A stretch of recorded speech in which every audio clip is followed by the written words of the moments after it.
Good evening, everyone. Welcome to the stream. Hope everybody is doing well this evening, morning, whichever it happens to be for you. We're going to be continuing our playthrough of the Great Ace Attorney tonight. We are still amidst the trial of Barak von Zeeks for the murder of Tobias Gregson. We stopped last time just before the testimony of the two supposed members of the Red-Haired League. I believe the ones behind the scheme to take membership fees from a lot of people and kind of run with the money.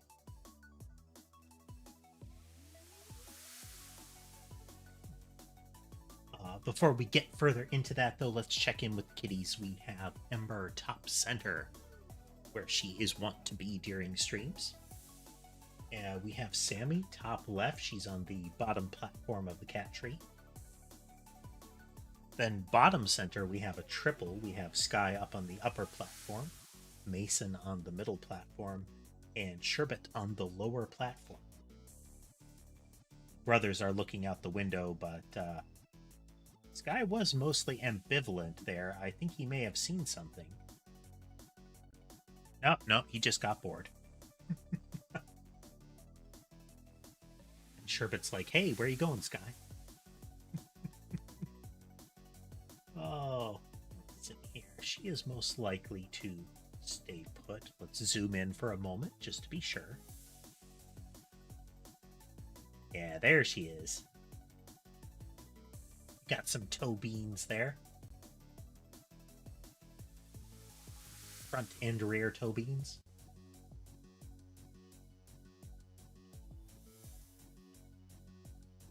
But yeah, Great Ace Attorney. Let's switch on over to the audio there. There we go.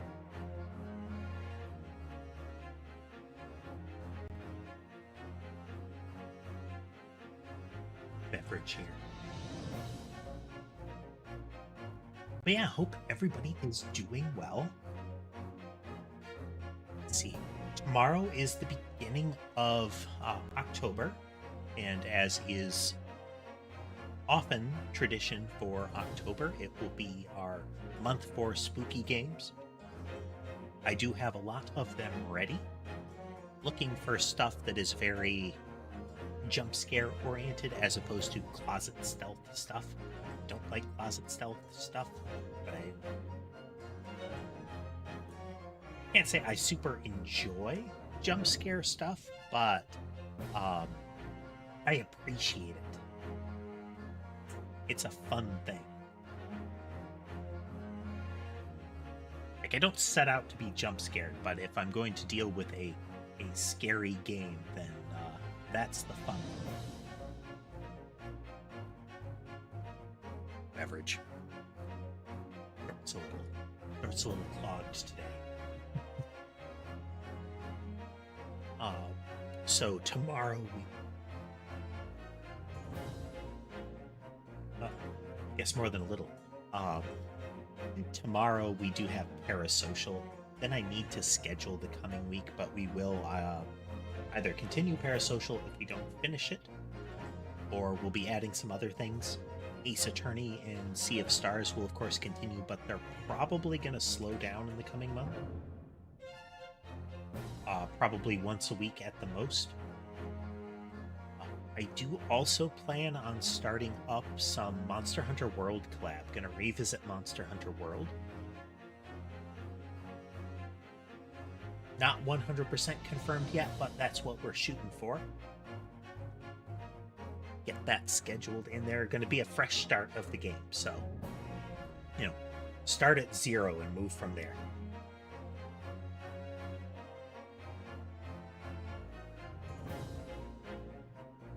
Throat is definitely plugged up today. Might have to get something to try to mitigate that soon. But yeah, that's for the coming week. Probably touch on that again a little later. Let's get back into it before I continue rambling further.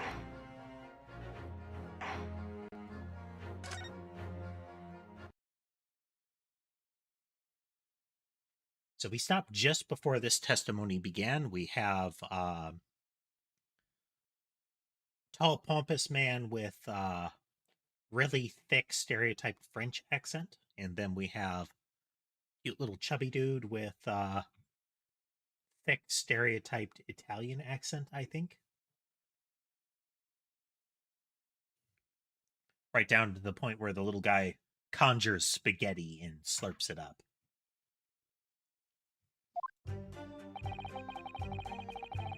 We had more than 1,000 red-headed people assemble in the park on Lime Street that day. But I don't recall a man in this a photograph.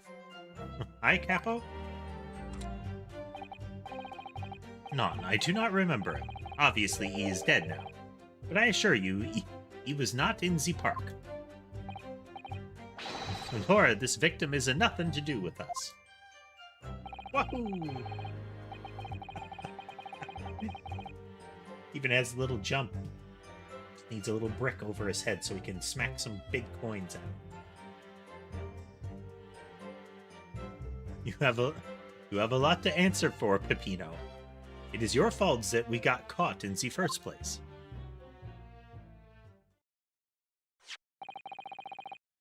You've given sworn testimony that this man in the photograph was not present.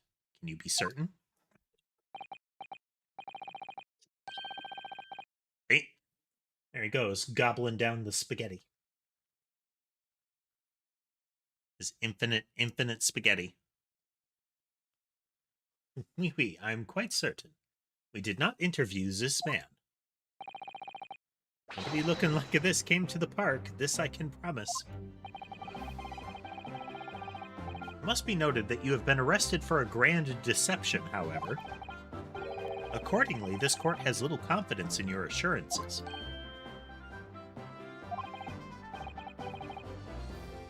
This attitude, we get nowhere, huh? He's really a sulkin now.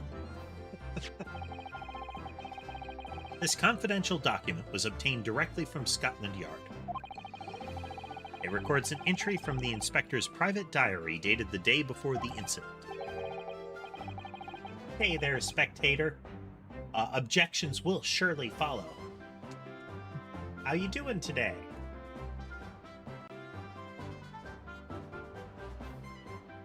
I like the theme for the little guy. Very bouncy.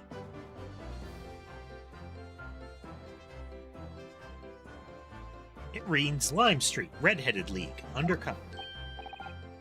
Ah, I have the answer. Maybe there was another similar event in the park on the day in question, eh?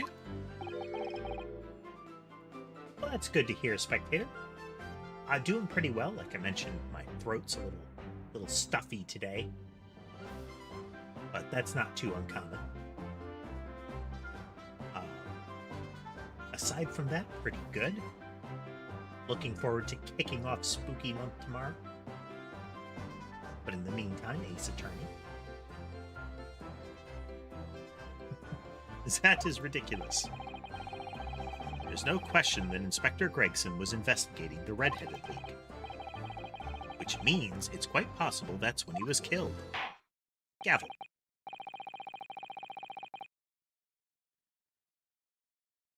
What have you been up to today, spectator? Well, the defense may proceed with the cross-examination. Ah, yes, my lord. Oh, yeah, my job.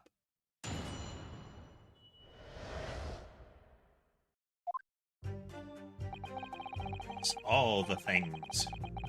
Hold it!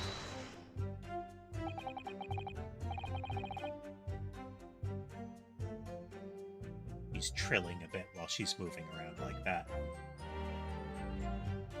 That full belly there. Oh. Little movement from the cats behind me. Startled her a bit.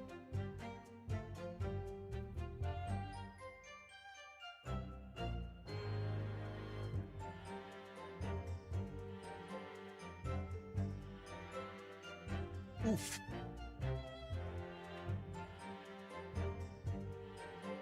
Got sick of it. Got laid out, huh? 1,000 people, that's a very big crowd. It was quite a spectacle. Redheads had come from all over the capital. See, the capo here, he has the magnetismo animale, huh? Nobody could attract so many people. If I could be born again, I would be the capo.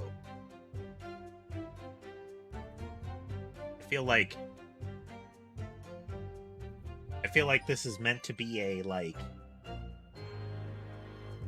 adoring follower kind of thing, but you have to expect that fans of the game ship the hell out of these two, don't you?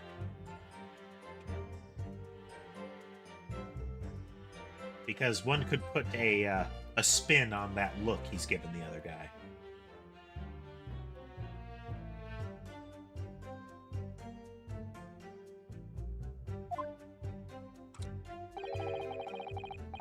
All those people wanted was the money, Peppino.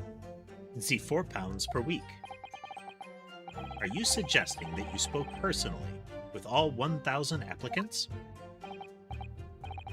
Oui, that we did, because every one of them paid us 5 shillings. We taken their names, and we taken their money, and we taken their addresses as well. And I tell them we take us some days to let them know by a post. Finito. Maybe 2 minutes per person? We start early in the morning and we stop late in the night. He has a little sauce on his lip there. So you earned 5,000 shillings in one day? That's a small fortune. Who'd have thought there were 1,000 such gullible redheads in London to start with? One of whom was a great detective with chemically altered hair.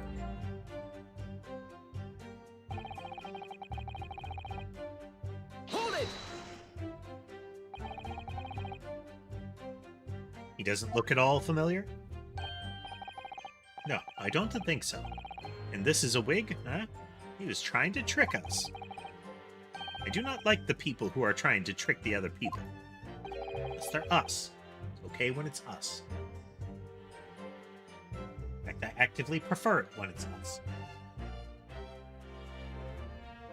Says the con artist. If between them they interviewed 1,000 people with red hair, it would be unreasonable to expect them to remember every face. No, senor. I may be small, but my memory is very large, and never forget a thing. In my opinion, I do not think this man was in the park. He's not going to give the court a definite, it seems. Hey, Capo, you didn't see a man like this, huh?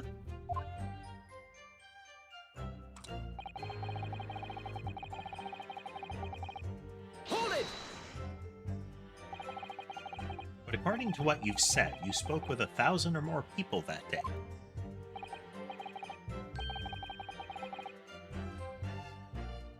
Oui, that's true. My eyes were burning by the end of the day.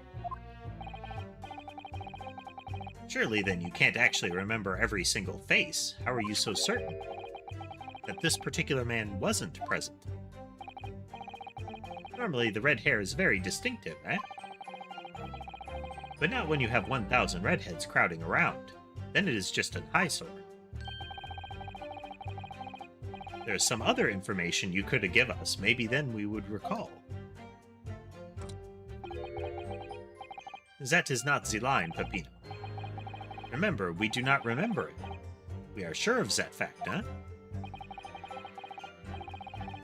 There was a man with a red hairpiece, and his mustache did not match the color.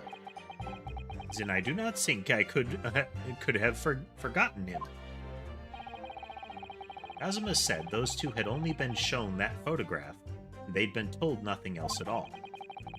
What if I fed them just one other detail about the victim? For example, fish and chips? I can certainly appreciate that just knowing the man had red hair wouldn't help you remember in this situation. But what if I told you that the man was always munching on a packet of fish and chips?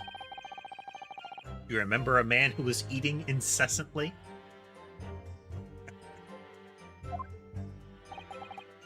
Not really. I was looking only at the ads of the applicants.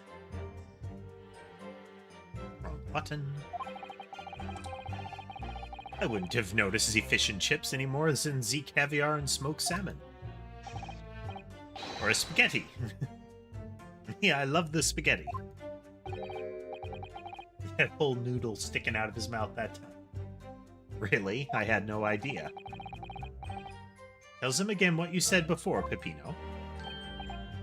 Si, Capo, si. I say it again and again. Wahoo!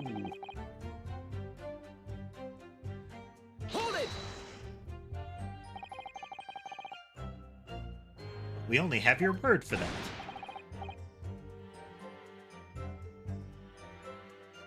Right. This animation. What? Like, he's like bent over the bench and looks kind of happy. Not sure what to make of this.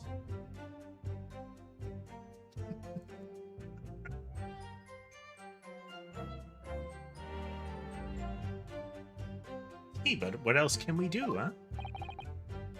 True. We're not having much of fun these days. First we are arrested, then we are shown the horrible picture of a dead man. And now you question every single thing we say. We are the victims here. Right, Capo?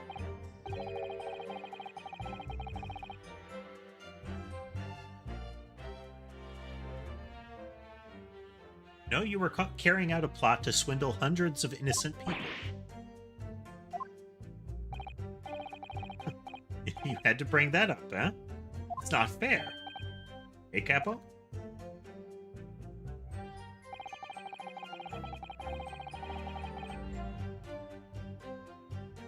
Hold it! What do you mean by that? Volo, you promised not to say, eh, Capo? After we had taken all the monies that day, we could have left the country. That was my plan.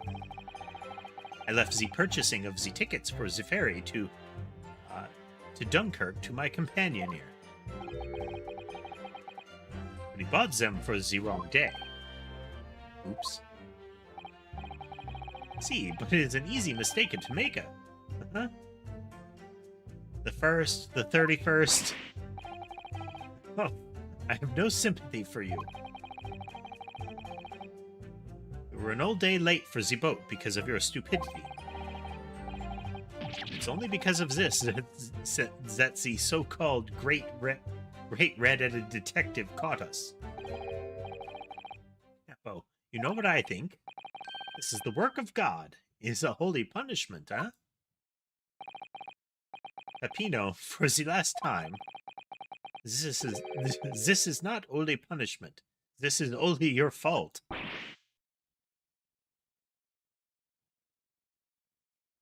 Ah. Don't blame God for your unholy mistakes. You're making me sick with anger. Building up an ulcer with the way he looked there. Maybe I make a mistake, but when is time to eat of the pasta, no one is a faster. I've seen the evidence. They haven't told me much we didn't already know. What do you think, Mr. Naruhodo?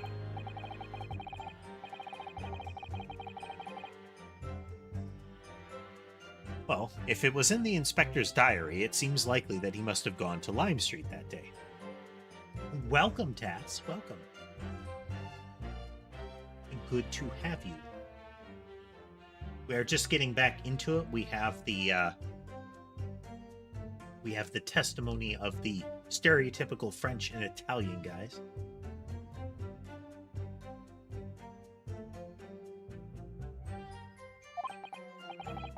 And yet, these two both claim they didn't see him.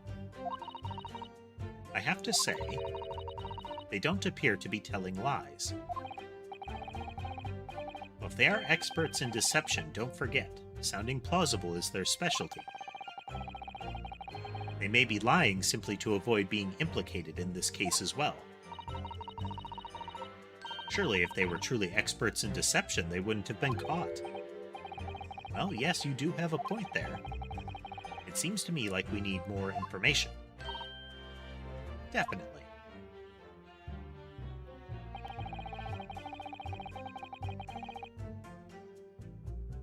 We have...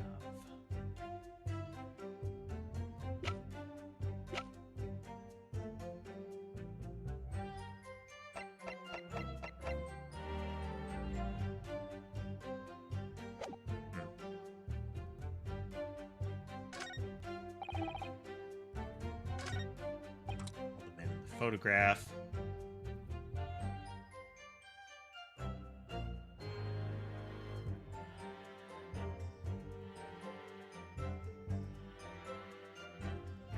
Remember him, he's dead now, but I assure you he was not in the park. Nothing to do with us.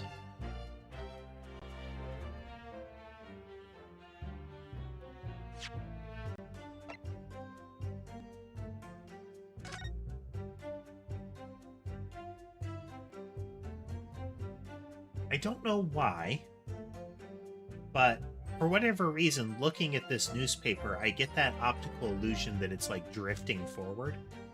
Anybody else see that?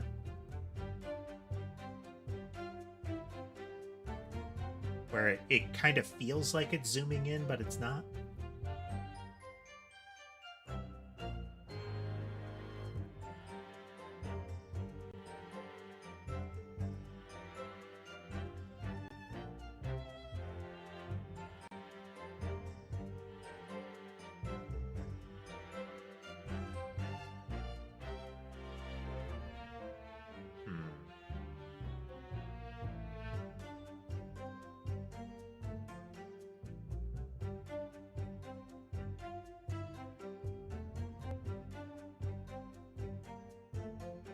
There's supposed to be a kind of sound that can do that.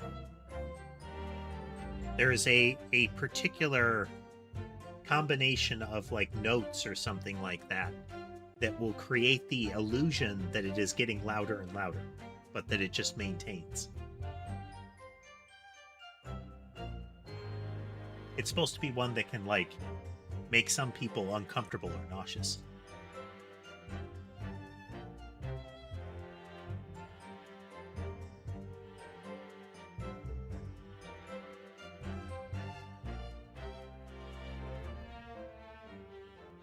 Interesting.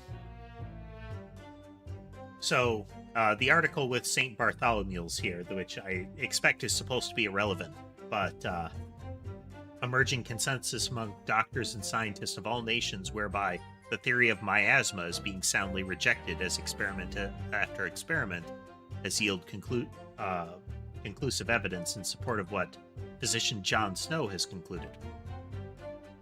So I can't remember what the outbreak was, but there was a sickness related to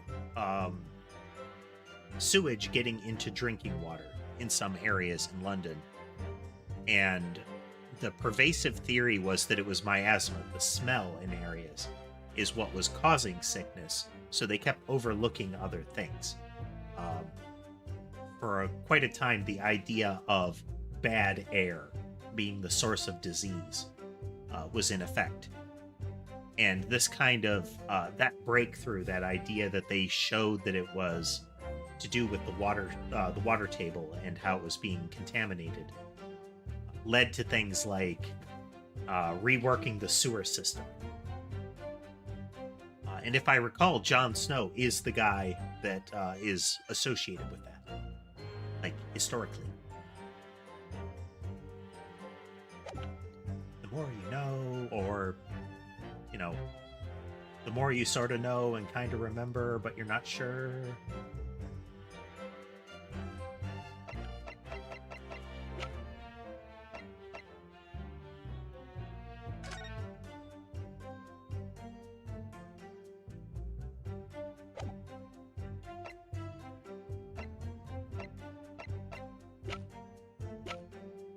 I don't remember anybody in the photo.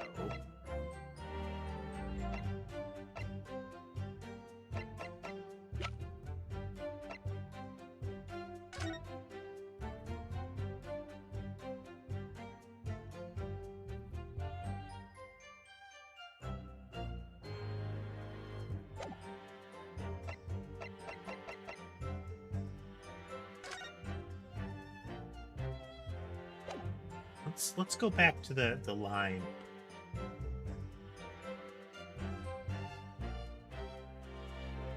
Now, this incident was after the plague, but the same principles are what you're talking about there.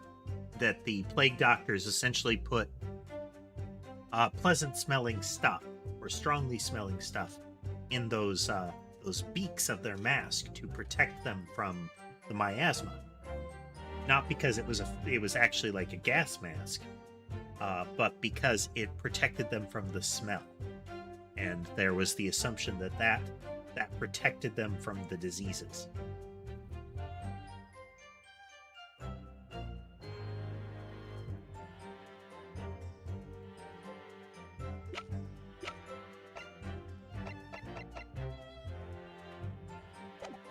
Let's find that line there. Hold it! Bird. This one.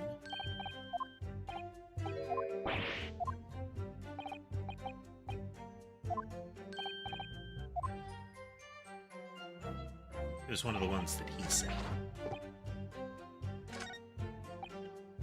Hold it!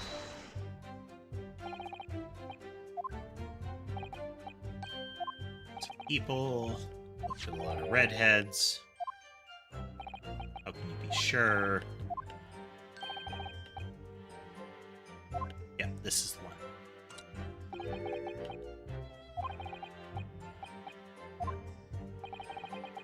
And this is him indicating, like, calling out specifically, no, we don't remember him at all.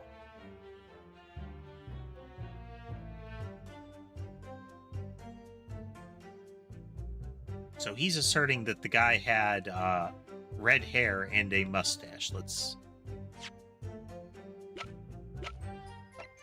actually look at that. No, he did.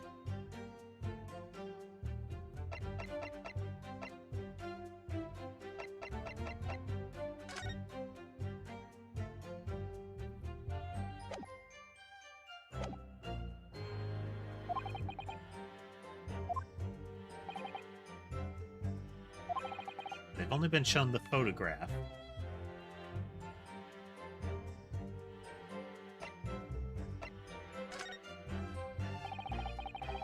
I can certainly appreciate that just knowing the man had red hair wouldn't help you remember it in this situation. But if I told you that the man's name was Gregson?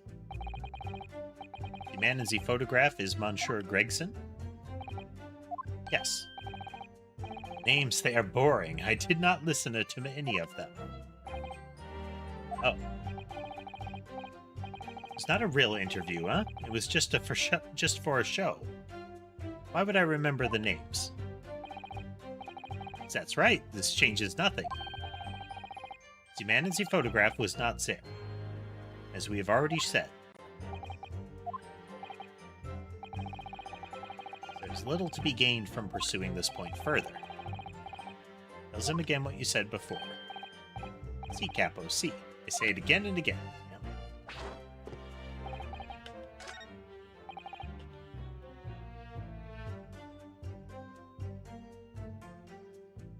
Do we have something that might further identify him?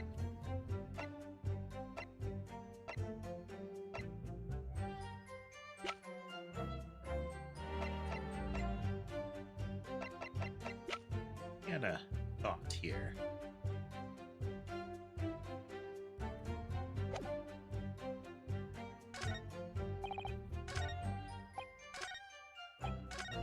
No.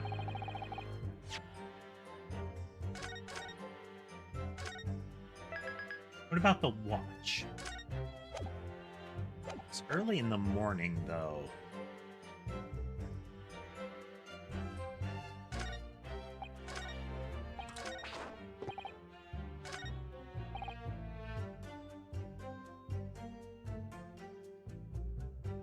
So he bought tickets for the 31st instead of the 1st, which meant that the tickets were not useful. That the trip that he had a ticket for left during their interviews, essentially.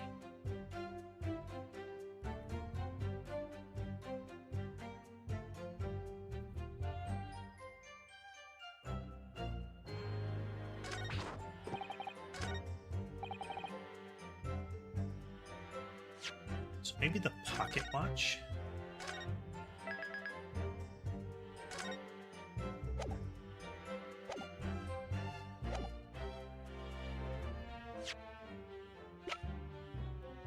Objection!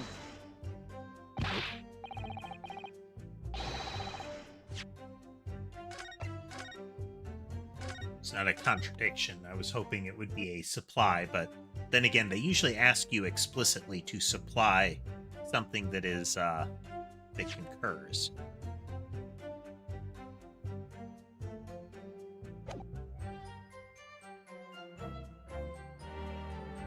Hold it! All right, we're gonna go with his profession. Let's clear all of them.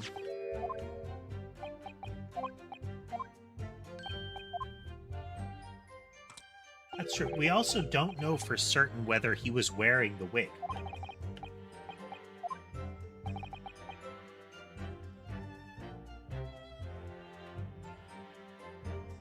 Yeah. So he's explicitly calling out a man with a red hairpiece with a mustache that didn't match. So I'm thinking either his profession will reveal it, or maybe the picture of him without the hairpiece.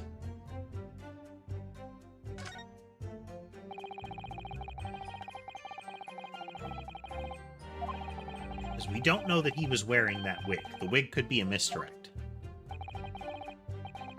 This man in the photograph a detective? Yes. It would appear he found your notice in the paper suspicious and decided to investigate incognito. On pause. Sorry, but this changes nothing. Excuse me. There we go. The third thing. Something to add, Mr. DeRossi? Okay, see. I am always adding something. Parmesan, olive oil, pepper. What I mean is, did you not agree with your friend's last remark by any chance? Eh? What did he just to say? About the detective? Yes, that. Keep your mouth shut, Peppino. You have said enough already. But why, Capo? What is the problem? There was a man who said, I am an inspector from Scotland Yard.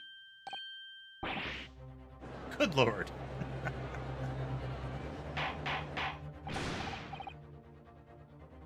It's cute.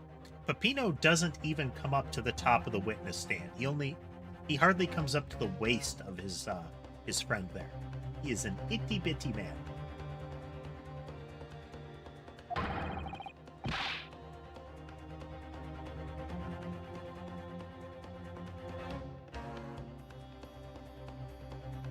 Indeed, quite small. Explain this volte-face in your testimony, witness. It's simple. A man who was out of the park said to us, there was no such man. Die, what are you saying, Capo? Have you forgotten? I have forgotten nothing. Nobody like this came to the park.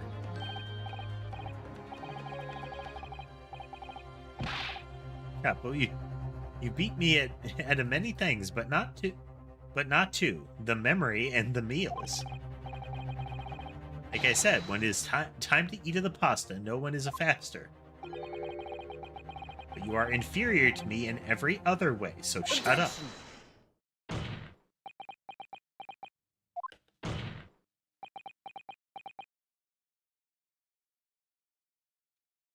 The table thumped in silence in stereo.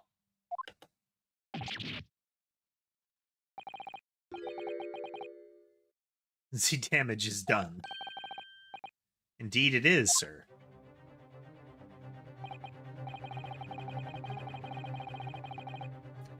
You know, you do have to wonder in the Ace Attorney world how often they have to replace those desks. Because the prosecution and defense are always wailing on them to emphasize points. At the very least, you expect there to be, like, fist-shaped dents, like smoothly worn grooves in all of them.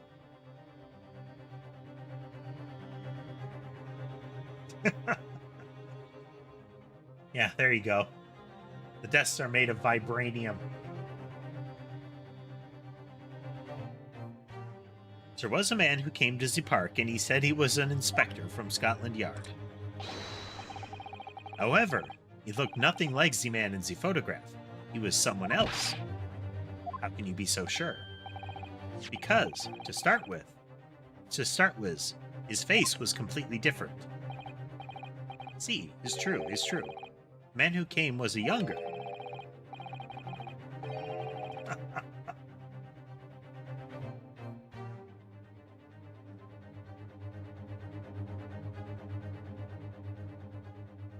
His face was clean-shaven. His eyes were sadder. His chin was thinner. No resemblance whatsoever, then. Anyway, I was not going to be fooled. I took the obvious precaution and said to him, "If you are really a detective, show us the proof." See, the capo here, he doesn't take a no-nonsense, eh? But he was well prepared. He said he had identification. Identification? You mean official police inspector's identification? That is most unconvincing. Sorry, my lord. Counsel, no incognito inspector would offer his identification for inspection. It's quite out of the question. Let alone somebody who is undercover approaching and saying, "I am an inspector, and I am undercover. Here's my credentials." You can see it clearly says, undercover.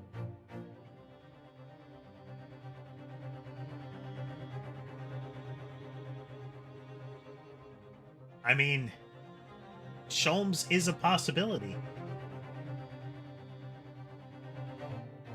We know he did go there.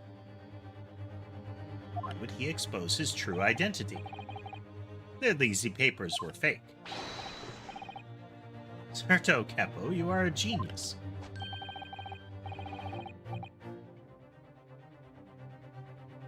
As we say in Italia, it takes a thief to recognize another, huh?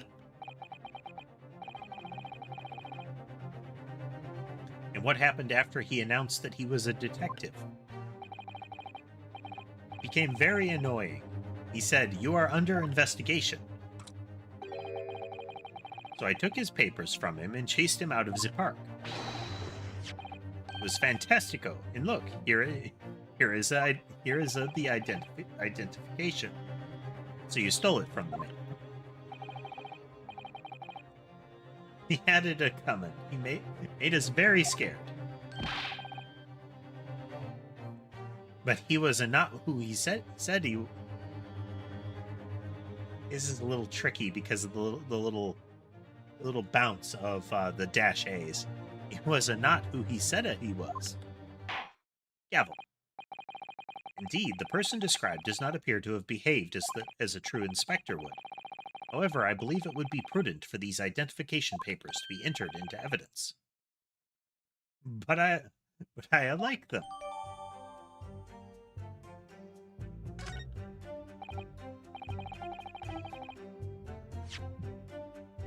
Let us first examine the papers here. Metropolitan Police Warrant Card. Can't find anything out of place.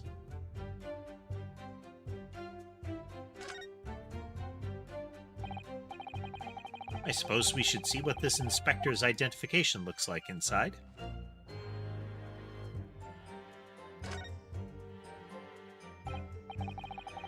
Definitely looks fake, doesn't it? Out of interest, what name is given?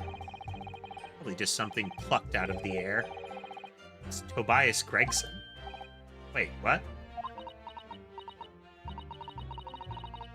Scotland Yard insignia looks genuine to me. But how?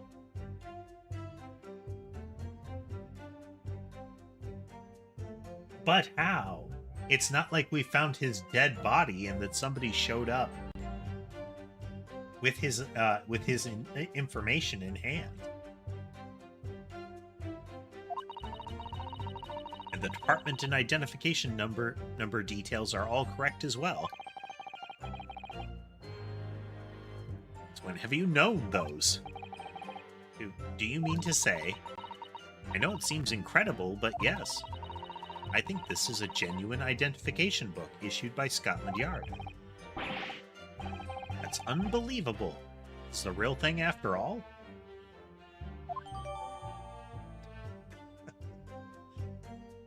Indeed, Tess, I am shocked.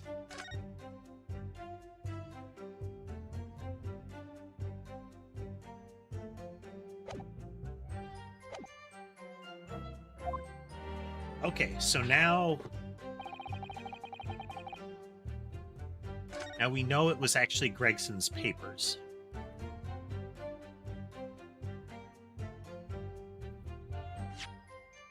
The question is, which statement do we use it on?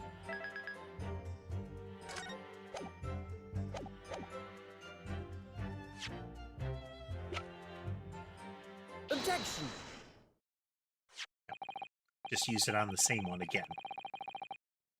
Wonder if I could ask you to examine this identification book very closely. Miss Lestrade? Why, Miss Lestrade? What is your intention here, Counsel? Is this really a fake, or is it genuine? That's the question, which we can't answer ourselves. Objection. Don't be ridiculous.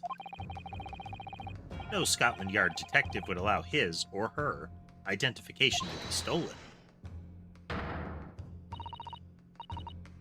That is the boss's, no question about it. Can't be. As I suspected. The undercover detective who attended the Red-Headed League's enrollment on the day in question was the real Inspector Gregson, carrying out an incognito investigation. No. Full on faint and fall. Gavel, gavel. But if the boss had his identification stolen, he would have reported it straight away. I mean, he was always on at me about it. If you lose Summit, report it at once, he'd say. He'd say.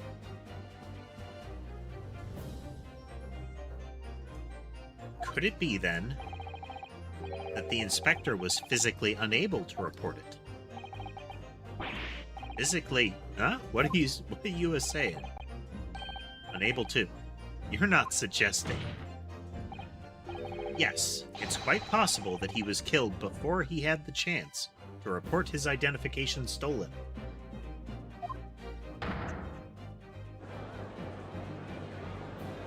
That would be a twist, wouldn't it, Tass, if Sholmes was actually the killer? Like, it'd be kind of out of nowhere. They are playing him up to be very sus about the Baskervilles incident, and a lot of the stuff is converging on that.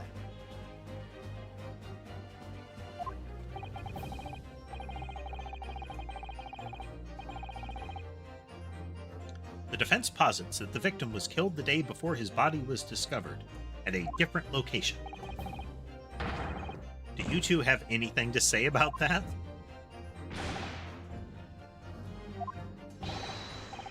I know a nothing.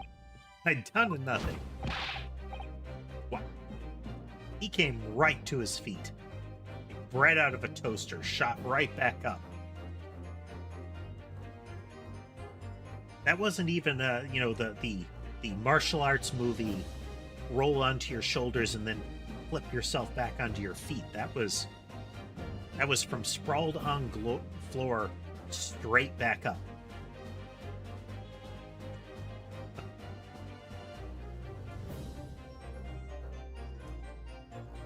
Pull yourself together, Pepino. Can behave a little more like a master criminal than that, no? I wish I had a return to Italia.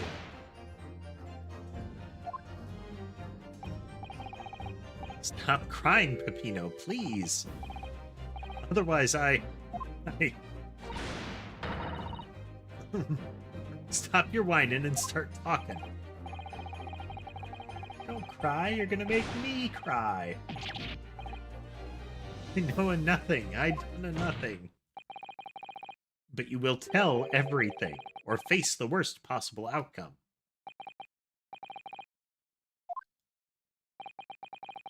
You will dry your eyes and testify again about these identification papers and the precise circumstances under which you came by them. For crying out loud, haha.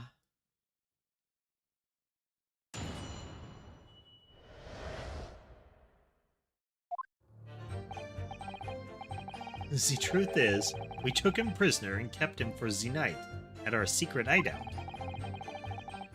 Even though I didn't think he was a real detective, I was too scared to let him go that day, just in case.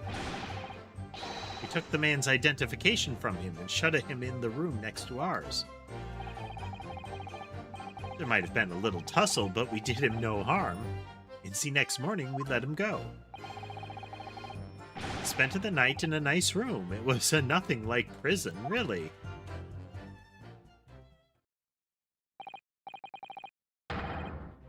This is outrageous. You imprisoned the man. But no, see, no. It was not like a... like a prison. It was a very comfortable and a calm and a happy. Right, Capo?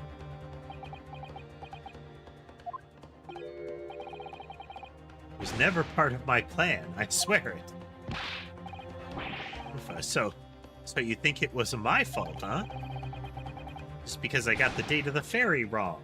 I won a little a day. I do not think it was your fault, Peppino. I know it. No. Per favore, Capo. It is not a fair. We shall have plenty of time for squabbling back at the prison, gentlemen. Don't believe this. I pretty have been a real detective.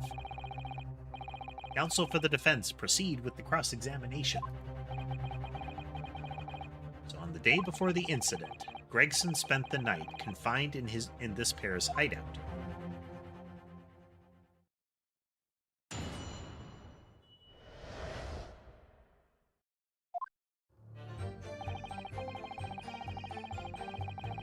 Hold it!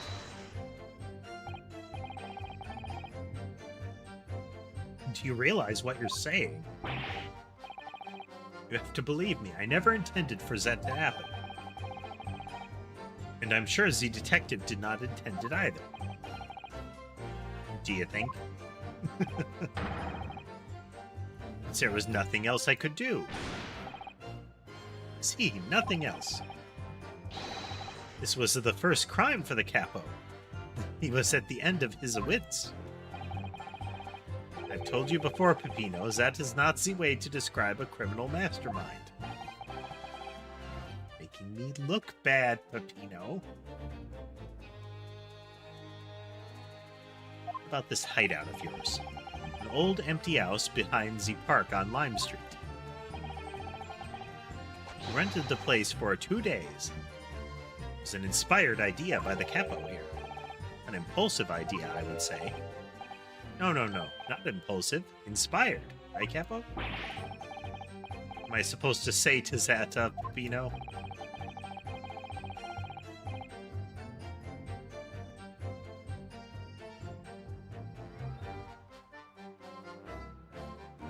It was in the house described that you confined Inspector Gregson, was it?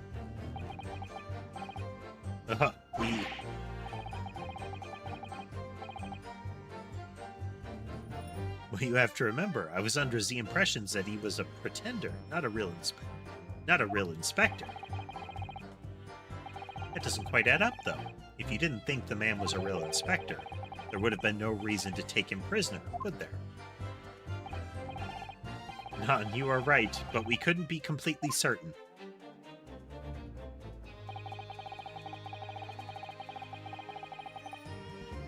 Hold it!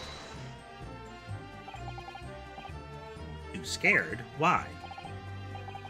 Because why had he come to the park? We didn't know. There was a chance that he had seen through my plan. And if that was the case, he would go straight to the police station to blow the whistle on us.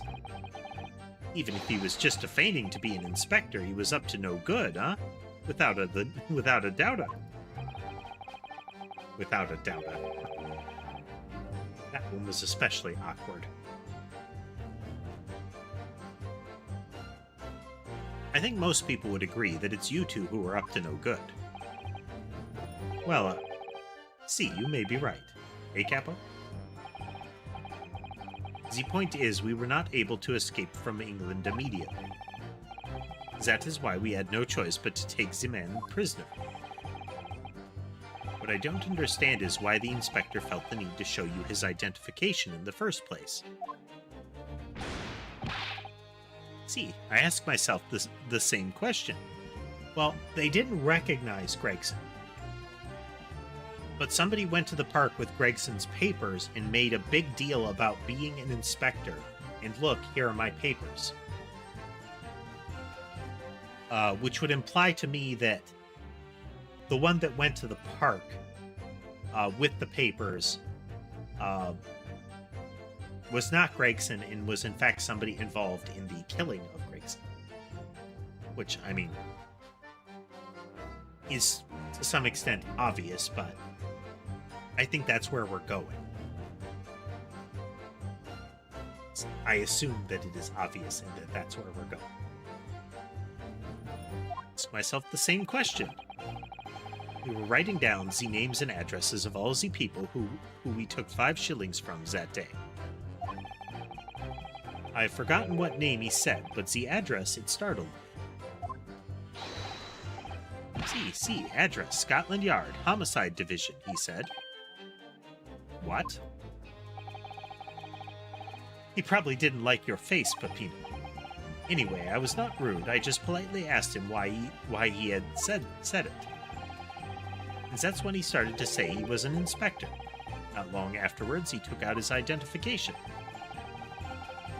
Was Inspector Gregson playing it? Tell the court what happened next. You took him back to your hideout, you say? See, we did a.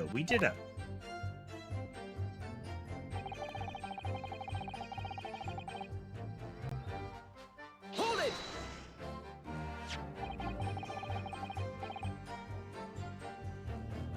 That being this identification book here, correct? See, that is the one. What made you believe that it was a forgery? I never seen a real one, of course. But he was so suspicious, this a man. I was thinking, he must be falso. Right, Capo? Wait, it was just as Peppino has said. We were convinced it was not genuine. And so together, the Hilarious brothers, we took the man captive. All we did was shove him inside a locked room. Then we made preparations to transport all of the money.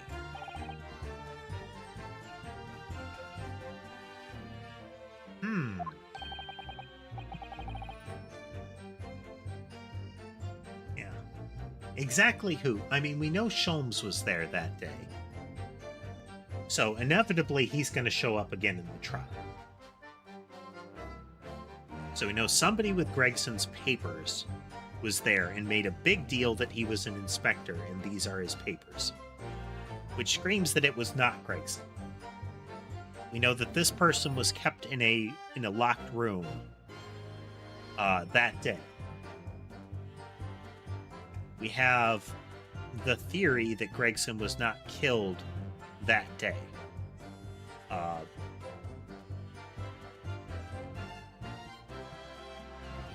can't remember what other evidence pointed to that last time we played. Oh, that's right, the firecracker.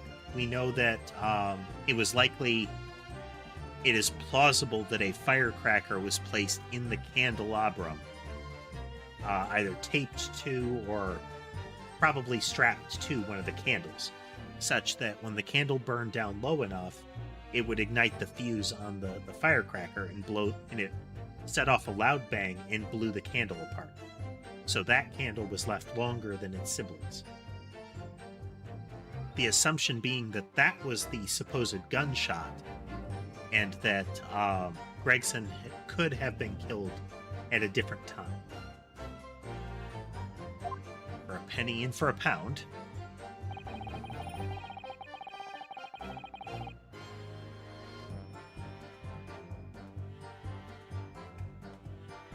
Ooh, there was a little tussle. I wonder if this is going to point back to the gossip guy.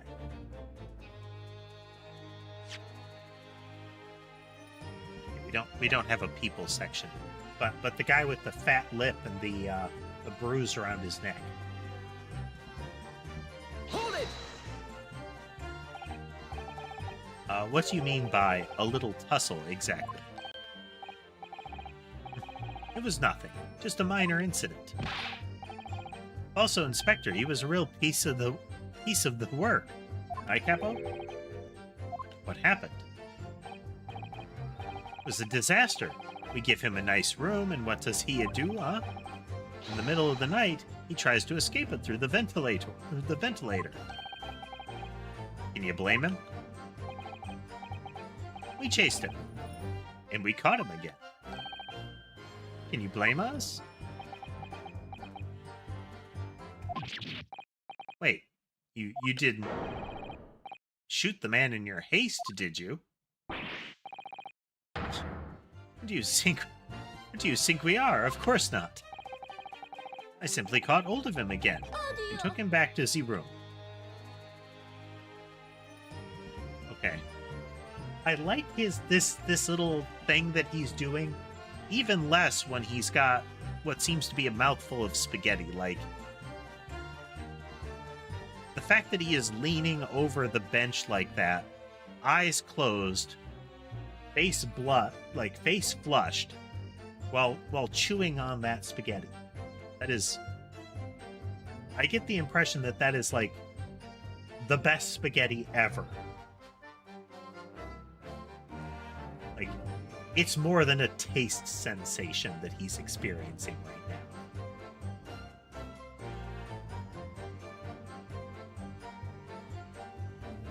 Excuse me. Mr. Derossi, is something wrong? Hi, me? Something Mr. DeRousseau just said seemed to make you, well, it seemed to make you act even more strangely than usual.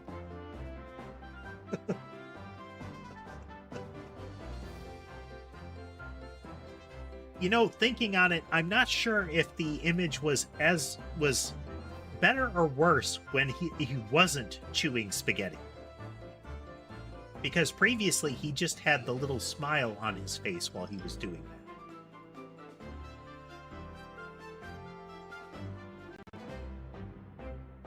But otherwise it was the same. What was that all about?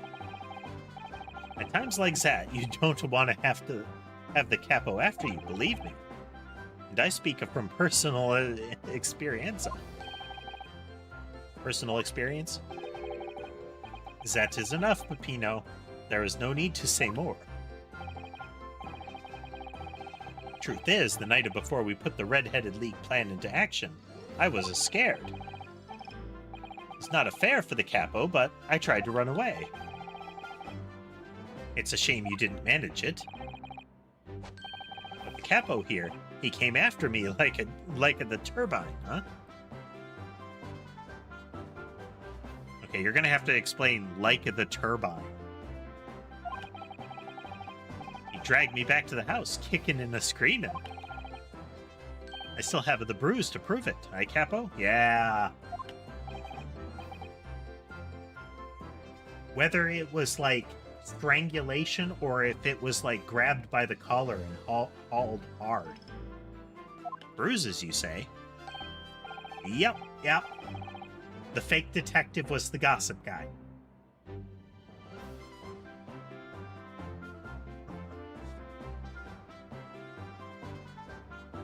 You want to see, huh? You want to see my fantastico bruises? That's enough now, Peppino. No one wants to look at any part of you. What did you do, huh? I show you, or I don't. I show you, or I don't. You do, now. Alright, if everyone wants to see, then I do it. You see? It's still very visible, huh? That red ring around your neck. You got that when you were dragged back to the house? See, the capo, sometimes he is a very rough. Yeah, I had mentioned it earlier that the way that the little guy looks at the tall guy screams that people ship these two. And the way that the relationship seems to be playing out, I don't think helps that.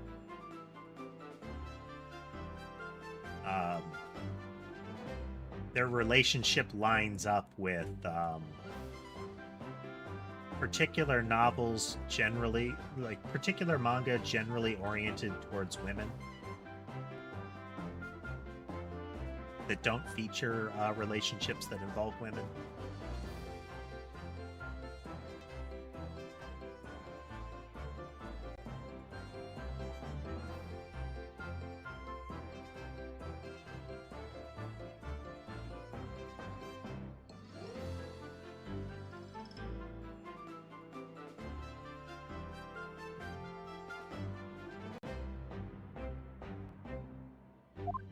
That's enough. Peppino's neck has nothing to do with what we are talking about here. You have my word.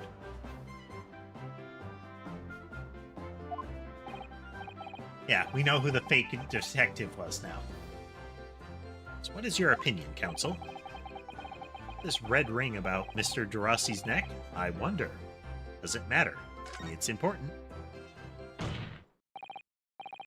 Mr. Derossi, I'm going to have to ask you to amend your testimony with details about that mark on your neck. Hey, Capo, you see? Everyone is interested in what I say, huh?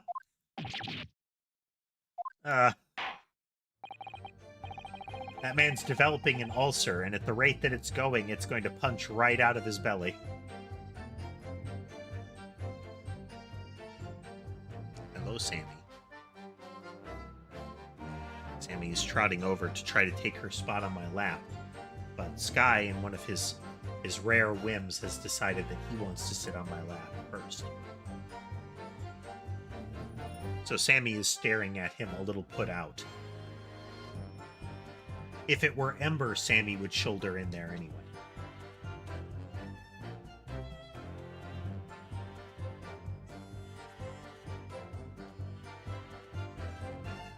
Sammy's not certain that she can push Sky out of the way.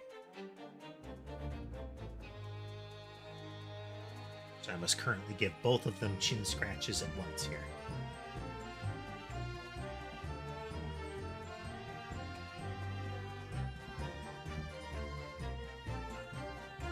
Very well, you will amend your testimony as requested, Mr. Derossi.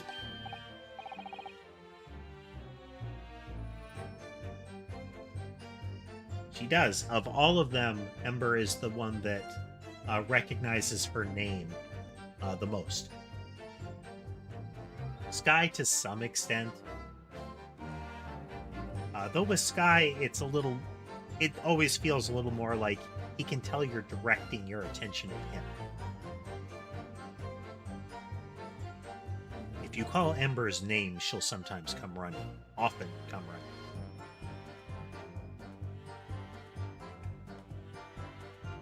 I don't think Sammy or the brothers notice that anymore. So Sherbet gives signs that indicate he knows when you're talking to him.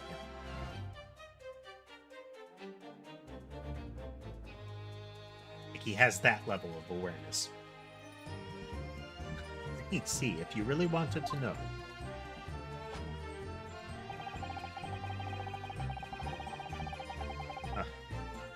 In which we explore into Derossi and Rousseau's abusive relationship.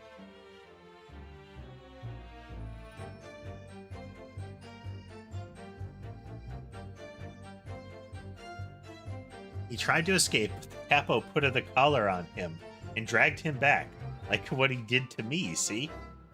Okay, the phrasing on that, I think, further emphasizes the intimate nature that you could put on what he is describing. Because you could take collar as a euphemism, or like putting him in captivity, like apprehending him.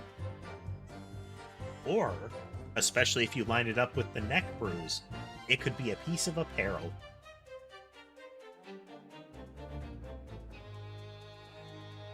Pick which image you want embedded in your brain. Go.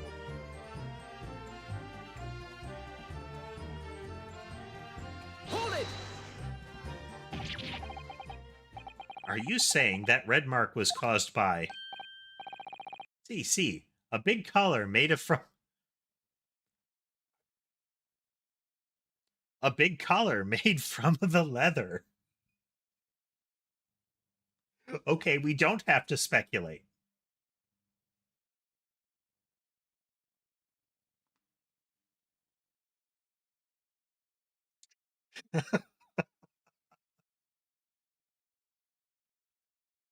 And I mean, look how wide that bruise is. That is not... Like, a big collar is apt.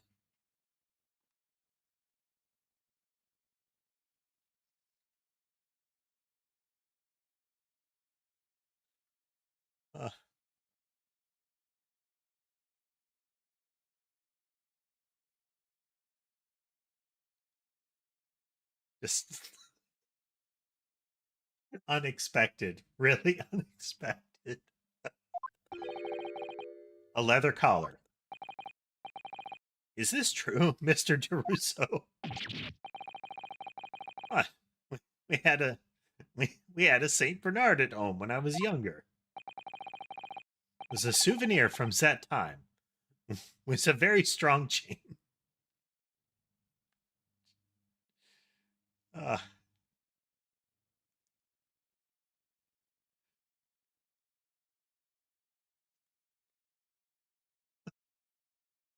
It really does get worse every time they explain it further.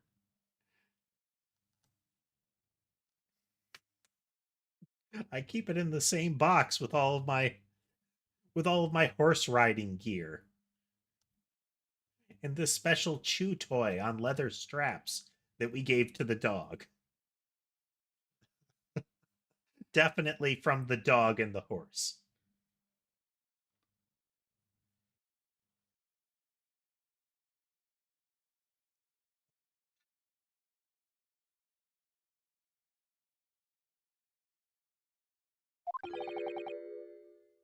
A strong chain. And you put that around your friend's neck.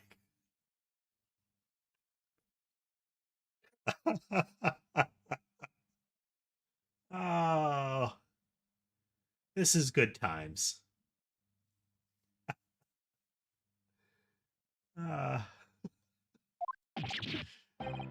Friend, in air quotes that slam into the ground like orbital kinetic projectiles.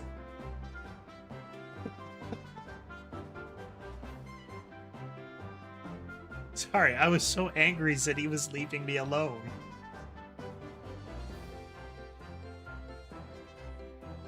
Who said you could leave, Pepino?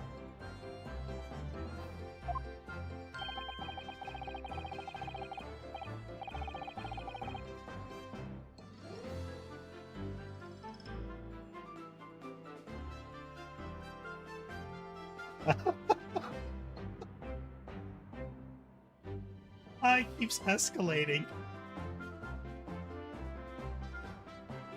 You did not have to tie the chain to the leg of the bed, though, huh? I would not have tried to run again.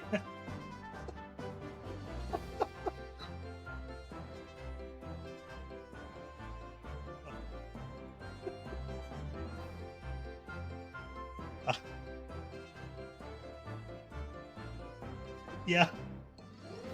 The bed. Oh. Oh.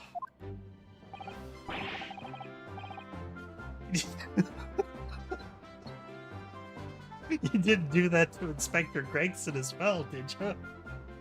No, I only had the one harness.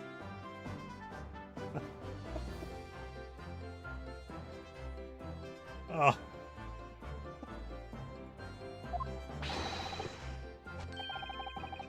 Treated the people equal is the Capo here's motto, huh? Oh, that implies that he did. It's starting to sound a lot more like a prison of all of a sudden. No, they call it a dungeon when it's like that, Cosmo.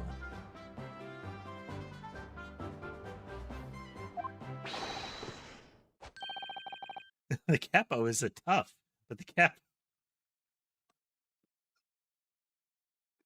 Capo is a rough. Oh.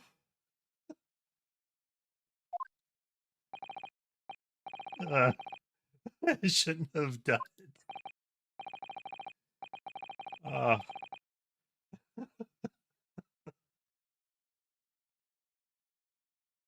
So the following morning, when you release the inspector, he had the red ring around his neck just like a me. Peppino, people play. Leave it now. Now you know, huh? The Capo here, you don't want to tangle with him, huh? But for the inspector, it's not so bad.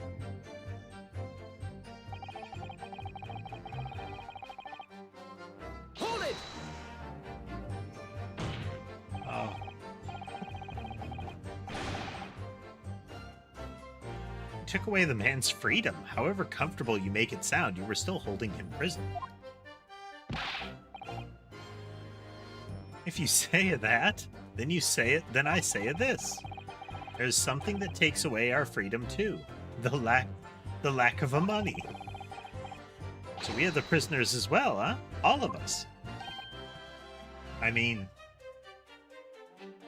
he means it a different way, but there's a real philosophical, like, societal truth to what he says.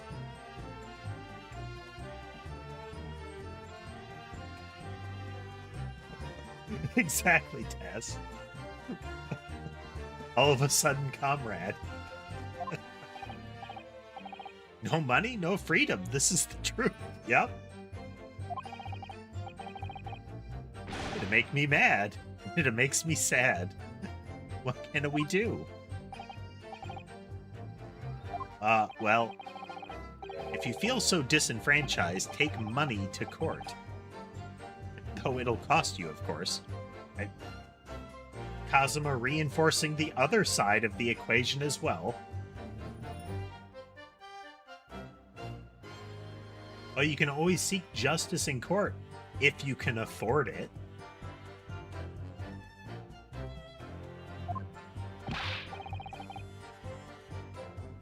There you have it. You see? That is why we need the Red-Headed League to fight for the justice. Perhaps he has a point. No, Mr. Naruhodo. All we did was to give the man a comfortable place to sleep for the night. You say it was like a prison, huh? Huh? Perhaps he has a point again. No again, Mr. Naruhodo.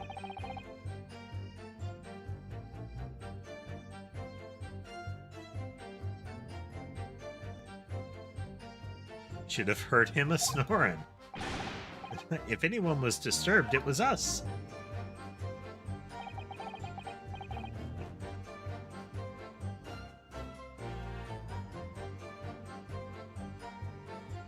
But Naruhodo. Our capitalist-controlled legal system. We need it. much to go on, really. The testimony does make me wonder, you know. About this pocket watch belonging to the inspector, I mean. Yes, the one he treasured so much, apparently. If he was confined but not restrained, as the witnesses are implying, he would still have been able to wind his watch. That's very true, yes.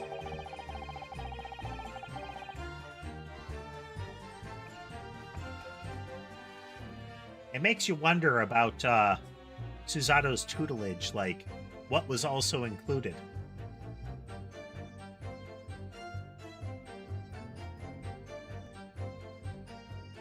The important things to remember, Mr. Naruhodo, is that all of these legal rules and you know, protections are not for the pores.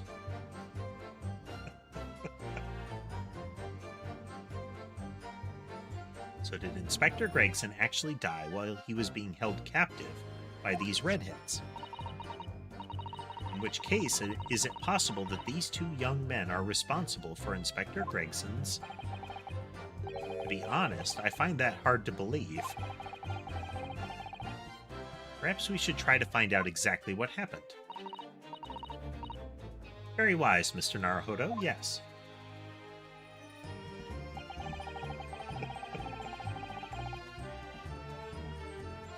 Every now and then there are aspects of these games where it's like, that's uncomfortably real-world applicable.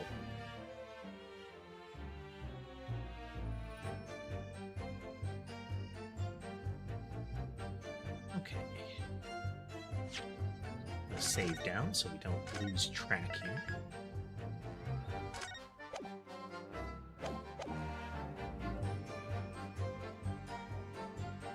Our court record.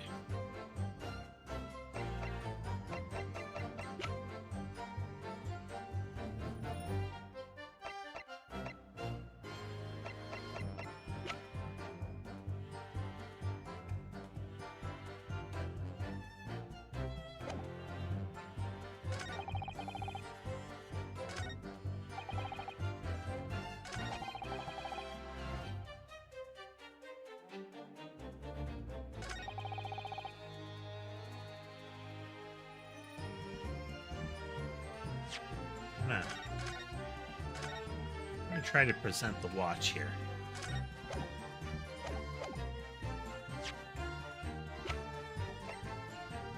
Objection! Oh.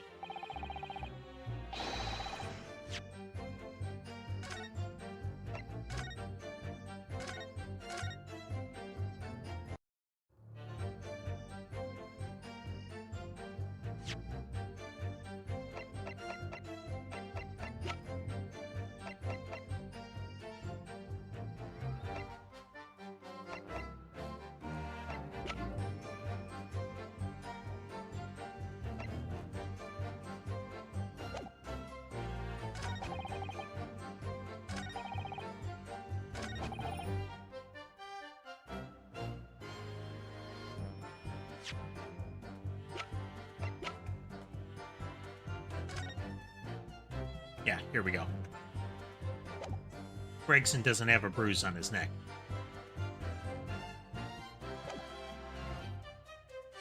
Plonk down a save in case that's not what it wants me to present right now.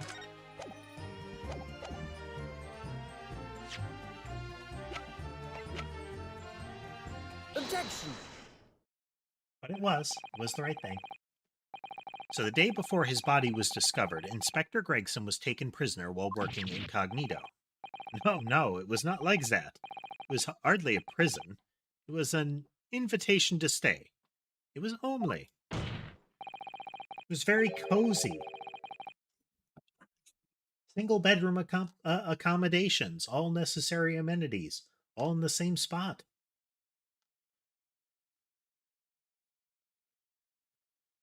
However you describe it, there's one glaring inconsistency that remains.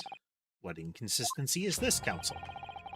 I would ask the court to look closely at this photograph of the victim, Inspector Gregson.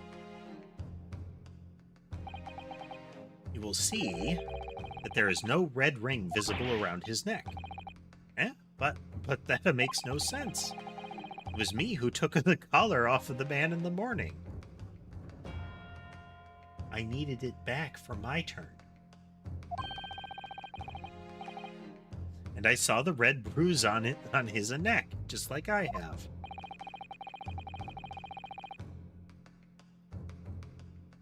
Given that the mark is clearly visible on this witness's neck, we'd expect to see bruising on the victim, who was put in the collar more recently than Mr. DeRossi. Indeed, that is most peculiar. But what we tell you, huh? We say this from the beginning, many times. Peppino is right. The man in the photograph, he is someone different to the man we held captives that night.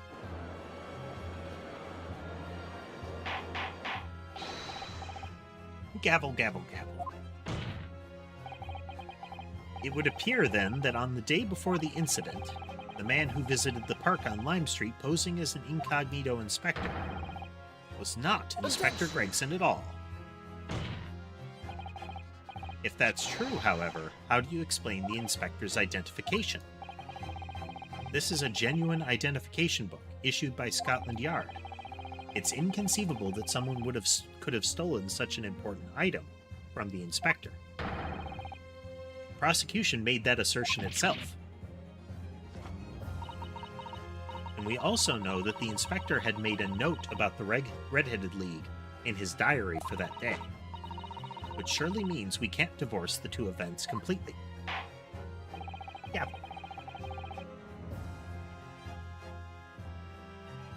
The inconsistency noted by the defense is most troubling. If it were the real Inspector Gregson whom these two red-headed gentlemen encountered, the fact that no bruising can be seen around his neck defies explanation. But equally, if they actually encountered an imposter, how did that person come to be in possession of the real inspector's identification?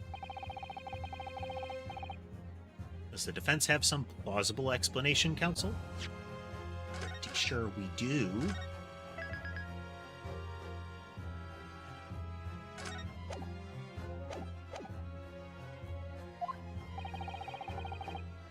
Defies explanation. It is for precisely these occasions that we keep meticulous notes in the court record, Mr. Naruhodo. Because those are the facts, and the facts cannot lie. No, the facts can't lie. Even when they point to something so incredible, it's almost unbelievable. While the true identity of the person who turned up in the park for the Red-Headed League's enrollment is revealed by the information in the court record, I believe. Good gracious. Very tantalizing, Mr. Naruhodo. So why don't you help us all see whatever truth it is that you've apparently seen? Who exactly was this inspector that appeared before Mr. Rousseau and Mr. DeRossi? Imposter? Though it seems incredible, I admit, the undeniable facts point to only one thing. Since no bruising can be seen in the victim's neck, the person who these two red-headed men took prisoner that day cannot have been Inspector Gregson. In other words, your whole argument up to now has been a waste of time. On the contrary, I haven't finished. Huh? There's no bruising on the victim's neck, so the question immediately posed next is, who exactly was this man in the park on Lime Street, found to be carrying Inspector Gregson's identification? See, that's right. We tell the same story every time. Whoever this man was, the capo dragged him from a pillar to a post with the dog collar. Oh, Peppino, I was not so harsh as you say, huh? Was that a falso inspector, huh? Who was he? Clearly, the defense has an idea about that. About the true identity of the man who these two imprisoned that night. Gavel. Ask the counsel for the defense to elaborate, post-haste. Who did the witnesses encounter in the park, posing as Inspector Gregson? Ah, he's even nastier in his flat picture. Oof. Take that! Goodness me. Isn't that one of the witnesses who was in the stand in this very courtroom earlier today? So here's a thought. So those three describe a series of events where they busted into the room um after hearing the bang. But what if they came into the room before and discovered the body and everything there? So they actually reset the scene and stage his death again so that they aren't implicated. He goes there and makes a big show of being the inspector, so he can't possibly be dead, and the fireworks girl rigs up the candle. Now, why they did this, I don't know. Precisely, like what lured them to the room in the first place. But it's hard to believe that at the very least, the fireworks seller and the gossip are not strongly tied to what took place. Whether it's they'll know who did it or they are the ones that are involved in the death in some way. A nameless man whose only occupation appears to be peddling hearsay to passerby. Objection! What on earth would a street seller be doing with a police inspector's identification papers? Point. Witnesses, is this the man or not?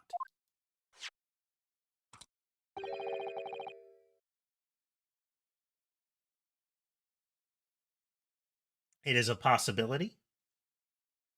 Oh, it could be. So they saw a man enter the building with a big old suitcase, and then they see him leave without it. And then they go and check.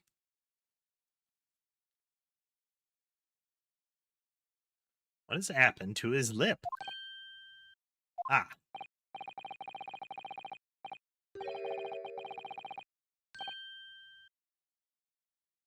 Hey, this a man is not for the red-headed league, huh? He's a looking for the twisted lip league, no? Perhaps rather than making such a rash claim next time, you should bite your lip instead.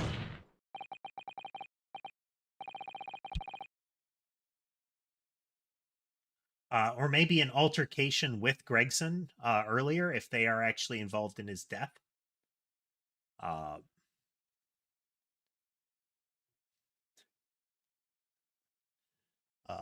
Not sure. I mean, the lip could just be that's his lip.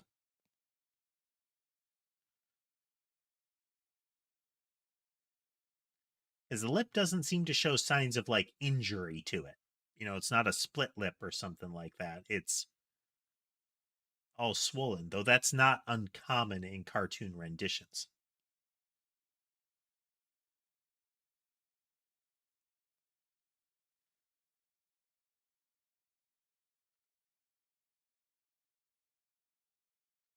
One undeniable fact remains. During his testimony earlier, I noted something around the man's neck. A red ring of bruising. Eh? What? The defense demands that Mr. Gossip be brought back to the stand. Gavel, gavel, gavel. Aleph, bring the aforementioned witness back into the courtroom. Immediately.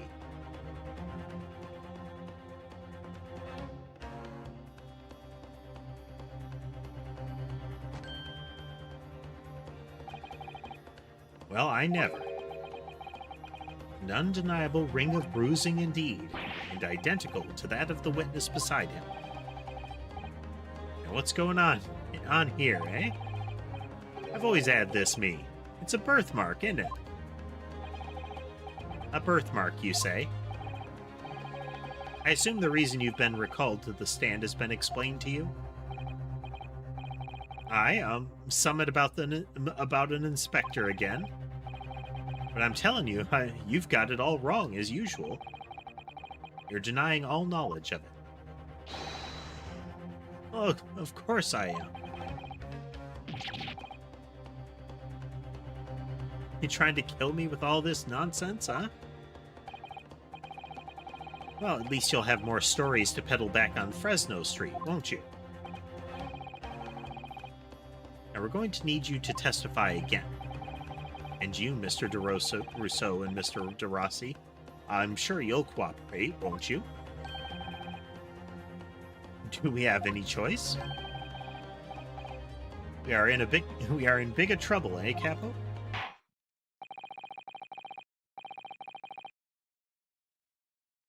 It's quite enough dilatory chatter. Proceed with the testimony.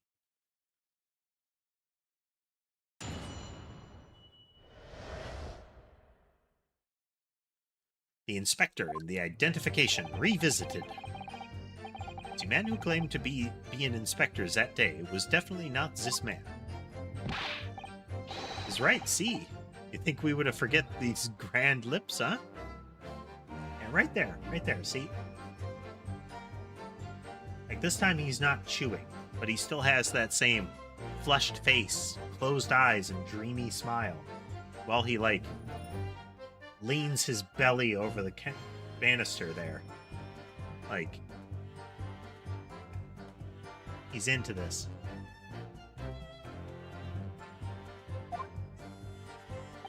Blip. I never leave Fresno Street, all right? I've no interest in any red-headed league. I'm all alone in the world, me. I've no kinfolk or nothing. Why would I be involved in something like that?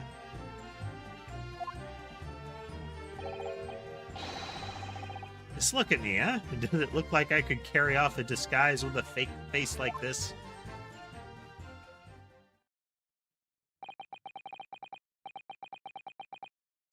Certainly appear that we have the wrong man. What have I been telling you, huh? There is no need for this pointless testimony. That's right, I'm just a simple peddler, remember? Fresno Street's all I know. How would I have come by a police inspector's identification book, huh? Well, yes, that's hard to explain, but... A brief cross-examination, I think, counsel. Very brief. Isn't there anyone in this courtroom who thinks I might be onto something? Stand steadfastly at your side as always, Mr. Naruhodo.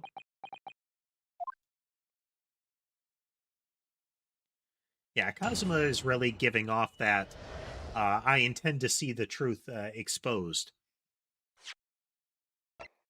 kind of vibe. Setting aside the testimony during the start of the trial that he pushed.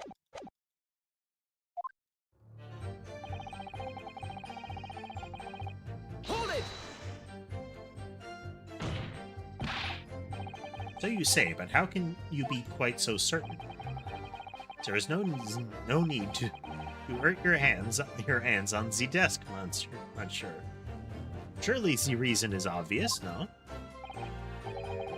Because I have never before seen lips like this.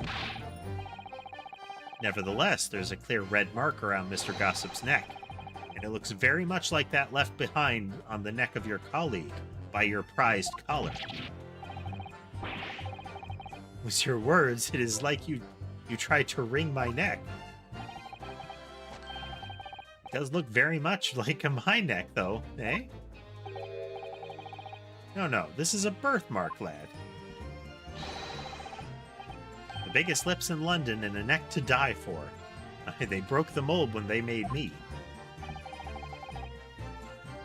was the first time in my life. I feel lucky to have been born with red hair.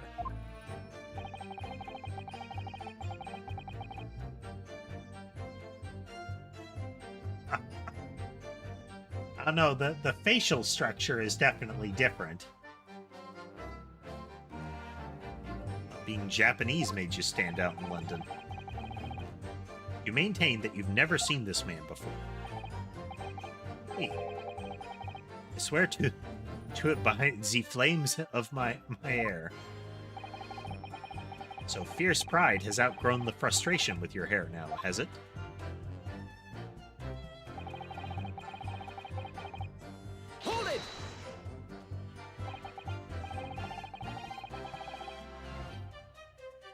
Well, yes, I don't imagine I'll forget those lips in a hurry either. What I'm a saying. For some reason, it makes me want to eat. How did Fabian call it? An eclair. You know, I've never seen the hair as black as yours before either.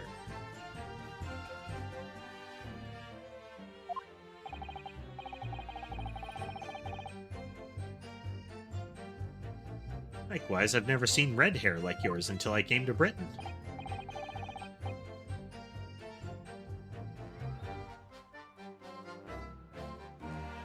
Maybe is a national trait, huh? Maybe all the people from this man's country have half of the grand lips. Glad I was born right here on Fresno Street, and I've never left.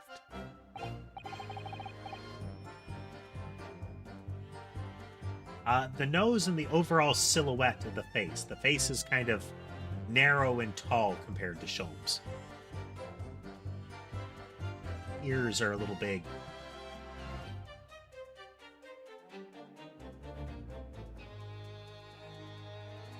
That is the problem, see. So you definitely didn't go to the park on Lime Street that day, Mr. Gossip. How many times do you want me to say it, huh?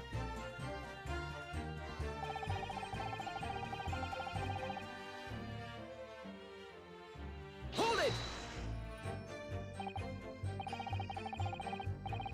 So, you'd heard of the Red-Headed League, had you? You don't get a name like Gossip for nothing, huh? It's my business to know what's going off in town. I told that tasty tidbit to a fair few redheads that came past me. Just between us, I even got Sandwich to cough up for it. Well, he does have a very red nose, if that counts. Who knows? But as you can see, my own hair's got a hint of red in it. And in any case, Fresno Street's my patch.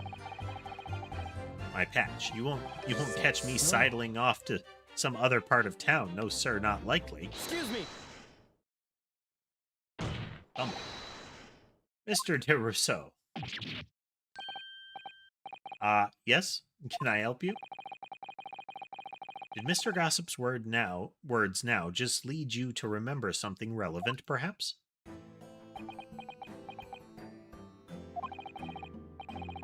It was the other day when I was looking for a place near the park, a small house or something. It'd be the headquarters of your Red-Headed League, yes? I visited an housing agent on Lime Street, and there I saw him. This man was paying money to the agent. What? Mr. Gossip, with a housing agent? Welcome back, Taz.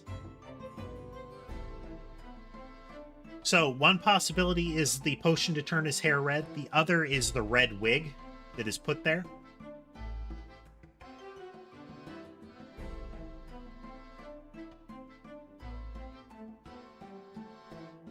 Mr. Gossip with a housing agent? Wait, he had some kind of contract in his hand, and they were clearly discussing terms. But no, you're mistaken, chump. I've never left Fresno Street, me. Like I said before, you've mistaken me for someone else. Someone with the same face. No, the capo is right. I remember it too. Was it paying the man with, the banknotes? With notes. Like I said, that wasn't me. I was curious why this man with the dirty clothes had so much money. So I looked at the name on the papers. And what name was written? Mr. Gossip? No, this man, he lies. He tells you he has a no name. Like H. Boone? Let's see if it's H. Boone. And in fact, his name Hugh Boone, huh? He's the one that's renting the room that he's the listed renter on the room that Gregson was found dead in. Is better than Mr. Gossip, I think, see? No. Yep, that ties into the building. I'm a peddler of tidbits of information, like I said, on Fresno Street, and that's that. I don't much like folk talking about my personal life. Indeed, it is not the intention of the court to invade the privacy of witnesses. Very well, I shall respect your wishes, sir. The aforementioned name shall be redacted from all court records of this trial, assuming no objections. I'm sorry, my lord, but the defense does object. Because the name just mentioned has a very deep significance to this case. Good gracious, do you similarly object, Prosecutor Asogi? As it happens, my lord, that particular name has already been mentioned during today's proceedings. I never. In what capacity? Hugh Boone, the name of the leaseholder of the room. Let me put this very simply. The victim's body was discovered in your rented room. I suggest, sir, that you start talking. Well, all right. I suppose that might be the case, eh? So your real name is Hugh Boone. Well, just between us, I don't like to blow me own trumpet, but there's no finer peddler of tidbits in town. So I happen to be able to afford a grubby little room in a falling-down backstreet townhouse. You do? And once every 6 months, I go and pay the rent to the agent on Lime Street. I remember now, there were 2 vulgar redheads in there the last time. Huh? If either of us is a vulgar, is not a me. Think again, Peppino. Why didn't you bring this up before? It's like I told you already. I don't like talking about my personal life. It's a tidbit. I'm a tidbit peddler as far as everyone else is concerned. No fuss.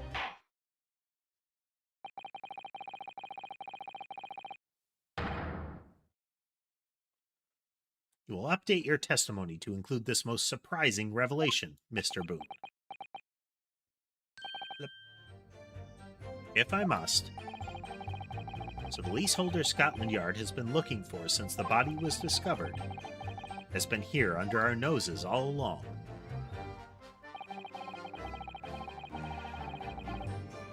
Hold it! For what difference it makes. It's not like a murder took place in my room or anything like that. How does this have anything to do with the case where a murder took place in my room?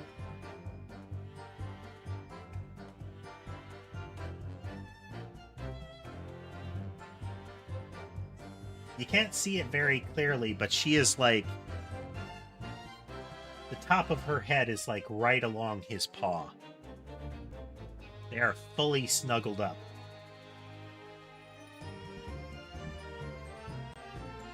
Like she is curled around his head.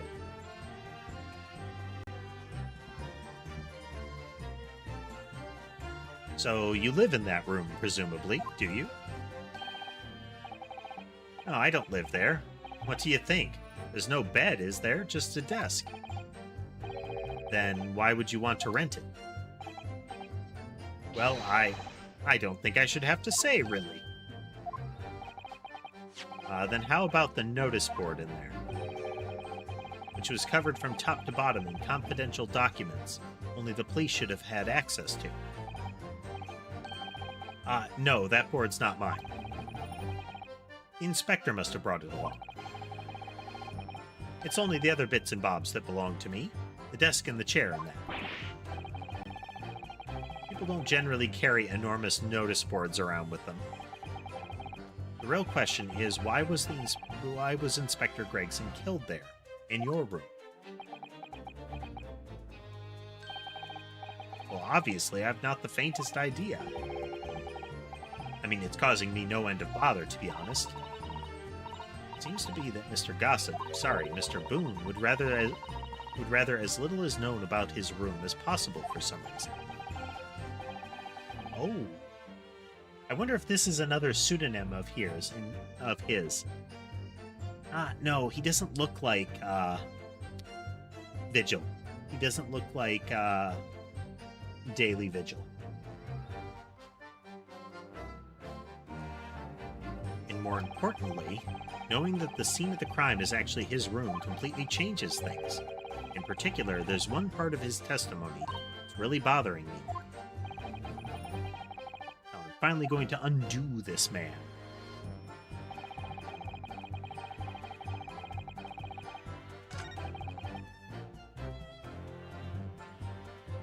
So he said that everything in there was his.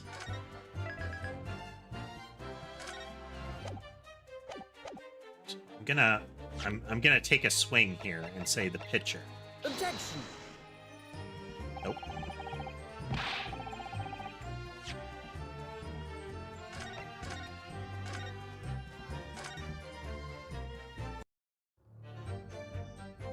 It's a noise that they have heard.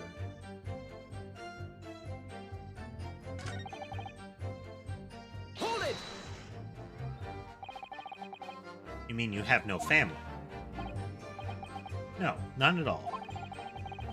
But I spend my days on Fresno Street, peddling tidbits to passerby. Hoping, just between us this is, that eventually someone else with lips like mine will come along. Let's double check. Did we examine the picture? Okay, the picture is you can zoom in. Not one that you can actually examine. I don't think so. You may be right. Anyway, that mark on your neck is just too much of a coincidence for us to ignore. What's a fellow to do then, huh? If you don't believe me, we're at an impasse. There's nothing I can do but flick me lip. It's like I'm not getting anywhere here unless I can produce some proof. You're basically saying I got dressed up and posed as some fancy inspector, aren't you? Well, it's beyond me how you think I could do that.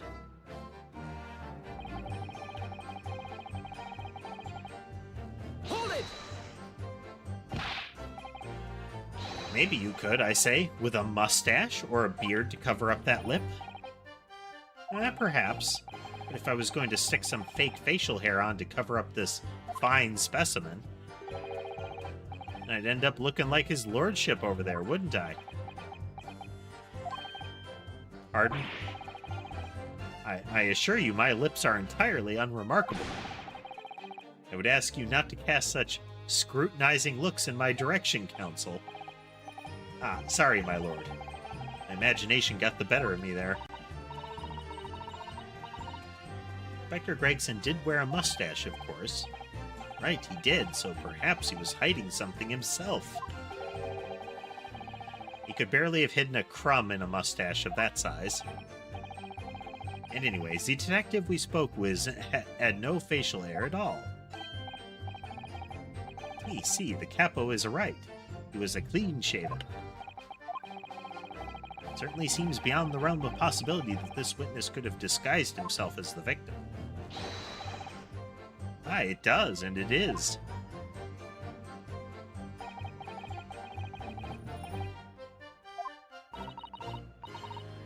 Your feeling, Mr. Naruhodo. What Mr. Boone says is undeniable.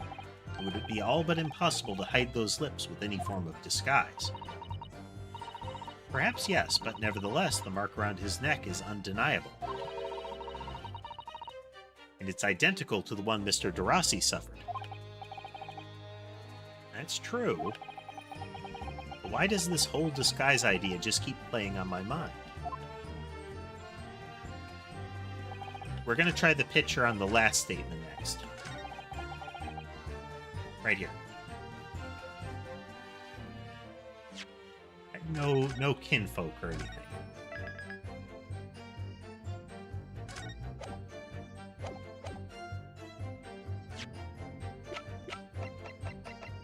Objection. There we go. If you have no kinfolk, as you put it, then explain why it is that among the sparse furnishings we found this photograph in the room. Ah, I presume as you've been renting the room that this photograph belongs to you, does it not? Oh, well, Mr. Boone, drop the pretense and tell the court exactly who you really are.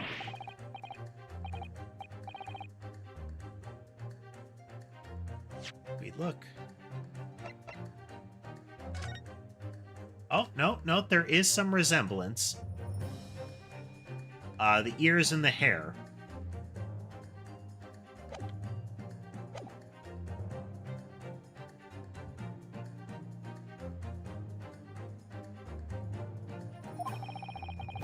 You really don't need to bother with me.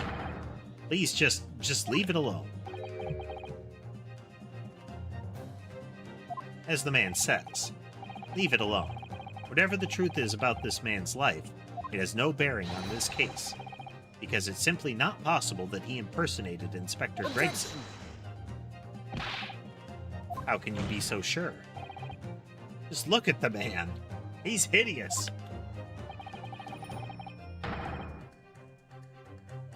No amount of disguise could ever hide those unmissable features. But what if we were to look at this the other way around? What do you mean?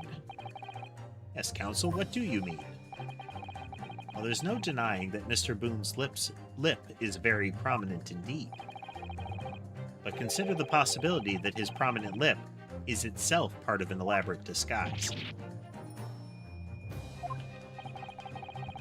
And hiding that prominent feature, in other words, revealing his true face, would make an utterly impenetrable disguise. Wouldn't you agree, Mr. Hugh Boone?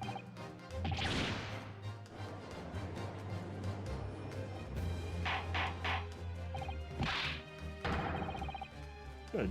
Witness, are you still hiding the truth from this court? If that's a disguise, then let's look closer again. That chin's a little different, too. Or if he's just supposed to be related.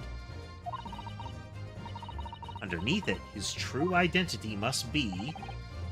That's right, there's really only one person who he could really be. My lord, the defense believes it can reveal Mr. Boone's true identity to the court. No, please, no. Very well then, counsel. Is the true identity of this peddler who goes simply by the name of Gossip on the street? I think it's Daily Vigil.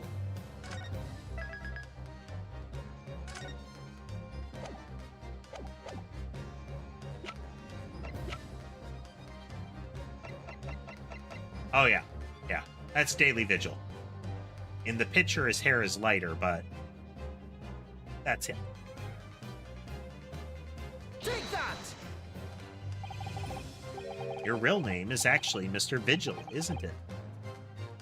Mr. Daily Vigil. I don't recall that name, counsel. Who is this Mr. Vigil? It's a name I encountered yesterday, my lord. It has to do with a certain client of Mr. Herlock Sholmes. A young gentlewoman came to the detective asking him to locate her missing husband. The woman in this photograph, in fact. This is Miss Vigil. What? From what I understand, you haven't returned home since the night before the inspector was found dead.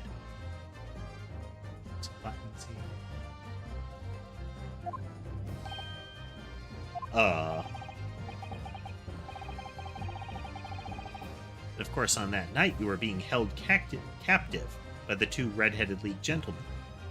Okay, so this lines up is he's been missing because he was held captive. But now, what involvement did he have with Gregson that led him having Gregson's papers? And last night, you were put up by the prosecution service in preparation for testifying in this trial. Because we'd been led to believe that you, Miss Venus, and Mr. Sandwich were all homeless. Being important witnesses in this case, we needed to know where we could find you, of course. And that explains why you've not only been unable to return home, but also unable to contact your wife, who's been beside herself with worry, waiting for you at the Vigil residence. Now, just hold on a minute. I don't have an idea what I'm talking about. Really? That's a fun expression. It's a simple enough matter to confirm my suspicions. All we have to do is pull off that disguise. Bring me the lip of Hugh Boone. Bailiffs, tear off that man's lip.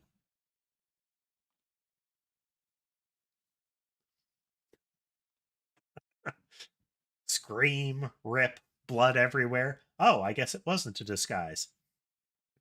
My bad. Let me just put that back here. Just hold it there for a minute. It'll be fine.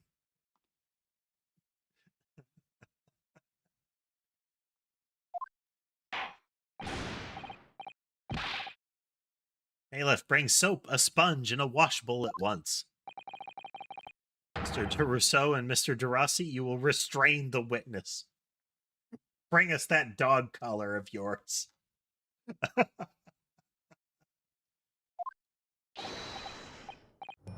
Ye, my lord.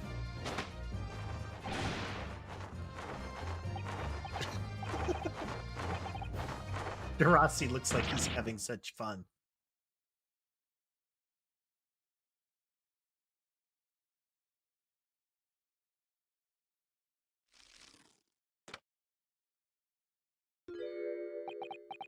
Oh, wow. He cleans up real nice.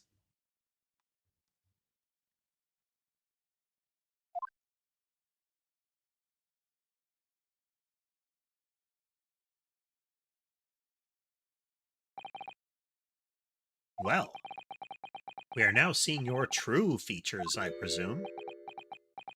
Hey there, casemate. Welcome.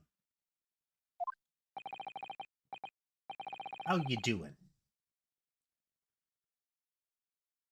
Lift your head, sir, so the court can see your face. Yep. And this is the sad shoulders, that kind of thing. Clean shaven, sad shoulders. It would appear that the defense counsel's assertion was entirely correct. Stressed, huh, casemate? I mean, otherwise good is good. Why ever force stressed? This has all been a very elaborate deception. So, witnesses, tell the court, have you seen this man before? I don't believe it, but... See, there is no question. This is the inspector we saw in the park.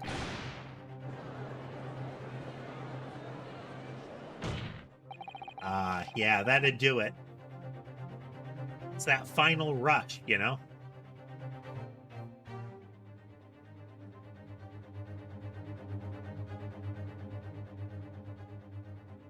Goes from a thing that is an eventual thing on the horizon that you prepare for to something that is coming way too soon.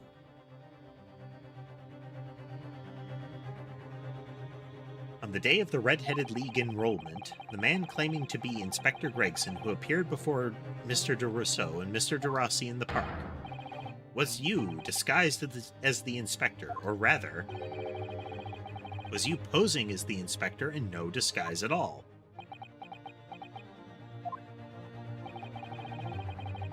Mr. Vigil was formerly employed as the chief warder at Barclay Prison. The chief warder? Then your career had promise. Why would you quit? Quite possibly have become... Why you would quite possibly have become the future governor of the prison. What on earth have you been doing peddling tittle-tattle on Fresno Street? Well, it's been 10 years since Mr. Vigil worked at the prison. 10 years?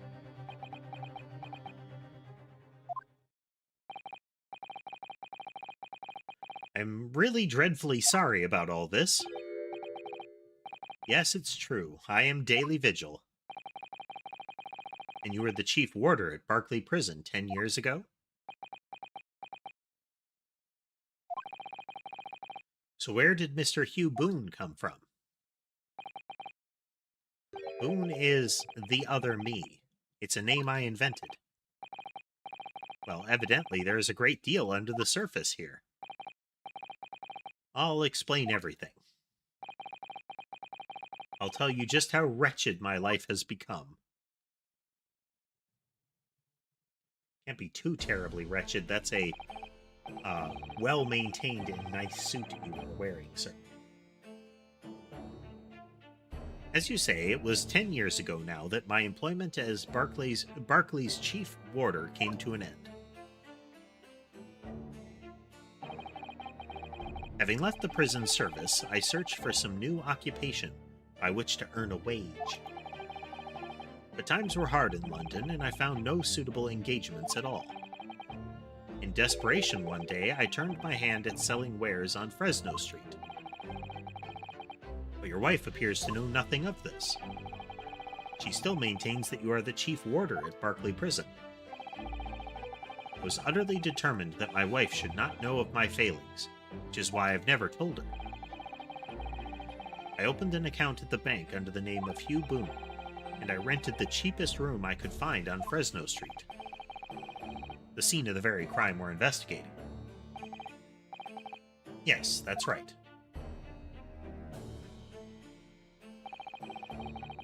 A place from which I could emerge every morning at 8 as a squalid peddler, and transform myself back every evening at 5 into the well-dressed man about town before returning home.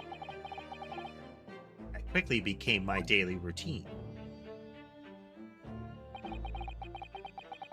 I was puzzled by the lack of furniture in the room, but that explains it. But why on earth didn't you just tell us this in the first place? I have a wife, sir, and 2 sons. And without wishing to sound self-conceited, they regard me with some pride. I couldn't bring myself to disappoint them. So instead, you decided to conceal your occupation from them. Yes. I've made such a terrible mess of everything. Still, one thing doesn't add up. No matter how many tidbits of information you could sell to passing gentlemen, even at 6 pence apiece, you couldn't hope to match the salary you must have commanded as chief warder at the prison. Very true. To have kept your family in comfort despite 10 years of somewhat misbegotten employment.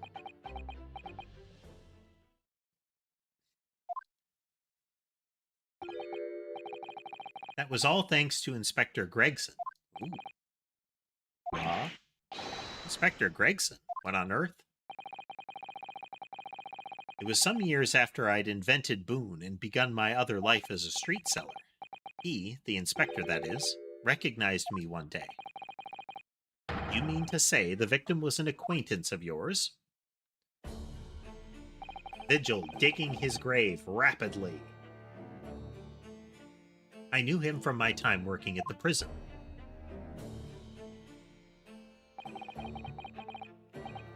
When he saw what I'd become,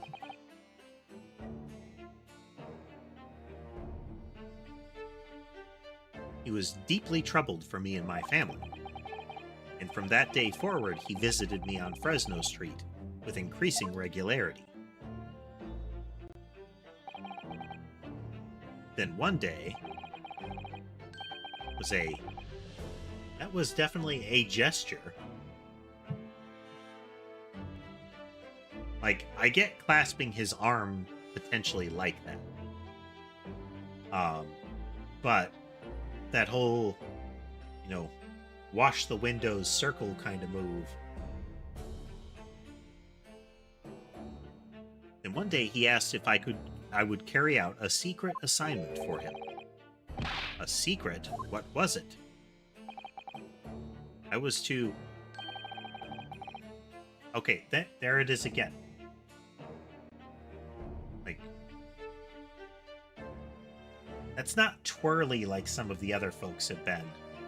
This is weird gesture. This is verging on the mechanical man kind of guy that we had before. But even his was justified. What? Impersonate him?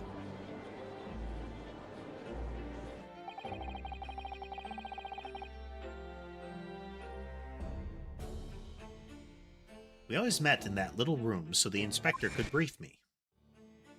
Visit Orcs East tomorrow and take a statement from the proprietress. It was always something along those lines. Surveillance work, interviewing people. On those occasions...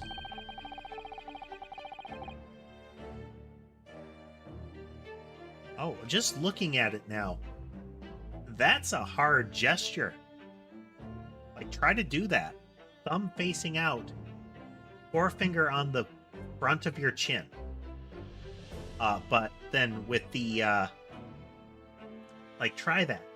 It strains at your arm. It's not impossible, but that's not an easy pose. Kind of a contortion there. Especially with your, bicep right out. Oof. Oof.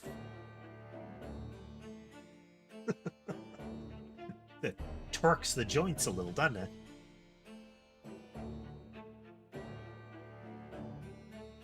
Especially when you watch how he goes through the motion of putting it there. On those occasions, he would lend me his identification so people would believe who I was. My instructions were to make an impression, to let people know that Inspector Gregson had been at work. And for those services, he compensated me financially. Scotland Yard inspector willingly relinquished his identification into your care with intent to deceive? That, as I'm sure I need to not point out, is a very serious criminal offense. But why? What was the point of you impersonating him? I truthfully do not know. All I can say is that the inspector warned me on numerous occasions. Now remember, Vigil, I need your solemn word. You don't blab about this to anyone, all right? Ever. Even if, well, if I end up a croaker.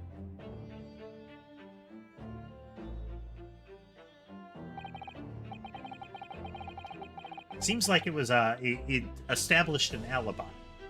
He tells him, go here and do this thing that I was going to do, and make a big show that you're there. In time, he started to bring papers with him to the room as well. It became something of a second office for him. So, in fact, the person who declared himself to be Inspector Gregson at the park on Lime Street was really... Yes, it was me, acting on the inspector's orders. As usual, I removed my boon disguise, and then went as instructed to the park, armed with the inspector's identification book. Never occurred to me that the bruise on my neck might give me away.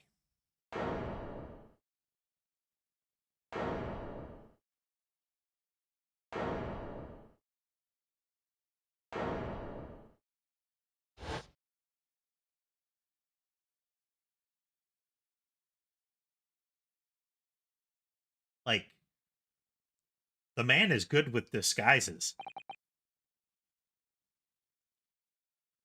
Well, it would seem this confession completely destroys the defense's case.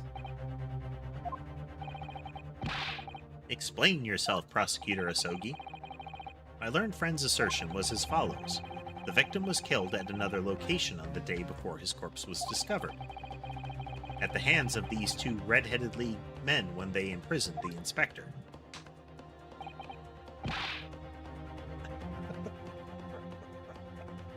He tried to do the desk slam gesture and hurt his little hands.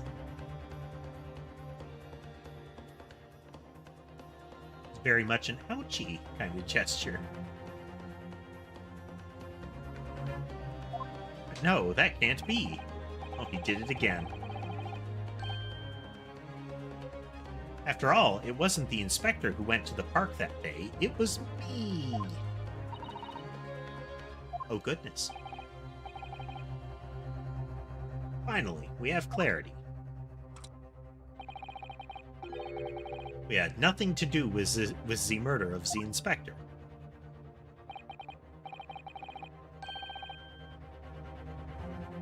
And thank you, Mr. Defense, for proving it. Sir of Defense, or something along those lines. Gavel, gavel, gavel. Indeed, it would appear that we have reached a de facto conclusion of sorts. These witnesses had no involvement in the murder of the victim. As proven, somewhat ironically, by the defense. Gavel. I hereby call an end to the cross-examination. Gregson is dead, casemate. This is the trial where, in this trial, Barak von Zeeks is accused of the murder of Tobias Gregson. Zeeks was found in the room with Gregson dead, and a revolver in Zeeks' hands.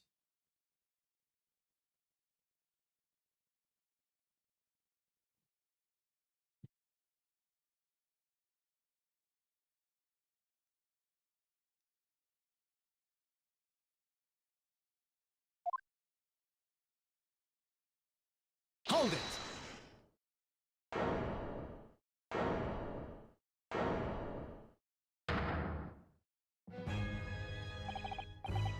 Pardon me, my lord, but with your permission. And if it's not apparent, so this is Kazuma Asogi, the childhood friend, who was presumed to be dead, and then his body went missing, and then he showed up with amnesia, acting as the apprentice of Barak von Zeeks, and then recovered from amnesia, and is now acting as the prosecutor in a case against Ryunosuke, with the accused being Barak von Zeeks. Chose to be the prosecutor and is now railing against them.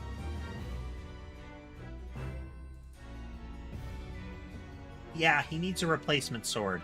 He especially looked really good with it when he was walking back and forth in front of the jury.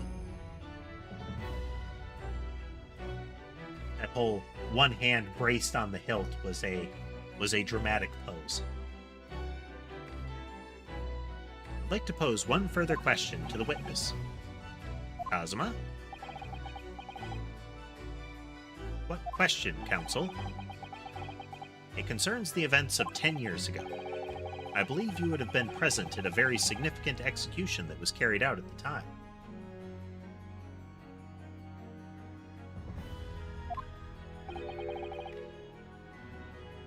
"10 years ago? The execution of the professor, Genshin Asogi, Katsuma's father. I want to know exactly what your involvement was." Oh. Answer me, man. One moment, counsel. Is this related to the current case? Naturally.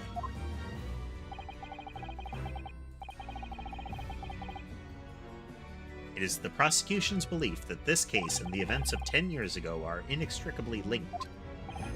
I mean, the murder board in the room where Gregson was found dead would lead you to believe that. That all of the Reaper of the Bailey cases that have been showing up since the professor's death 10 years ago imply a link. Does the defense concur, counsel? Kazuma, you're not yourself. You're not as calm and collected as usual. Or Kazuma. No wonder he's acting this way. Mr. Vigil's memories of what happened 10 years ago would tell the tale of Genshin Asogi's last moments, his own father. I know, I do understand that, but even so.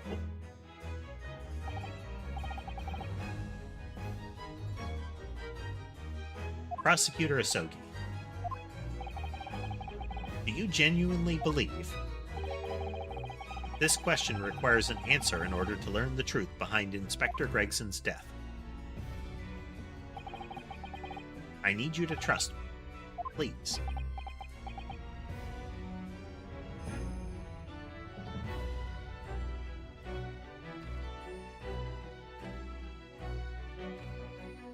This guy nipping at her legs. Nah, my pillow. Amber. Yeah. Trills and trots off.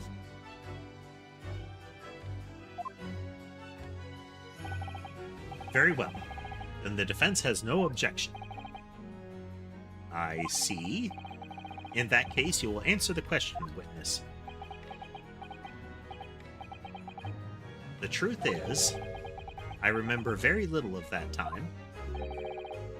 You've forgotten. I'm sorry to say, yes. As I said, I resigned from my role at the prison 10 years ago. But for some peculiar reason, my memory of the events leading up to that moment is extremely hazy. Does that not strike you as strange, Mr. Naruhodo? Sorry. Well, 10 years is a long time. But to have forgotten the reason why he left such an important job. Yes, you're right. Not only that, Mr. Vigil's claim contradicts what we already know. He did not resign. He was emphatically fired.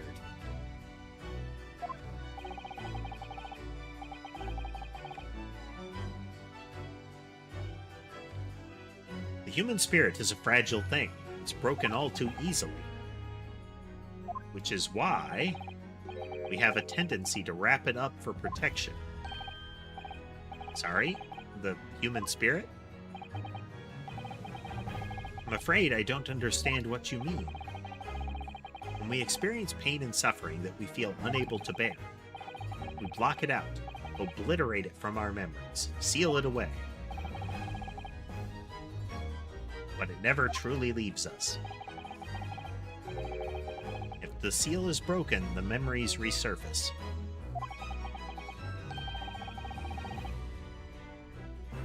And when they do, that fragile spirit may finally be crushed. But I really don't. Ozma. But if it must be crushed, then so be it.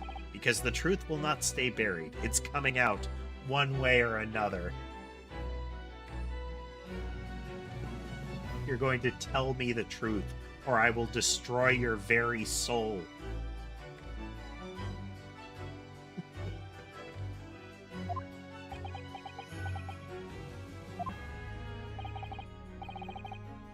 Right, now I understand. It's clear what his intentions are.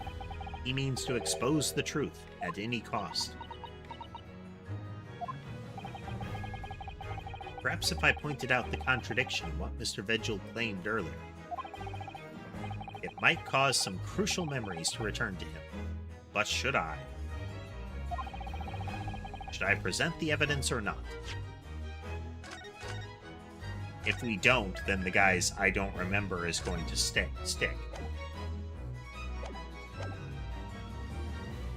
Something handled the truth, yes. No idea how this is going to go, but this is a court of law, and I have a duty to pursue the truth. Mr. Vigil, I'd like you to look at this. Evidence that clearly contradicts your version of events. A harsh reprimand incurred by Mr. Vigil 10 years ago that resulted in him losing his job as chief warder of Barclay Prison. Take that!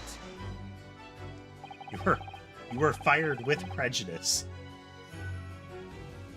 Just a few moments ago, you made the following statement. I resigned from my role at the prison 10 years ago. Well, yes. In other words, you claim to have left the post of chief warder of your own volition. Well, yes, of course. Why? Tell me. You remember seeing this document before? No, no, I don't. This is a dismissal notice ordering the immediate termination of a prison staff member's employment. A dismissal notice? And the name on the notice is yours, Mr. Vigil. What? I love that little gesture. Slap, ouchie.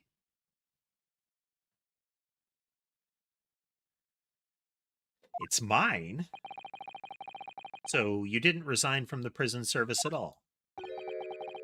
For some reason, you were dismissed as chief warder from Barclay. No, there's been some mistake. I'm sure. I'm sure I tendered my resignation. This dismissal notice is nonsense. Isn't it? If you were forcibly dismissed, there must have been good reason. Clearly, you did something. Mr. Vigil, it's time to break the seal and have you remember.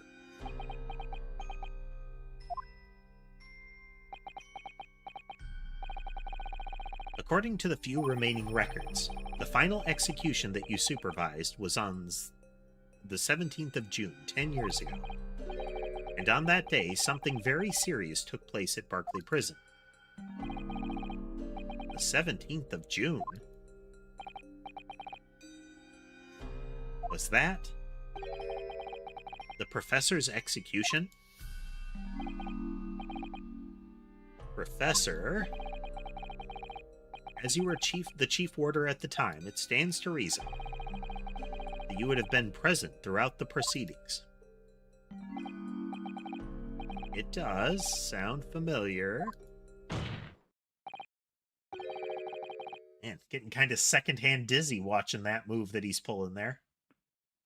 And yet, that execution never took place. The convict, ostensibly executed earlier that day, later re-emerged from his grave. The convict came back to life? In the cemetery, in the middle of the night, there was a witness. However, the witness claims that a moment after he saw the convict clambering out of his grave,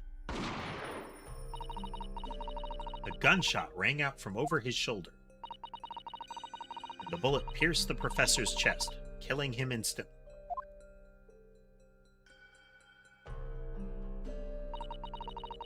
Those may have been the professor's actual last moments.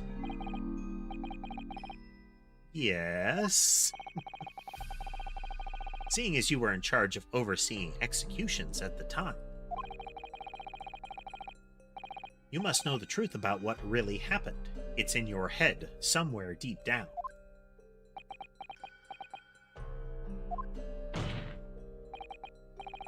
Answer the question. Don't make me pop your top and go in digging.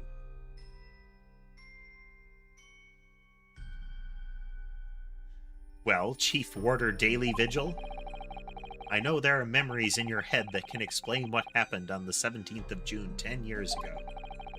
And now it's time for you to drag them up.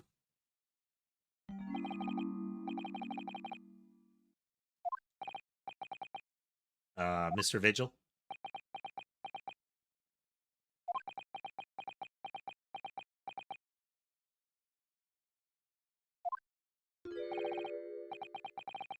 The whole prison, it was complete chaos. The prisoner escaped. He was killed in the cemetery. The shocking news ripped through Barclay like a hurricane. What?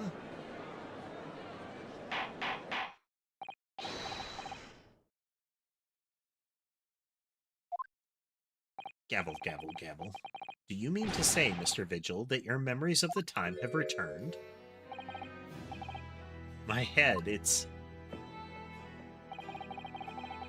like some floodgates have been opened. The images, the screams.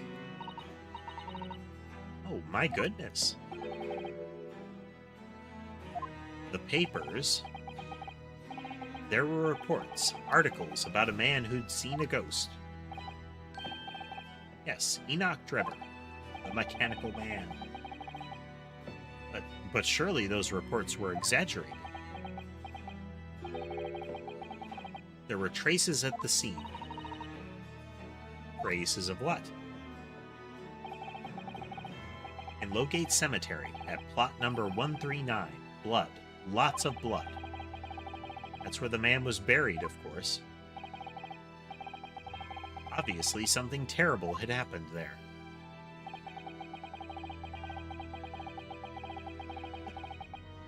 It does have a bit of that PTSD flashback on film kind of vibe.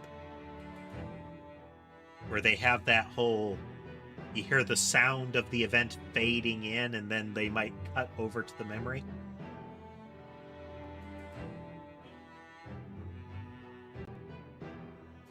The depths of conspiracy and depravity from which this tale is emerging are quite staggering. I've reviewed police records from that time extensively. A thorough investigation was conducted by Scotland Yard to ascertain how the convict managed to escape in the first place.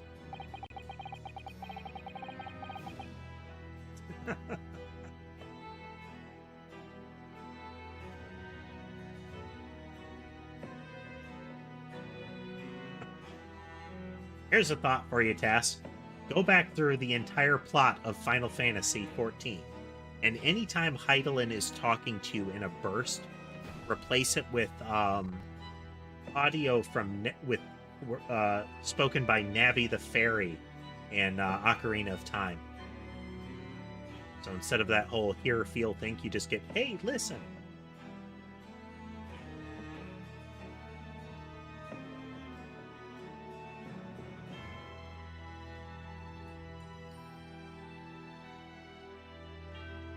The conclusion reached by the investigating team was...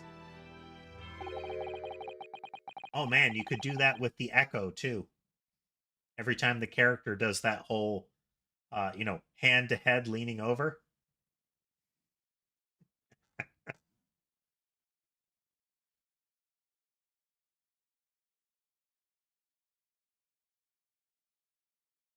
That a member of the prison staff must have been involved. Are you suggesting that a prison warder abetted the man's bid for freedom?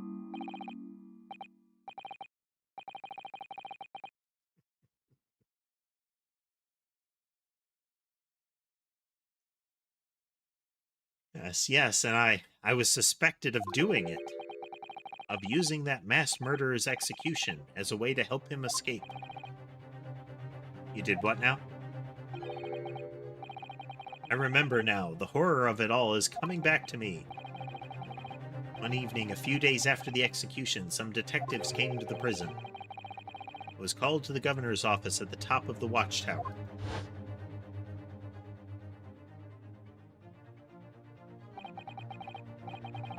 I'm sorry, Daly. This is a serious business.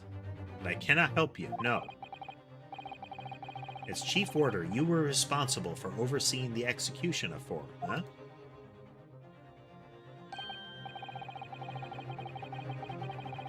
Well, it seems the fellas at Scotland Yard want to have a few wee words with you about it. You better pack your things, laddie. You're not to attend you're to attend in person. As soon as he told me that, my mind just went completely blank. Man. He's gonna break his own neck at this rate.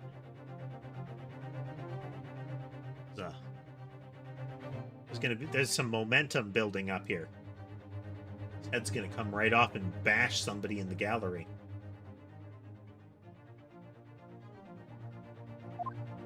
Next thing I knew, the professor, the most hated killer in our country's history. And I let him escape and finished. My life is over. Oh, wow. Threw himself out the tower window.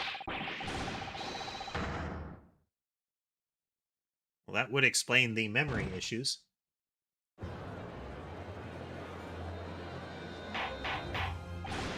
Gavel, gavel, gavel. Bailiff, fetch a doctor at once. Court is adjourned for today with immediate effect. So, with Mr. Vigil's collapse, proceedings came to an abrupt end for the day.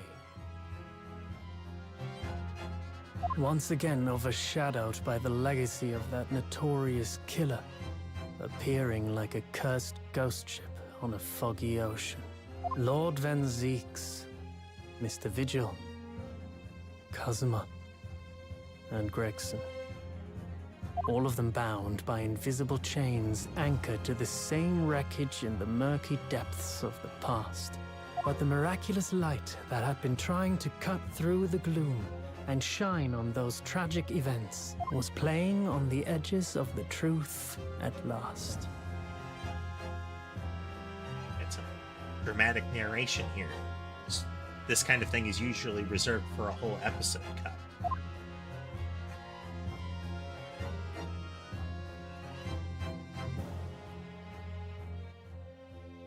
As opposed to just an to a chapter cut inside of an episode. Yes, I would. Okay, quick break, and then we'll be right back to it, folks.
Getting re-situated, folks.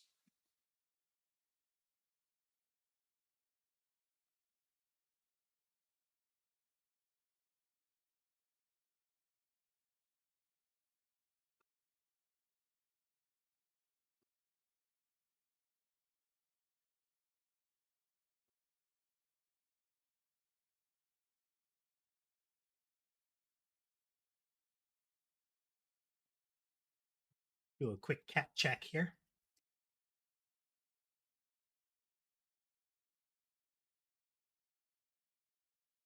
Ember toasting on her secondary spot. We can see some movement through the curtain in the upper left. You can't see it clearly from that angle. But Sky's cheek is smushed right up against that little step there.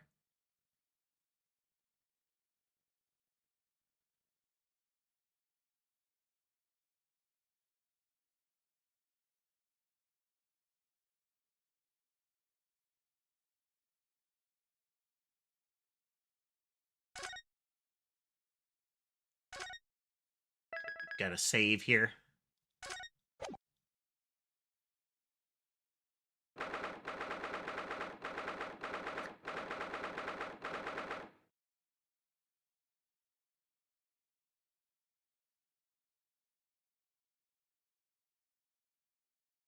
Heading into the next stage of investigation.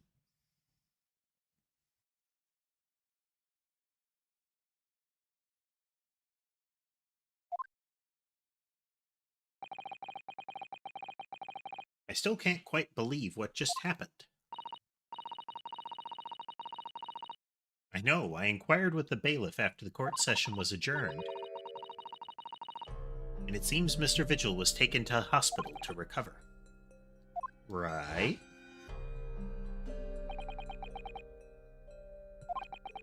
10 years ago now, Mr. Vigil attempted to commit suicide by jumping out the window of the prison governor's office. But ever since then, he's completely blocked the memory of those events from his mind. Or I guess it's possible that the... Just a moment.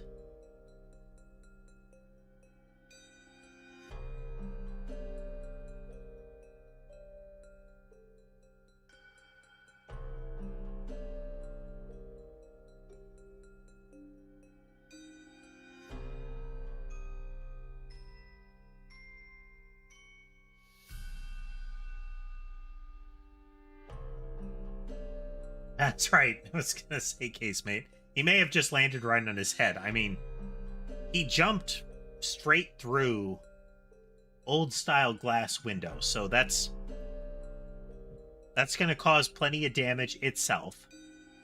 And then if he jumped through it such that his vision went straight through the glass that way, it's a decent chance that he would have landed in such a way to smack his head. Setting aside the likelihood that just physics would rattle his brain around in there no matter how much, how he landed.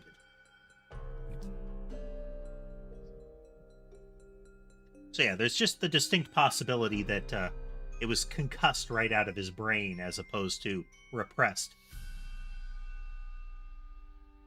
What's that, Tess? What question do you have?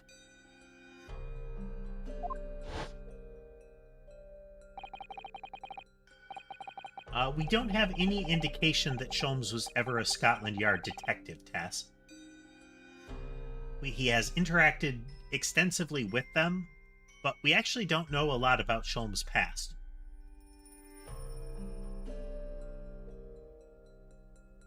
Nobody knew his secret. Not his family, not even the man himself, but I forced it out into the open.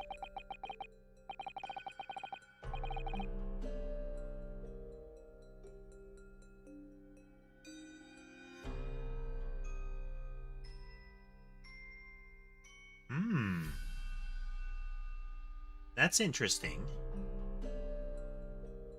So Gregson came onto the scene right around the professor getting caught.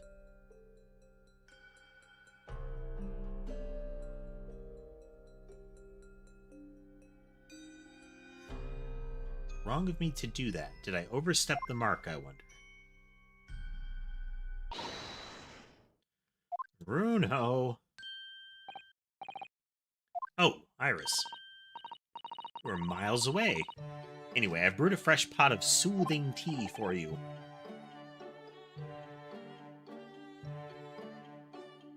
Oh, thanks. I actually haven't shown it to you, casemate. So here, let's let me take this opportunity to show off.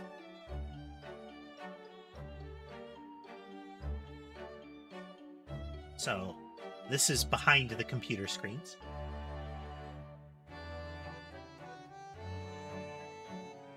You can slide it to the side a bit.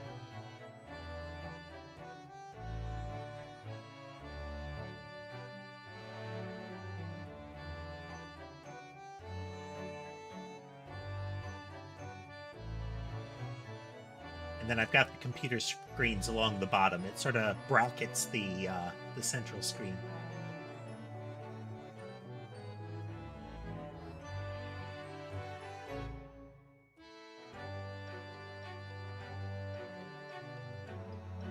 Exactly, Tess. It's perfectly safe.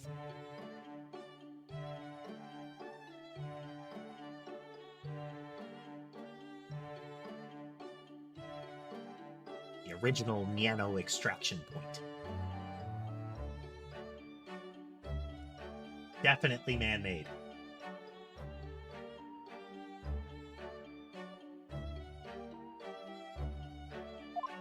Oh, thank you. You and Susie have had an exhausting day so far, haven't you? Oh. Thank you, Iris. How thoughtful of you.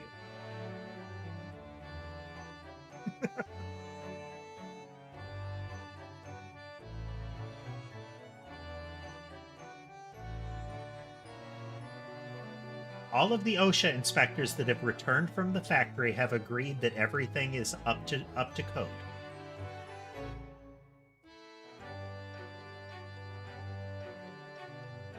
Every last report that they have managed to get.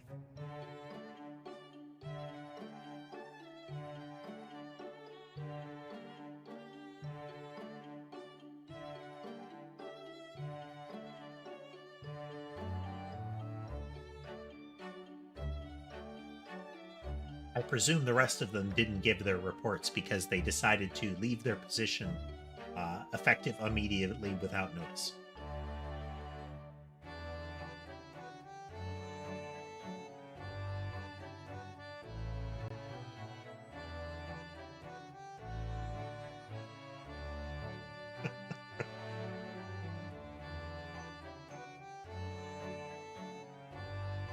This guy is being a lap cat this evening.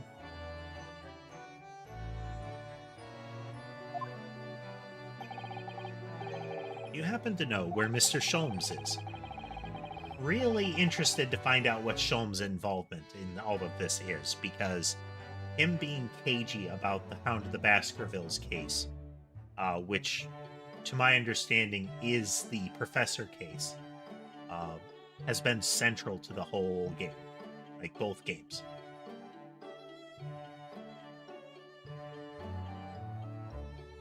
When we came out of the courtroom back into the defendant's antechamber, he disappeared. Oh, no, I don't know. He just suddenly sprang to his feet and left. All he said was, "I must leave." He is sus as all get out in this, isn't he? I wonder if he's pursuing the mystery of Inspector Gregson's death. Well, you know that Hurley's always saying what Hurley's always saying, don't you? There are mysteries in this world that should perhaps never be solved. For the construction of a solution comes only at the expense of the destruction of something else. What does that even mean?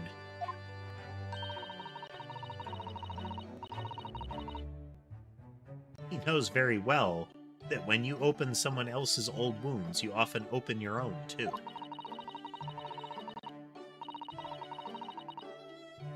But he just can't take his own advice and leave well alone. Solving mysteries is too important to him. That's so true. That's what I like about Hurley, after all. I suppose that's the lot of a great detective in some ways. So then, let's have some tea. And then I'll give you a hand. Yeah, pulling a gun changes the tone of any, like, request or option that someone is giving you. Like, Pull's gun, let's have some tea, is kind of akin to pointing the gun at them and saying, sit down and drink the tea.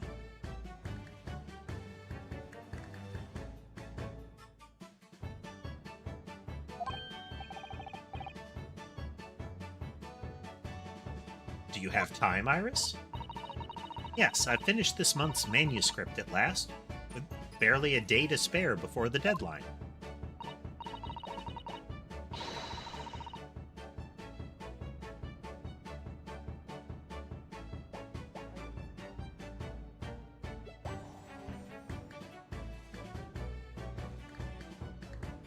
So looking forward to it. A brand new story to read in The Adventures of Herlock Sholmes.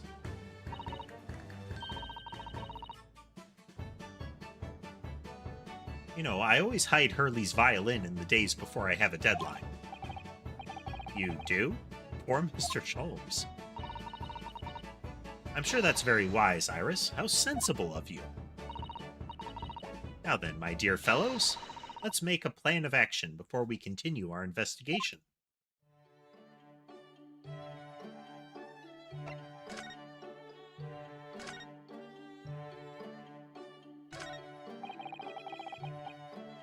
Scribble stuff down.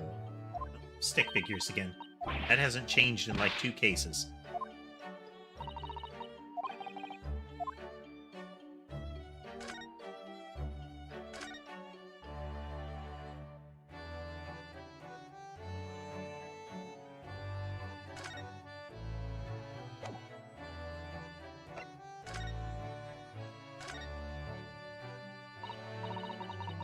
So how did it go in court this morning? Well, we still don't know the truth about what really happened, but one thing's increasingly clear. Lord Von Zeeks definitely didn't do it. Oh, goody. Yeah, that's right.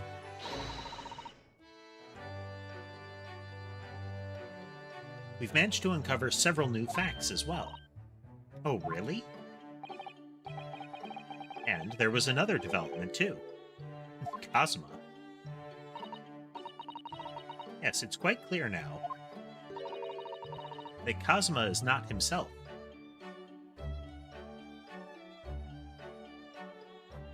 I think he is very much himself, and that what we're seeing is the hidden purpose Cosma had for coming to Great Britain was to find the truth of his father's death/disappearance.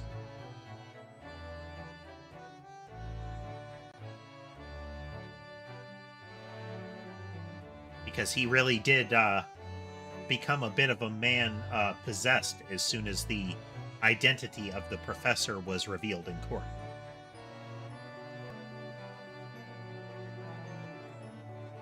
And the question being, was he aware of it? Because Miko Toba actively helped him come over to Great Britain.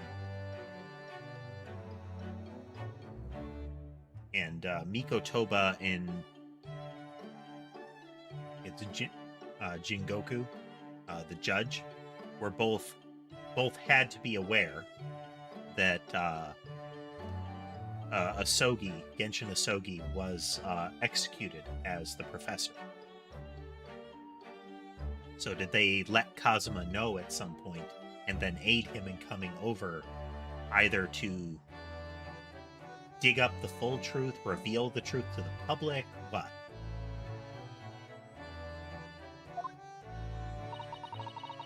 The way he's acting, it's almost as if he's possessed.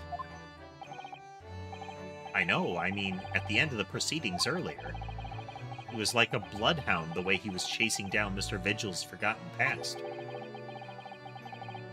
He's not normally so mercilessly persistent. I disagree.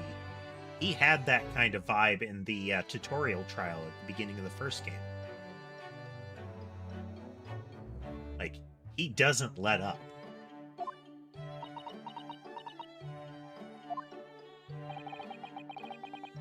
I mean, maybe that's why his headband was always blowing in the breeze. It wasn't that there was, like, a perpetual breeze. It was the emanating force of his convictions, like, radiating out from him. Sort of a narrative force field. What's going on in his head, I wonder? Really need to sit down with Kazuma and try to understand what he's going through.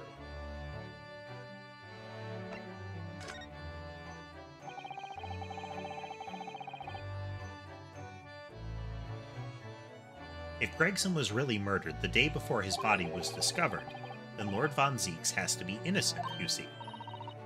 What? The day before? Well, that should be easy enough to work out, just by examining the corpse, surely. You would expect so, but curiously, no time of death was included in the autopsy report. That is curious. There are still unanswered questions about Lord Von Zieks, though, aren't there? Ah, do you mean... I mean, what was he doing there on Fresno Street that day in the first place?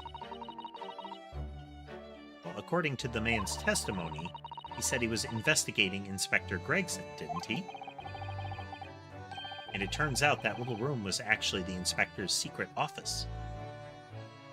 I mean, everything that we're hearing about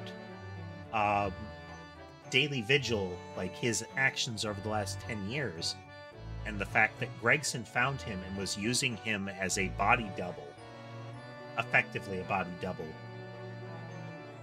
for this investigation that he was doing in secret, would lead me to believe that that information, like something about that, got out, and Von Zieks was investigating Gregson as a result.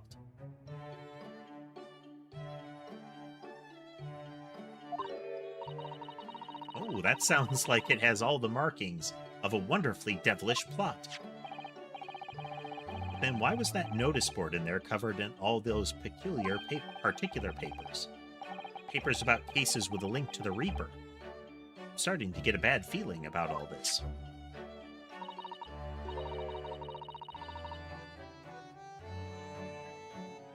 Dear, that sounds more like something horribly devilish. I must start by looking into Inspector Gregson's movements of late.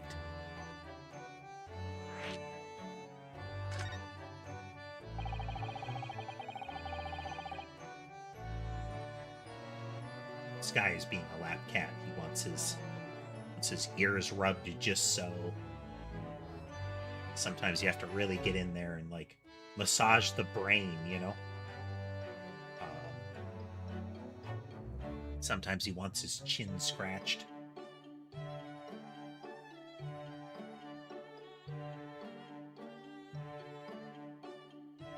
He heard a noise and it startled him. He's trying to decide if he wants to stay on my lap or leave.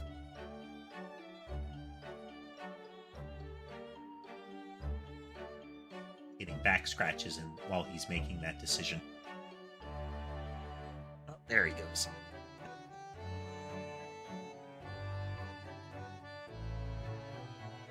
I never imagined I might have to be investigating an inspector's movements. Well, according to the entry in his diary, he was carrying out an incognito investigation of the Red-Headed League the day before his death.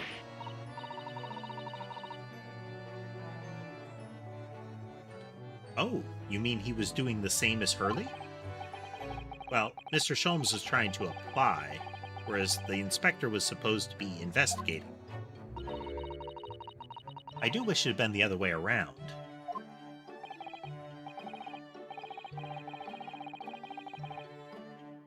Anyway, as it turns out, the inspector who went to investigate the Red-Headed League that day wasn't actually Gregson at all. It was Mr. Vigil, in possession of Gregson's identification.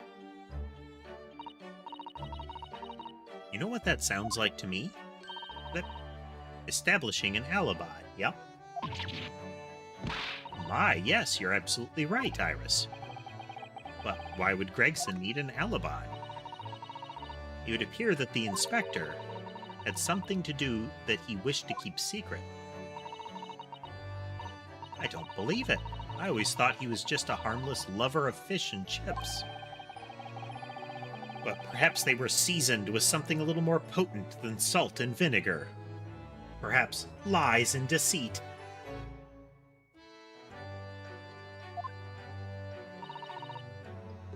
I think perhaps we should try to move away from food analogies. Well, anyway, if Lord Von Zieks felt the need to investigate Gregson,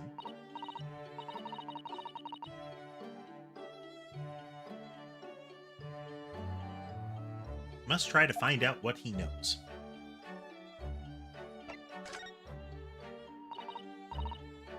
Vigil, you say? Isn't that the name of the lady who came to visit Hurley yesterday? That's right, to ask Mr. Sholmes if he would help her to find her missing husband. Only Mr. Sholmes...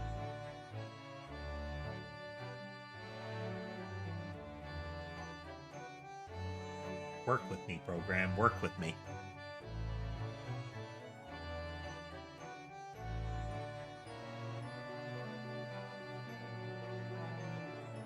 It's twice this stream. Come on now.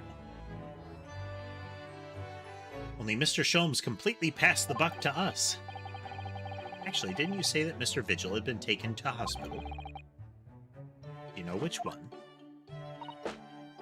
Ah, it's St. Sinner's. You know, the only hospital in these games. I mean, he's been taken to that one?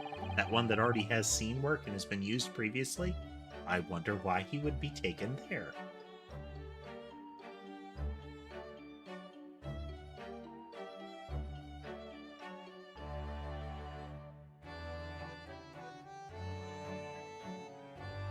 Couldn't possibly be to save on art resources. Starting to wonder if all the other hospitals in London have closed down. That's amazing, Runo. You found the lady's husband already. Well, I suppose I have, by accident. And 10 years ago, while Mr. Vigil was the chief warder at the prison, he was responsible for overseeing the professor's incarceration. No. So when the convict escaped, he was held responsible and immediately dismissed.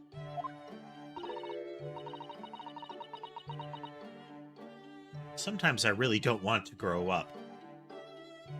Because if she did...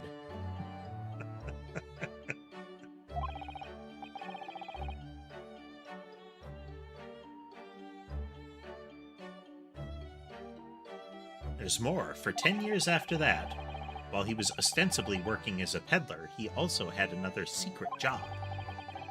He was paid by Gregson to be his stand-in to impersonate the inspector. To impersonate Gregsy? But why? I have absolutely no idea. Ginny was right. I'm starting to think all adults are up to no good.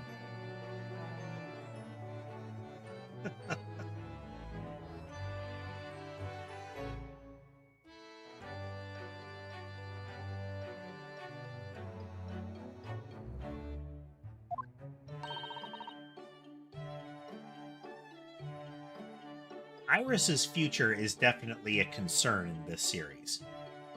Because she does have that girl genius vibe. So she's either going to do something like follow in Sholmes' footsteps and become an even greater detective. Or she's going to try to take over London with a giant mechanical spider or something. I kind of feel like those are the only two ways it could turn out. You know, super detective or giant mechanical spider.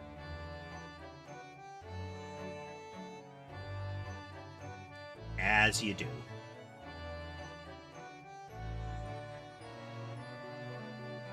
Including you, Runo. I haven't paid anyone to impersonate me.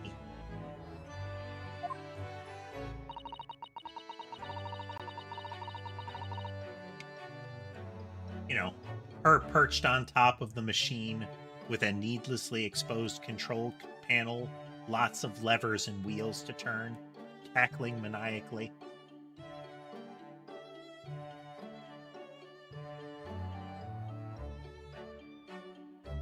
Means he has ties to the professor and to Inspector Gregson, though. So I do think we ought to pay a visit to Mr. Vigil, don't you? Back to St. Sinners, then.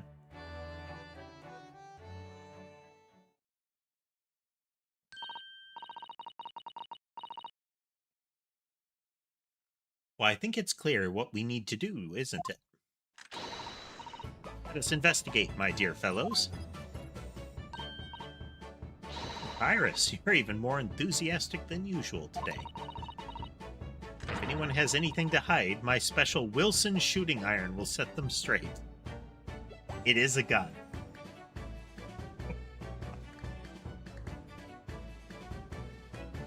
I mean, there was always there always was, and there still is the possibility that it's like her smoke grenade launcher. But a grenade launcher is still a dangerous implement. It is still firing a blunt object. And it doesn't matter what that shoots, unless it is a completely harmless gas. It's still dangerous. That water pistol? It's stuff full of piping hot extra special blend of mine. Okay, so it doesn't fire projectiles, but, you know, it's full of scalding liquid. That is an interesting take on pepper spray when you think about it. You know, instead of hitting them with something that is a very painful irritant, you just melt their face right off. It tends to encourage people to stand down.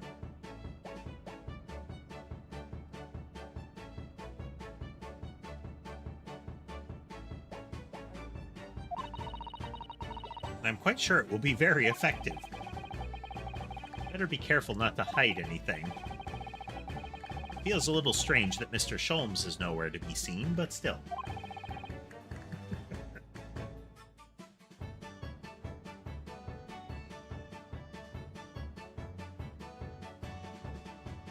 That looks like a taser, but why are there tubes attached to the needles?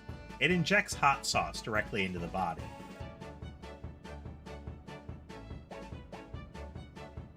Nothing says you might want to stop what you're doing like a couple million Scovilles right to the veins, you know?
Be the patient's treatment. Let's see. Tendency to jump from windows. Remember to place cushion at the base of the wall outside. There to be a story up from the ground here. Dear, poor Mr. Vigil. I can't help feeling there's a better solution to the problem than a cushion, though. Finding something you'd lost isn't always a happy experience, it turns out. Pursuing the truth can be a very dark business sometimes, can't it? I'm afraid it can. I mean, that's dreadfully true.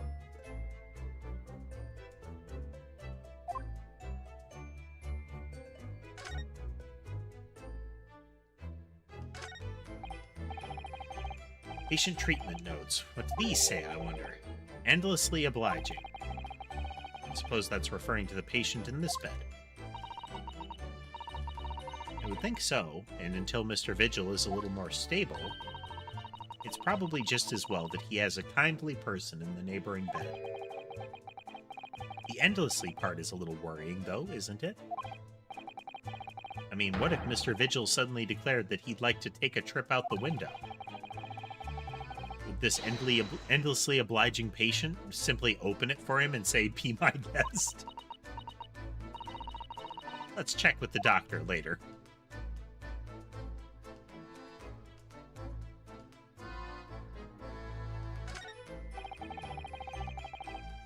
Some medicines in this cabinet. Look. I'm not sure if it's safe leaving them in reach of everyone like this. Yes, you're right. I can imagine if you were peckish, you might try some of the pills. Delicious candy. It's delicious candy, asterisk. Footnote. Pills are not candy. There seems to be a little lock to secure the cabinet doors. I don't imagine that would stop you if you were hungry. I worry that you'd break the lock. Hunger doesn't turn me into a criminal, you know, Miss Susato.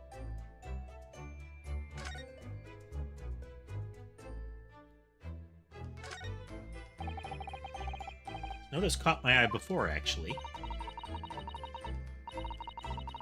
I suppose it's some sort of slogan for the ward? A cheery welcome message, perhaps? Let's see. Pay with good cheer, leave with good cheer. Oh, look at that. You were spot on, Miss Susato. It's full of cheer. I wonder how many discharged patients pay their medical bills with good cheer, though. Once more, we have some observations on the money-centric legal system and now the health system. Once I had to have a very painful injection when I fell ill with a cold. I felt awful already, so why did I have to suffer the sting of the injection as well as the bill? I yelled at the doctor.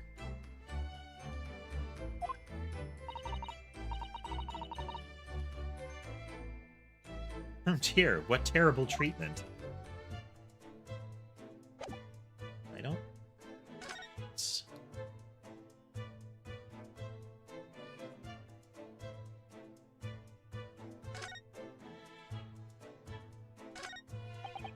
Double check. A pair of crutches. Before we came to Britain, I hadn't realized they were used here as well. I imagine they were imported into Japan from Great Britain in the first place. So no one in all Japan broke a leg before their arrival? Anyway, the sight of these things doesn't bring back good memories for me. Here, did you injure yourself once and need to use some? When I was little, I thought they looked fun, so I borrowed a pair to play with.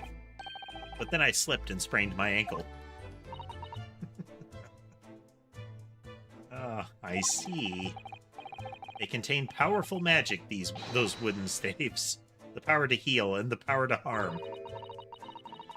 I think a certain cheeky little boy managed to cause the harm all by himself.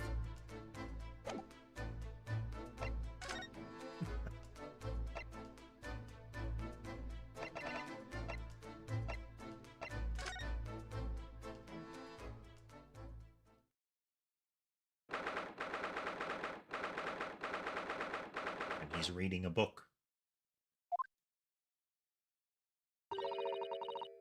Lord Von Zeeks is reading. Look. I like how she puts on her, essentially her driving hat with giant pom-poms to hold the rest of her hair, while still having the twin tails out the back, you know? Oh. If you look really closely, lower right corner, the bag, there's a blue bunny and like a pink mouse kind of thing. And the blue bunny is wearing the brown leather trench coat and hat, akin to Sholmes, and the little bunny with the big ol' protruding ears from the sides is wearing a purple outfit. It's a bunny with the pink body, bunny or mouse or whatever, with the pink of her hair as its color. Doesn't seem to want... He wants visitors, does he? But he must have noticed we're here, surely.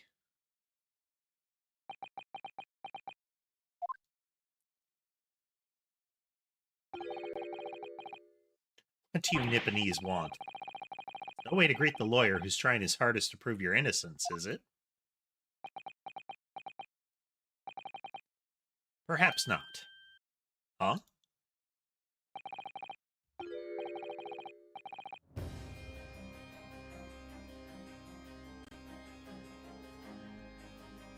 I apologize. What can I do for you, Mr. Naruhodo? Lord Von Zeeks speaking earnestly.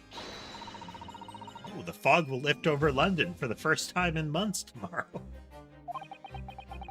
What's the temperature in hell? We need to check. This does feel very, very strange.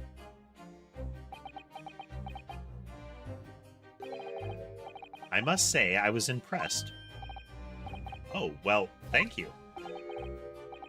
Not by you, by your fellow Nipponese. Your prosecutor friend.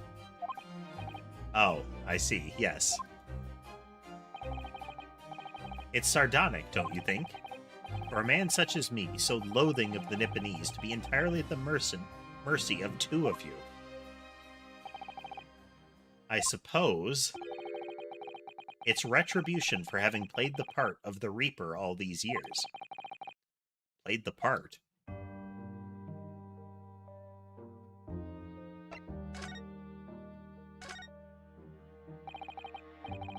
You once told me that you gladly allowed people to believe you were the Reaper, because it helped reduce the amount of serious crime that took place in London.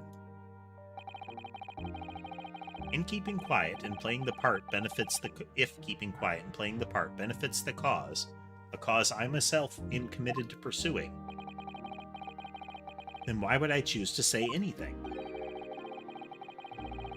But the henchman of a criminal killed by the Reaper attacked you only the other day. And that was just the most recent of many attempts on your life, wasn't it? Someone is clearly profiting from your silence about all of this. Someone is using you.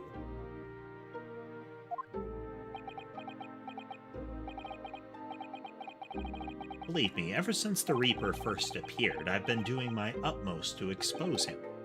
Or rather, expose the organization.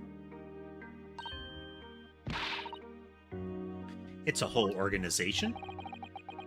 It's inconceivable that all those accidents were orchestrated by one man. No, the Reaper always appears to have very accurate information about the accused in each case, which can only mean that somebody at Scotland Yard is involved. Someone at... You can't mean... It's taken me many years, but I finally identified the central figure in this Reaper organization. Tobias Gregson. No! Gregson, the Reaper?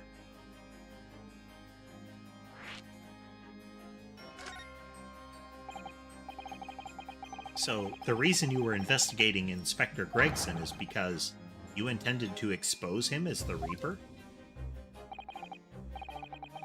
As I said, the Reaper of the Bailey is no single person.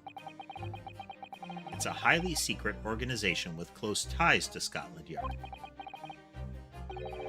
But there is no doubt that Gregson was a key member of that organization.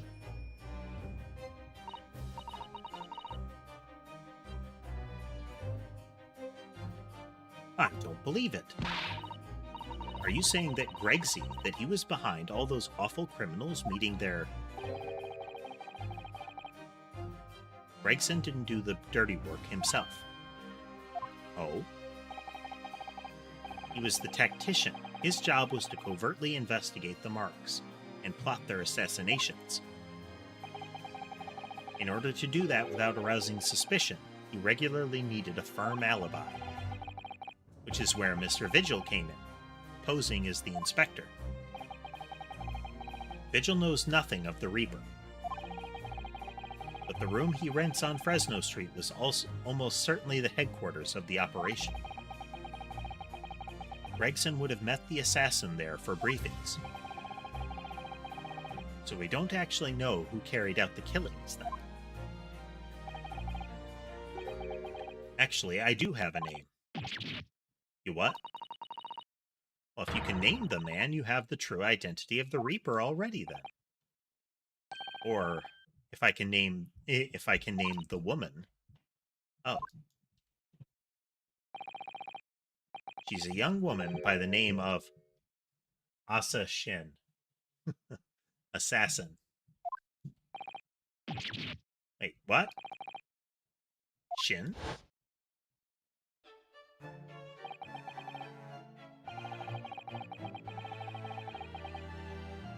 Miss Asa Shin, the true name of a terrifying killer I know only too well.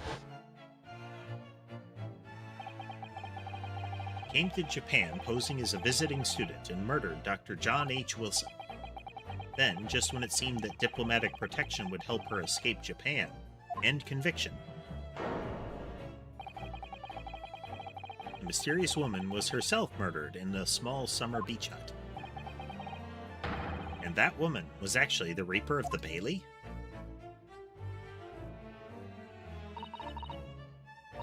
Mr. Naruhodo, this perhaps isn't the place to discuss. No, of course not. We can't mention it here. The fact that she killed Dr. John H. Wilson.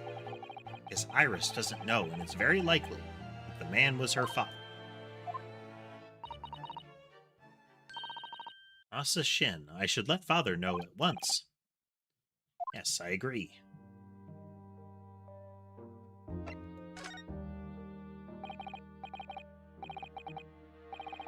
Kazuma, isn't it?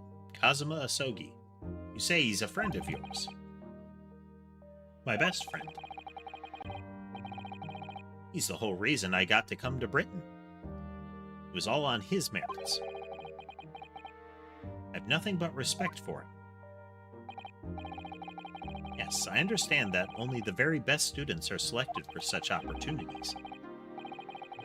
I had a fine demonstration of how sharp he is in the proceedings earlier today. He missed nothing. In fact, his flawless performance very much reminded me of his father. Genshin Asogi, the professor. It's true that the aristocracy at the time was the root of numerous grave societal problems. They were abusing their power, playing with the common man as pawns in politics, in economics, and in war. Good thing that stopped entirely and is never going to happen again, and is not happening now.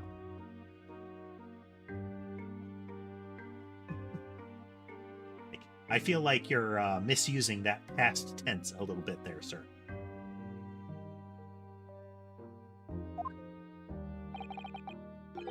In many ways, Asogi was carving out a canker from society that we British couldn't deal with ourselves. I see. That's precisely why it makes no sense. Clint von Zieks was a noble and upstanding man. He wasn't corrupt. Why did that damn Nipponese have to go and take my brother's life? In spite of having once saved mine. He saved your life? How did that happen?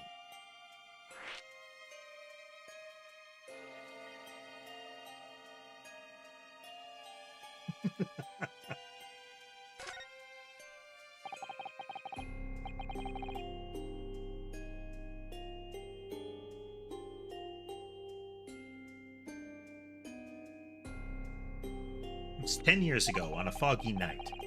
That was to be the professor's final strike. What was to be the professor's final strike had sent a wave of panic through the capital. So Clint von Zieks had already been killed at this point then. Genshin and I were walking down some back streets at a late hour. Of course, at that point I had no idea of the true nature of the man at my side. All of a sudden... Don't make a peep, you're coming with us. We were surrounded. All of our assailants were armed with pistols, their faces obscured by scarves. Clint was not only from noble heritage, he was a brilliant prosecutor as well. The scum of London hated the sight of him. They had no sympathy for his younger brother either. I'd been targeted several times before already. Yeah, it's Von Zeke's all right. We've got him. I could hear them murmuring among themselves. I knew they were after me. But just when I thought my time had come, if I let them kill you, Clint would never forgive me. It was Asogi's voice, just a whisper in my ear. Bang. After that, I don't remember exactly what happened. The next thing I knew, there was silence all around. Genshin lay on the cobbled street. Blood was seeping from his left hand. He'd shielded me.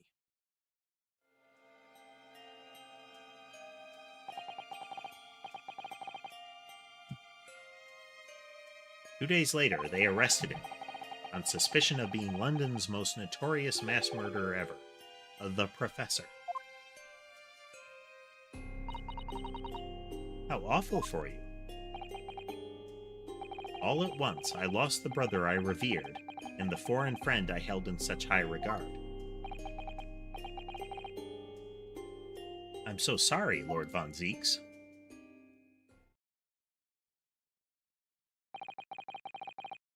That's the end of my miserable tale. I never thought I'd recount it to anyone. Well, thank you for confiding in me. The Professor, the Reaper, and Inspector Gregson. I wonder just how intimately related they all are. I still can't quite believe that Gregson was essentially the Reaper, giving assassination orders to Giselle Brett. Mr. Naruhodo, let's go and inform my father. I'm sure our government will want to hear about this new information. Oh, that means I get to meet your daddy, Susie. Hooray! Yes, all right. Let's head back to the Great Waterloo Hotel, then.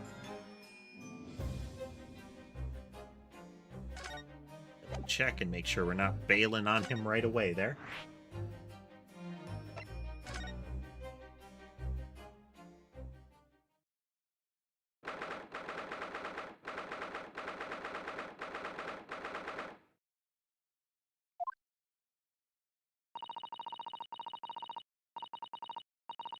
I thought it yesterday, and I think it again today. This place is so princely.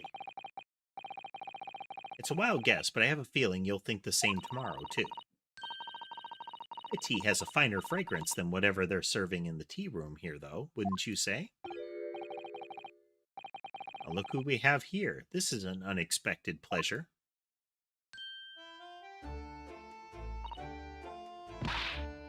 Ah, Father.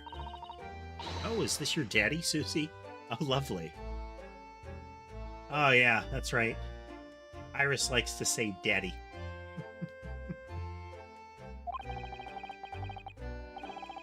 A charming young lady, and you are... Really? So you're the author of The Adventures of Herlock Sholmes, are you? That's me, Iris Wilson, at your service, sir. Susie's been such a wonderful friend to me over the last year, you know. Oh, Miss Wilson, I must say I read your work. I read your work regularly and with much interest. Iris actually lives with Mr. Sholmes, you know, Father. Is that so? Well, perhaps that goes some way to explaining that bright look in your eyes. Tee-hee. Wouldn't be smiling so airily if you knew just how bright she is, believe me. Now then, young Naruhodo, it was a pleasure seeing you in action earlier. As an invitee of the symposium, I was allowed to observe from the gallery, after I twisted some arms. And I must say, it was a truly exemplary performance. No. Oh, well, thank you very much. Although I'm fairly sure you admitted by Kazuma on the end there. No, please don't misunderstand. It was also you who impressed me. Really? You didn't miss a step against Asogi, and we all know how capable he is. Really, to have matured into such a fine defense lawyer in less than a year is quite extraordinary. It's very kind of you to say so. And really nice to hear. What I saw in court today confirmed what I've been hoping for. The favor I mentioned yesterday, Naruhodo. I trust you haven't forgotten? Oh, no, you did mention something, didn't you? But first, we have something to report, Father. Of course. Shall we take tea while we discuss matters further? I wonder where Judge Jigoku has got to.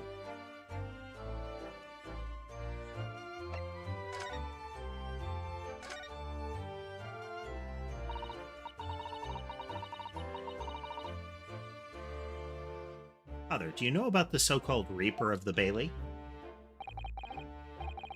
I've heard rumors. Some members of the judiciary explained it all to me yesterday. Of course, when I was a visiting student here in London, the Reaper was yet to emerge. Right, he didn't appear until after the case, when the visiting students had already returned home. Lord von Zeeks, who was in the dock today. That was Barock, the younger brother of Clint von Zeeks, I believe. That's right, he's known throughout London as the Reaper, as you've heard. But the truth is, it wasn't him behind all those mysterious deaths. It was somebody else. I see. So what you're saying is there's been a professional killer at work here. Exactly. Someone by the name of Asa Shin, in fact. I beg your pardon? Did you say Asa Shin? You mean that Giselle Brett woman who was responsible for killing my great friend? Oh no, a friend of yours was killed? Come on. Somebody... When is the bomb gonna get dropped on Iris? Professor Mikotoba, I think perhaps we shouldn't discuss this right now. Because the friend the professor is talking about is Dr. John H. Wilson. That's not something we want Iris to find out about. Not like this, anyway.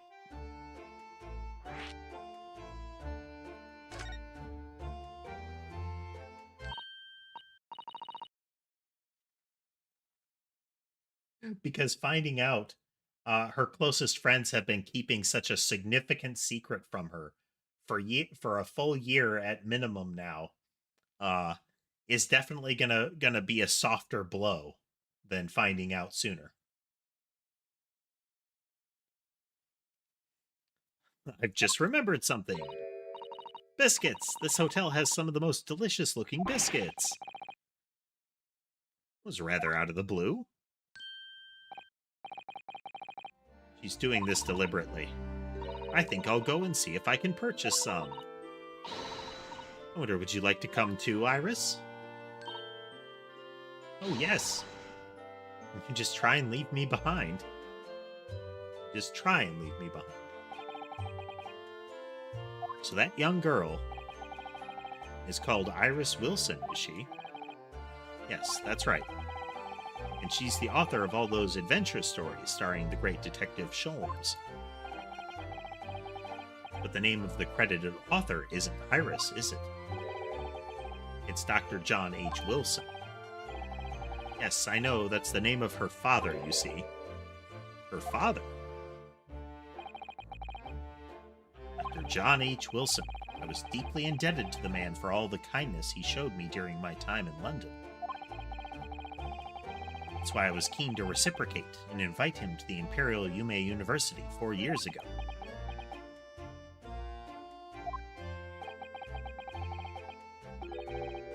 but he was murdered last year by Giselle Brett. Why would the hand of the Reaper stretch all the way to Japan? Iris knows nothing about that case, but it seems very likely that the victim, Dr. Wilson, was her father. Well, I can't say that we ever spoke about his family, so I don't know if he had a daughter or not. But I think I can say with some certainty that he was never the great detective's partner. So it could have been another Dr. Wilson, you think? Well, John and Wilson are both common names, after all.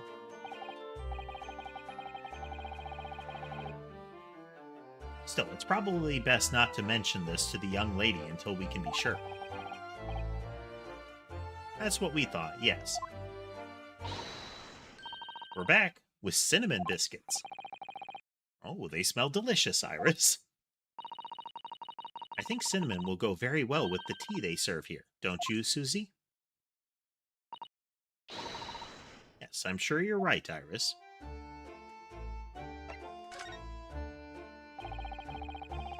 I haven't seen Judge Jigoku for a while, have you?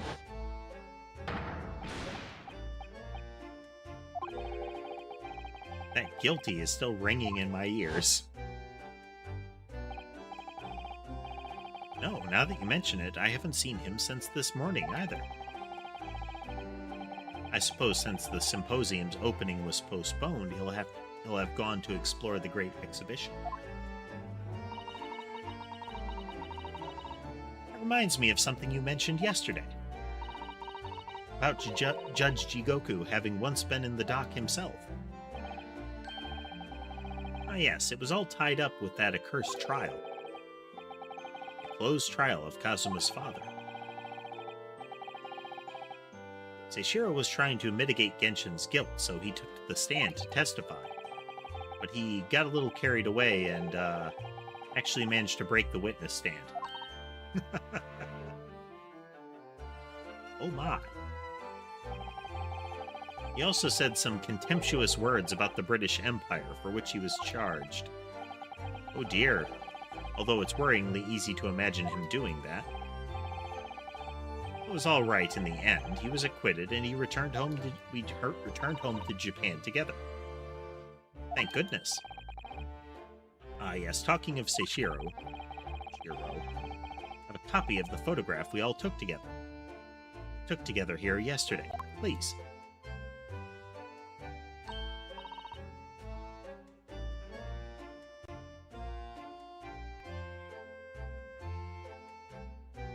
What a lovely picture. Certainly seems to shout, "We've arrived in Britain."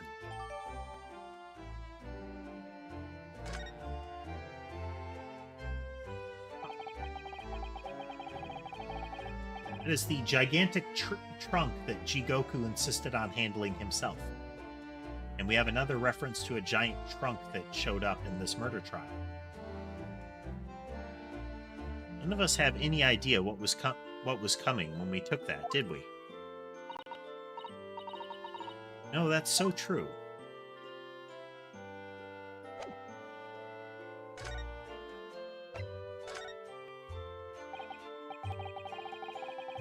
So you mentioned a favor that you'd like to ask me.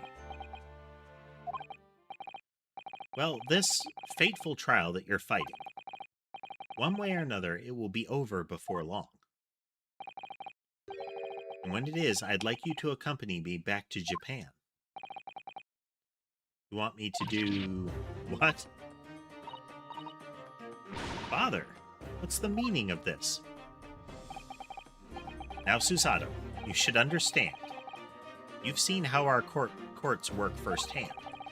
Japan's judicial system is in its infancy, especially when it comes to defense. Oh, you mean the Supreme Court of Judicature is in desperate need of a good defense lawyer. As soon as possible, really quite urgently, in fact. But I've not even been in London a year yet. And that makes you massively more qualified than anyone we've got. I've read all of Suzado's reports. I'm well aware of your extraordinary talents. And having seen you in action with my own eyes earlier today, there's no question. You, Naruhodo, are precisely the man our country needs. So, you'd be leaving then, Runo? But then, what am I supposed to do, Father? You came here to serve as Asogi's judicial assistant. Oh yeah, she's supposed to be Kazuma's assistant. Our government is still in the process of deciding how best to deal with his situation, though. You've always chosen your own path, Susanoo, and I trust your judgment. In this matter also. Father! Please, the pair of you, don't look so downcast. It's merely a suggestion, you understand. A hope, if I'm honest, but I won't force you.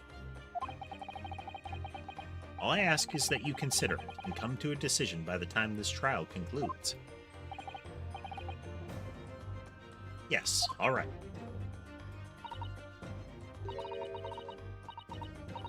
You won't leave, will you, Runo?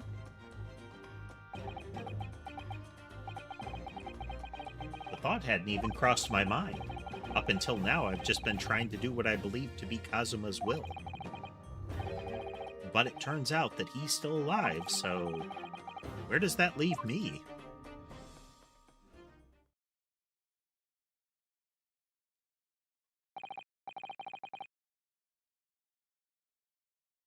Well, if you'll excuse me now, I need to telegram government ministers and the Japanese police with this information about Asashin.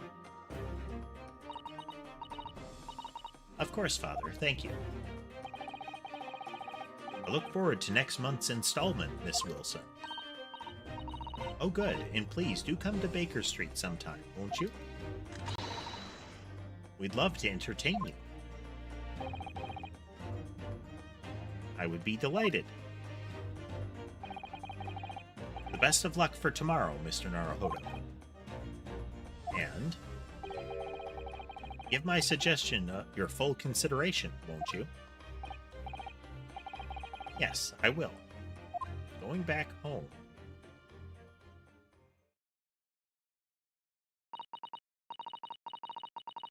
You know, Kazuma has always meant a great deal to my father. I'm sure he'd love the chance to meet with him and talk to him about all of this. Yes, no doubt.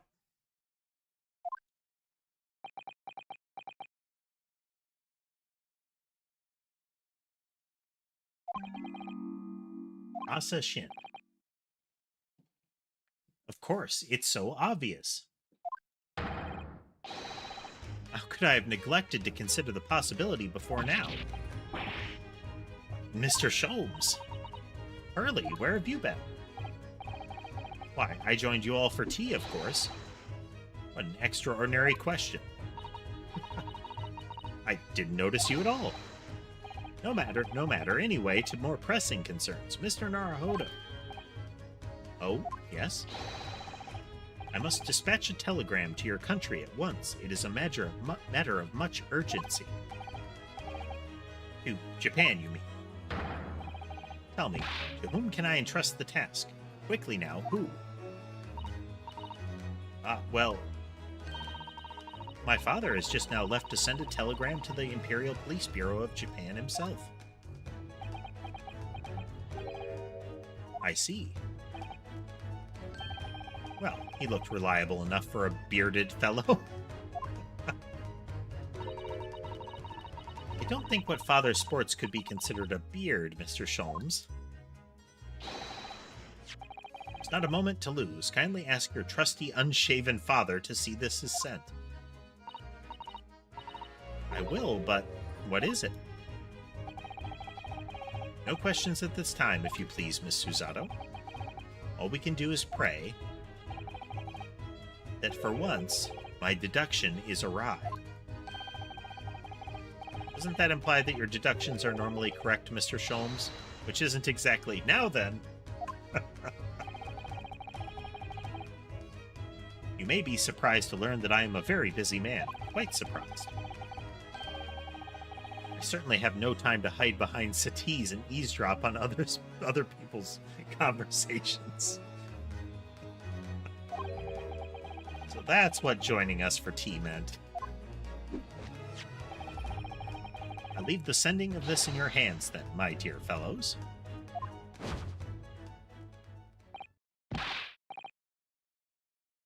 Wait a minute, Mr. Sholmes. He just sort of ran off, didn't he? At quite a pace. Left the unpaid bill for his tea behind, too.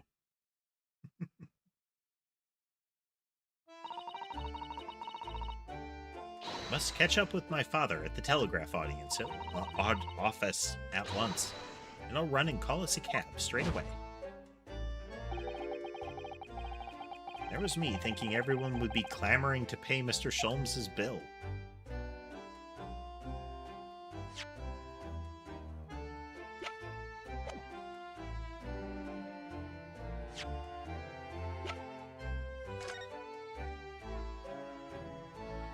A little bit of sweat on his cheek. Yeah, this trunk has got to be significant.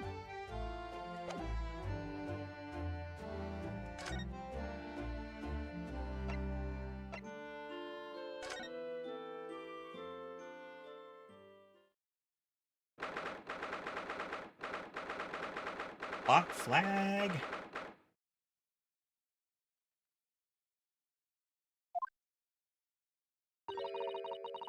It's a world where Mr. Vigil was brought, apparently. To be frank, I'm a little worried about seeing him again. Ah, the lawyer. Hello again. Are you feeling better now, Mr. Vigil? Yes, thank you. Somewhat better. I'm so sorry to have caused you to... I mean, it was because of me. If I hadn't exposed your secret and forced you to remember things you'd obviously tried to forget.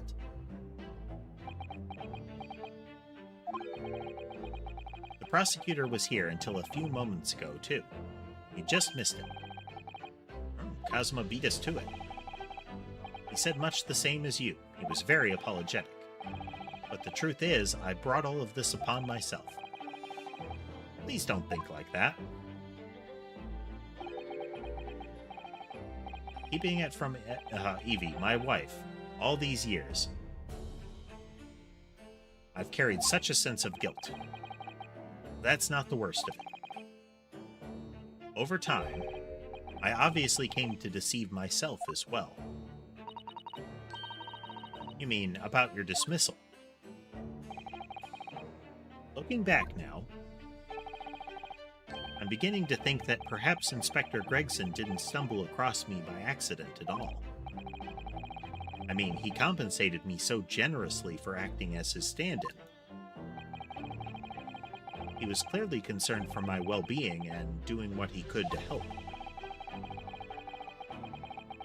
So perhaps Gregson knew exactly what had become of Mr. Vigil all along, then. I'm sure this is just desserts for 10 years of lies and deception, but it wasn't me that helped the professor escape 10 years ago. It wasn't me. I swear it. I swear it's true. Oh, Mr. Vigil. I'm sure you'd rather not dredge up even more from your past at this time, but if possible, could you tell us exactly what really happened? I want to. I need to get all of this off my chest. I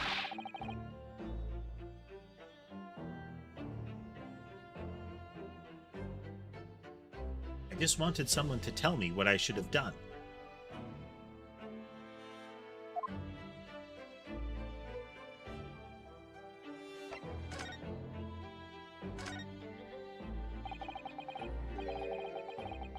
Inspector Gregson was obviously engaged in a special operation of some sort. He was investigating something that even Scotland Yard couldn't know about. Details of the Reaper's marks, yes.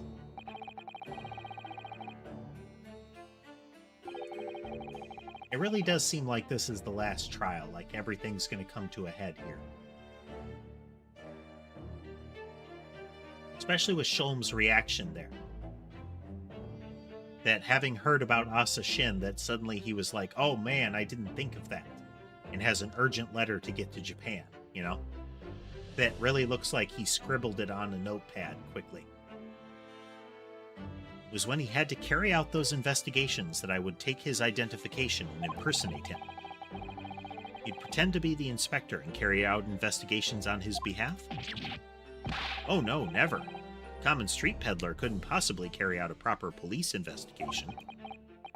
All I would do is go to that specified location and make a little hoo-ha.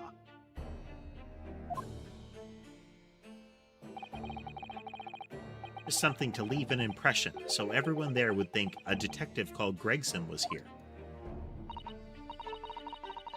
So that's what you were doing on the day prior to the incident.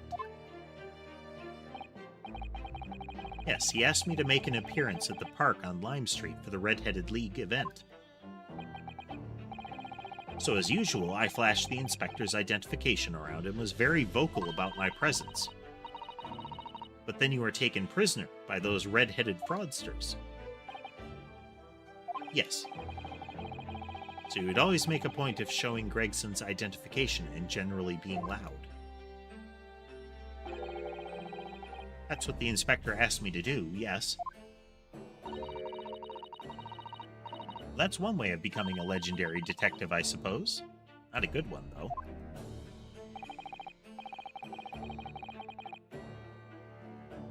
And as you know, I suffered this bruising around my neck at their hands.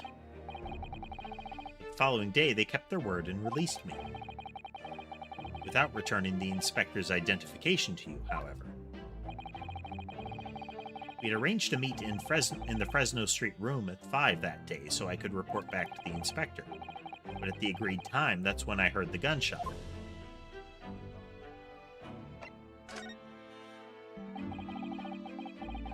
It was at midnight on the 17th of June, 10 years ago. That was the time scheduled for the execution.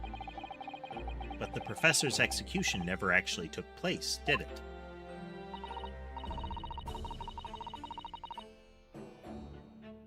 Or rather, the execution itself must have been used to effect the plan of escape. I hardly dared to imagine what a chilling plan it was. Barclay was renowned for being the highest security prison in the country. Everything that went in or out of the place was searched multiple times. But there was one notable exception.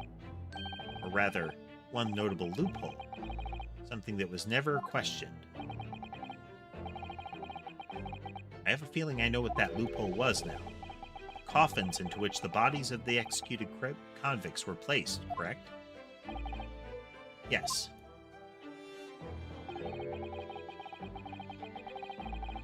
Once the coroner had confirmed the death of a condemned convict, the body was taken in its coffin for immediate burial in Logate Cemetery just behind the prison. The chief warder first had to sign the necessary papers. And after that, no member of staff was permitted to touch the coffin containing the body again. When executions took place, only the executioner and the coroner were permitted inside the chamber. I would wait in the adjacent room for word that the condemned convict was dead. On that occasion, once I had that confirmation, I went into the mortuary to find a lone coffin, as usual. The procedure was that I would sign the paperwork, having checked the coffin, and then nail it shut. But for some reason that day, the coffin was already nailed shut. No. I didn't think anything of it at the time. I assumed that my deputy must have checked the coffin and nailed it shut before I arrived, completely counter to standard procedure and something that I should have been worried about. So, you mean the coffin contained... Yes, I can only imagine that Asogi, having escaped his execution somehow, was alive inside the coffin. Coffin was then taken out through the main gates and deposited in Lowgate Cemetery. Presumably, there wouldn't have been enough air inside to breathe for long, so in the early hours following the burial, someone dug up the coffin again to set Genshin free. But in the end, he was fatally shot in the graveyard anyway. What on earth really happened at Lowgate Cemetery that night, I wonder? I'm afraid I really don't know. All I can say with certainty are two things. Asogi couldn't possibly have escaped that way without help from somebody working in the prison. And that somebody was not me.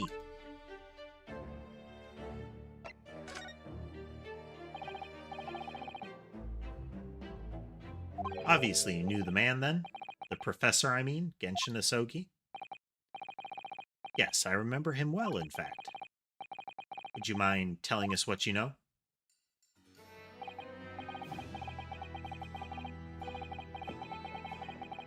Well, having been condemned to death as he was, any contact I had with the man was short, obviously. After the trial, which was carried out behind closed doors, attended only by elite members of the judiciary, they called for his execution to be carried out at the earliest possible opportunity. The outcome of the trial was set from the beginning, wasn't it?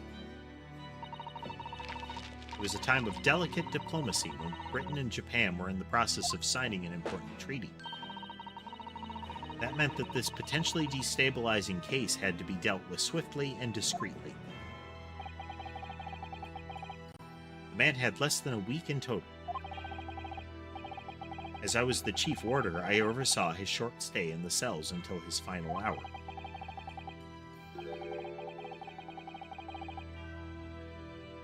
I remember being struck deeply by his noble character and incredible resilience. What do you mean, exactly? He was a killer of many men, but he was always quiet and polite. He was a gentleman and a man of intellect.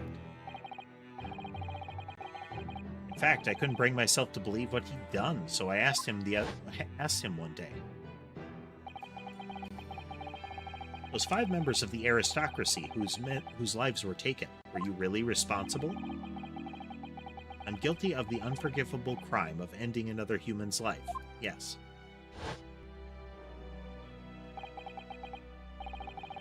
The following day, the closed trial took place, and the verdict was no surprise.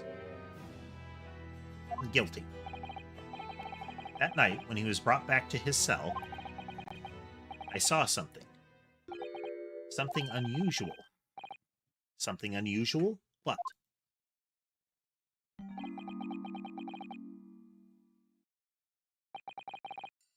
The last will and testament of Genshin Asogi.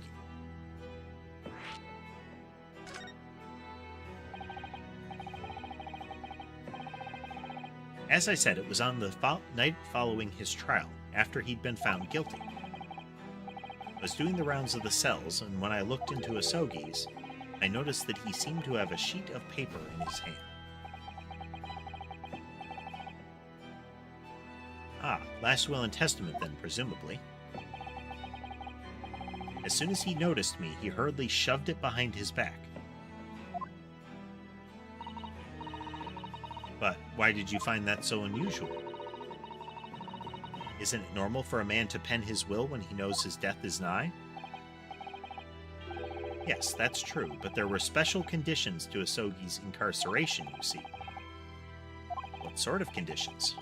Well, even though he was held in a cell designed for condemned inmates, he was allowed to keep his personal effects with him, with one exception. Really? He was allowed his things? That is unusual, certainly.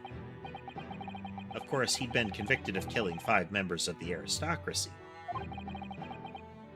But at the same time, he was a guest in our country from the Empire of Japan.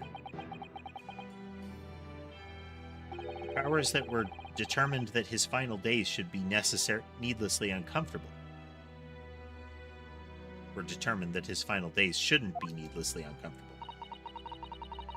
And what was the exception you mentioned to the personal effects he was allowed? That's the point. He wasn't permitted to have writing materials. Specifically, no pens or paper. That, right up there with the closed trial. Nobody is allowed to see into the courtroom or to know anything beyond the fact that justice was done. Any sort of punishment will happen in secret and stay secret, and the accused is not allowed to have any means of communication.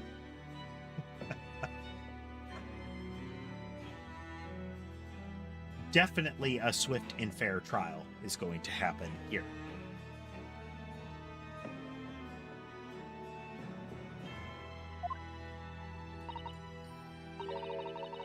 So he was prevented from leaving any written record of what had happened to him.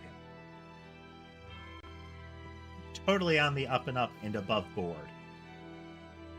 Nothing to see here, citizen. Move along.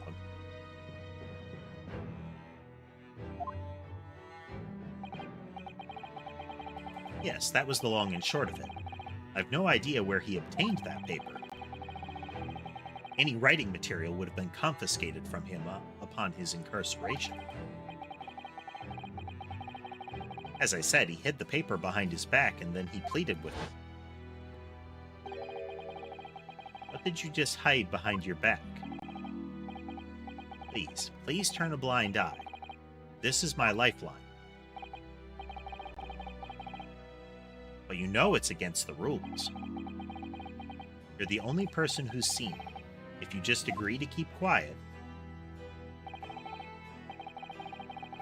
All right, then. But what's on that paper? A last will and testament. This will is the only weapon I have left now.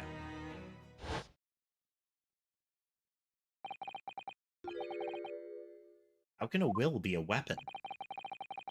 So I decided to pretend I'd seen nothing, and I let him keep his will.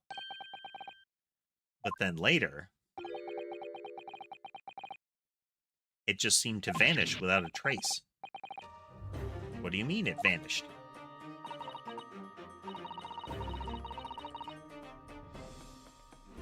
It would appear that this isn't the end of the story of this mysterious will.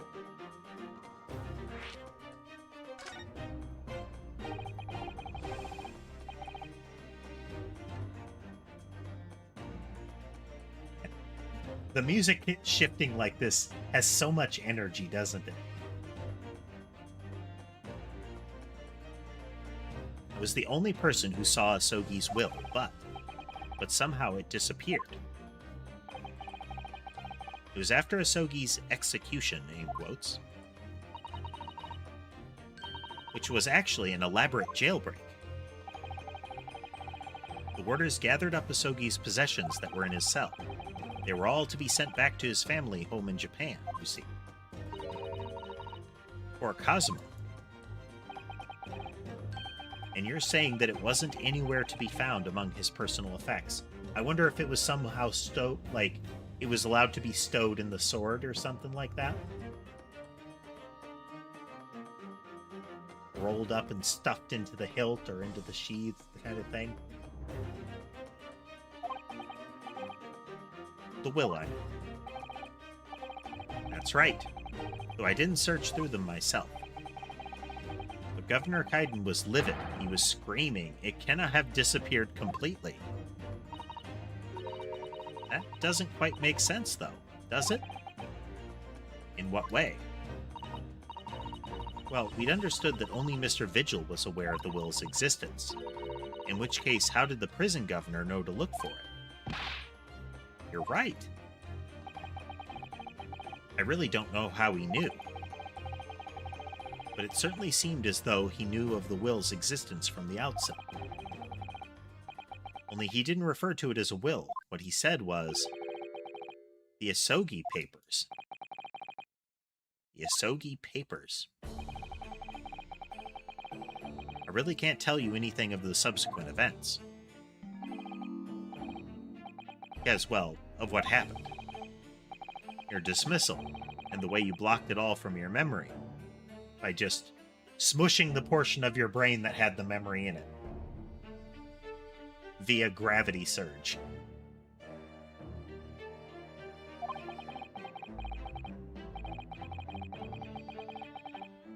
forgotten all this until today. I don't suppose it's relevant to the case, though. Well, anyway, thank you very much for sharing it with us, Mr. Vigil. We're very grateful.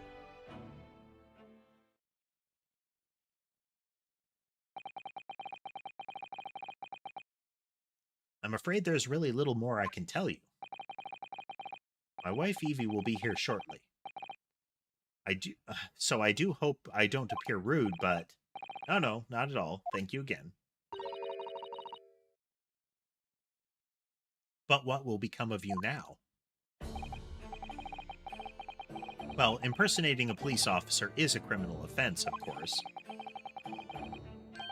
I imagine that once I'm fully recovered, I shall be arrested. I'm so sorry.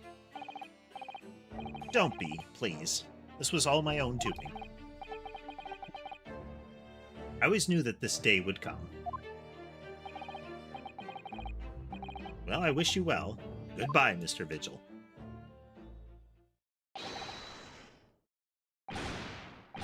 Before you go, there's just one thing. Oh, yes? What is it? The Asogi Papers.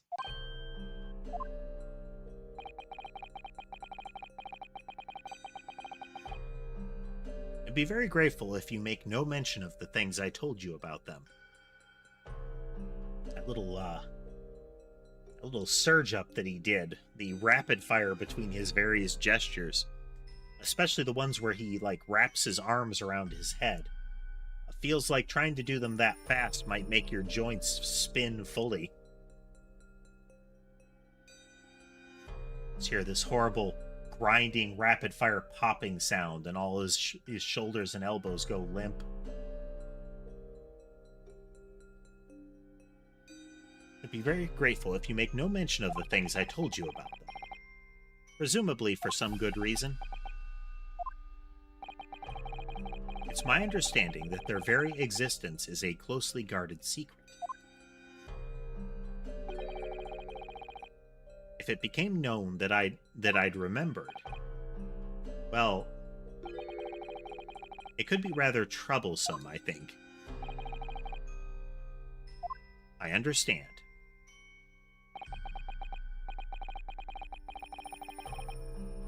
Some sort of will that Genshin Asogi penned just before his death, which the man himself claimed was his last weapon.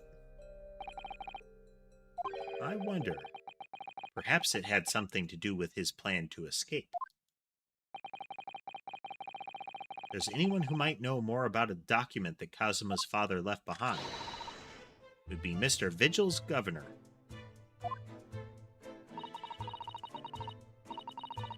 And we know precisely where we must go, back to Barclay Prison.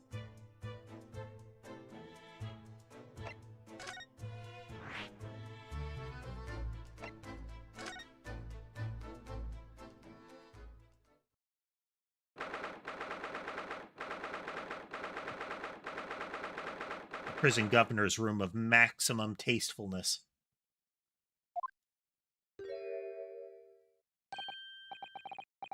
Back again, are ya? Yes, hello. Heard all about your investigations. I read the report just now. You found him, huh? Vigil? Yes, luckily. Well, anywho. The laddie doesn't work here no more. So your case is now to do with Barclay. I wouldn't have liked you to get the wrong idea about that. Of course, yes, Mr. Vigil stopped working here 10 years ago now, so... Yes, we've seen his dismissal notice, haven't we? He was given the chop.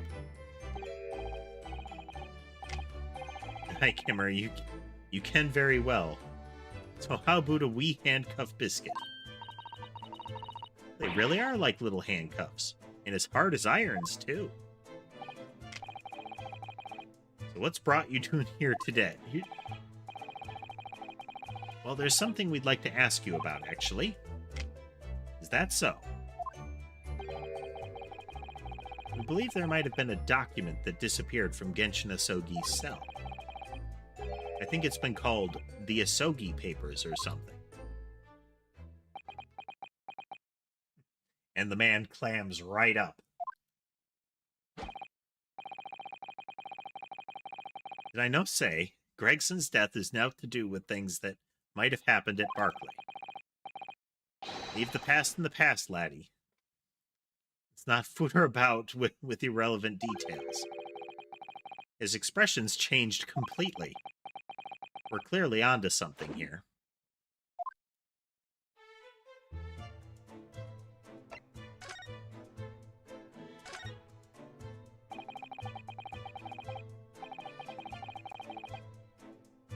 That murderous botched execution, the whole miserable escape. They were Barclay's darkest hour, eh? Aye.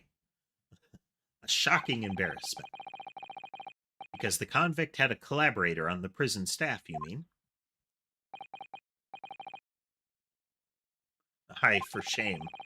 The coroner who confirmed the death of the man after his execution, Courtney Scythe, and my chief warder at the time, Vigil, who was in charge of the whole affair. But Mr. Vigil says he didn't know anything about it.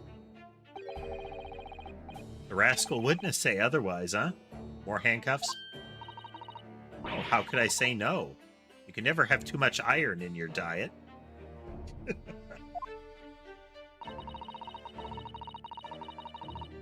Mr. Vigil was handed his dismissal notice as a result of what had happened. He was so despairing he jumped out your office window, didn't he? I didn't like to say, but that's just Vigil trying to get out of it. You don't think he wouldn't have jumped from the shock of his crimes being exposed, huh? I do. You wouldn't say otherwise, though, would you? Of course, I cannot shun all responsibility myself. I shouldn't have let him deceive me. Actually, there's barely anyone that knows what went on at that time now. With Gregson having been murdered and Dr. Scythe forbidden from having any visitors. No visitors? Someone obviously doesn't want her giving anything away. Oh, we're not going home empty-handed. I wouldn't dream of sending you packing without Kimmer. Here, take a handcuff or two. Oh, well, it would be rude to say no. Wouldn't want to become anemic.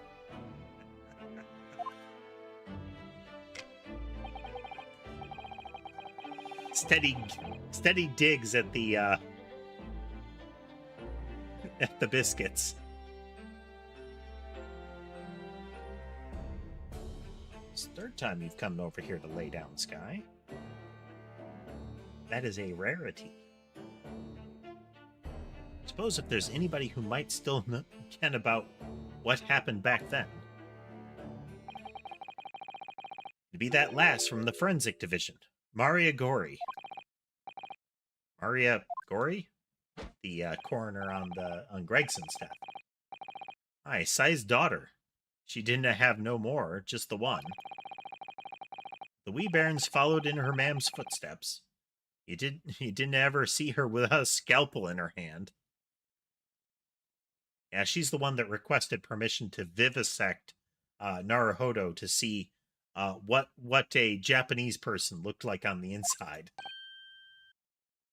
Ah. That's the one.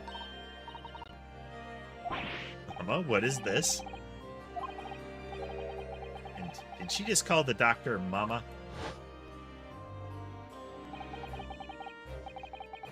So Dr. Sai's daughter, Maria Gori. We could do with talking to her.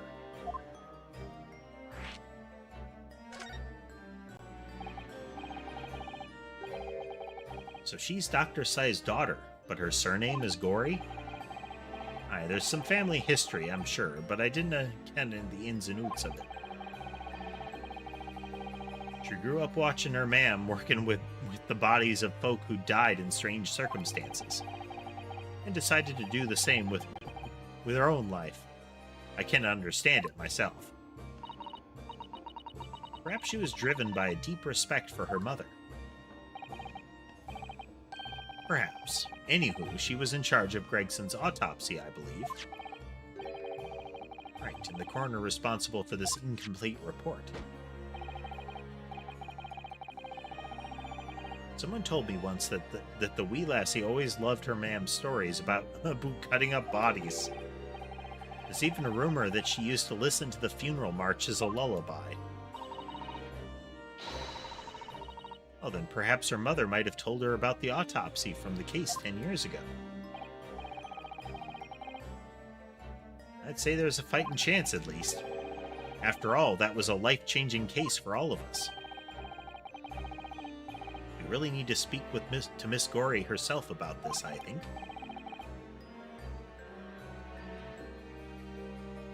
Well, thank you very much.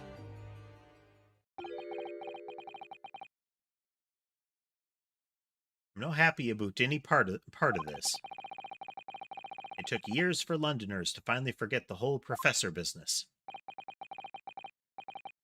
Can you get up on this, laddie? Stop asking pointless questions. I'm sorry, I don't like dredging up these painful memories for everyone.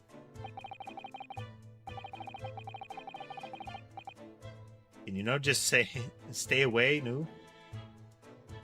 Leave me alone and didn't come back here, huh?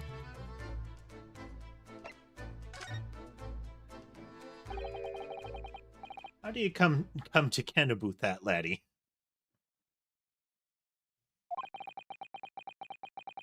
There's no many folks even here in the prison who've heard of those papers. Well, I can't tell if Mr. Vigil told me. I'm afraid our sources must remain confidential, sir.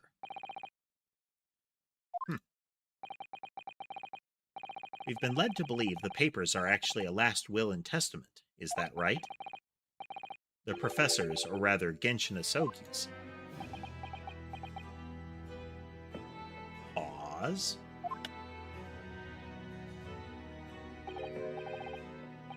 Aye, that's right. You're well informed, Jimmy. Was that the end of the silent treatment? Then, after the convict's execution, it mysteriously vanished from his cell, didn't it?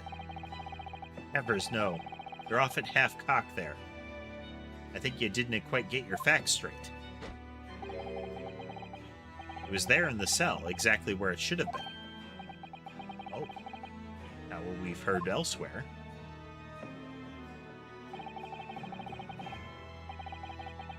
You just have a wee hulk around here. I'm sure I can find it. Here you are. See? Last Will and Testament of Genshin Asogi. Written with a calligraphy brush. Of course, I cannot read a word of those Japanese squiggles. But I mind it says he leaves all his worldly possessions to his son back in his homeland. Yes, that's correct. That's the gist of it. So these are the Asogi papers? Aye, of course they are. Papers written by Asogi, nae doubt about it. There's no mystery here, laddie. That's your lot. Nothing to see here. Move along. After all the skirmish of that slayster of an execution. We sent the man's possessions back to his clan in Japan, and that was the end of it. I think we ought to make a record of this, Mr. Naruhodo, just in case.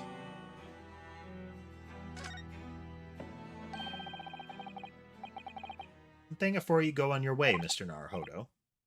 Oh, yes. Those papers are not to do with Gregson's death. I'd prefer it if you didn't make no mention of them outside this office, or rather, I wouldn't have just prefer it. Consider it an order from the highest levels of our government.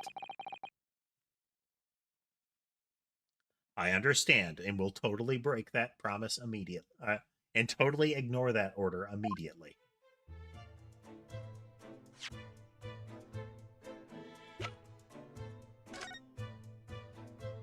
Asogi hereby requests that upon my death, any and all material possessions and wealth belonging to me in London be delivered to my son, Kazuma, in Empire Japan. deep sadness that I accept my fate in this foreign land and the knowledge that I will never see my homeland or family again, but I regret nothing about my chosen path.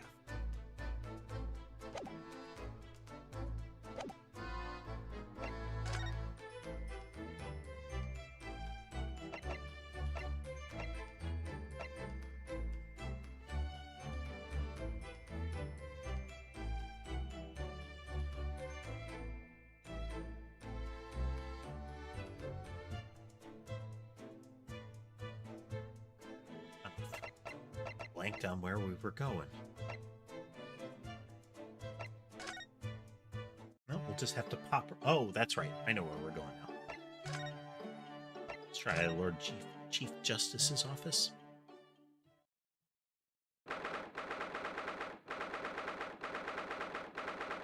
I don't know where we'll find Maria Gori, but no arguments, Prosecutor Asogi. We will continue with the trial exactly as I instructed. Is that clear? Perfectly. It's Kazuma. Defying Lord Strongheart by the sound of it. He never did know when to back down.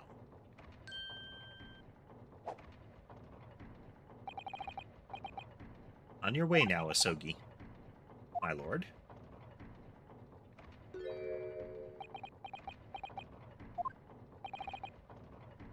Kazuma.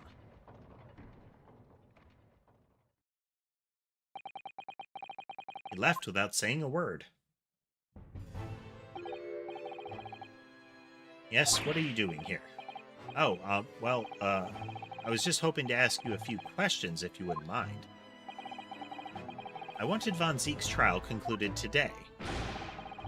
But Prosecutor Asogi's unwelcome inquiries are going to make it take longer than necessary. Unwelcome inquiries? As a result, I'm losing even more precious time. Currently 2 hours, 55 minutes, and 41 seconds. 42, 43. And we must resolve everything before 3 hours have passed, Mr. Naruhodo. It's a miraculous not even 5 minutes. In a miraculous not even 5 minutes. Anyway, I can't let the man's obvious bad mood put me off. I need information.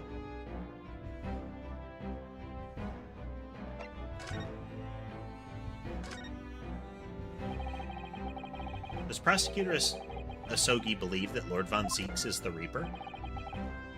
I wouldn't know.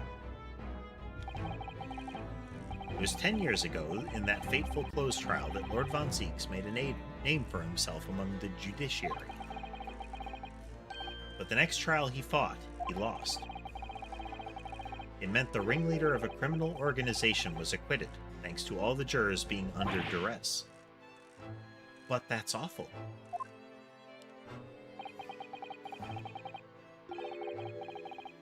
The man's freedom was short-lived. He lasted just 3 days. Yes, let me see. He died in a rock slide at his place of work, I believe. Correct. That was the inauguration of the Reaper of the Bailey. And people believed Lord Von Zeeks was responsible. He was brought to trial himself, but it was shown to have been an accident. So he must have had a solid alibi. Nevertheless, the mysterious deaths continued. In total, 16 persons perished in unusual circumstances, ostensibly at the hand of the Reaper. It's a long run of coincidences. The Reaper's true identity may well be revealed by this trial. And the impact that revelation would have on the British public cannot be understated. Is that why it's a closed trial? Precisely.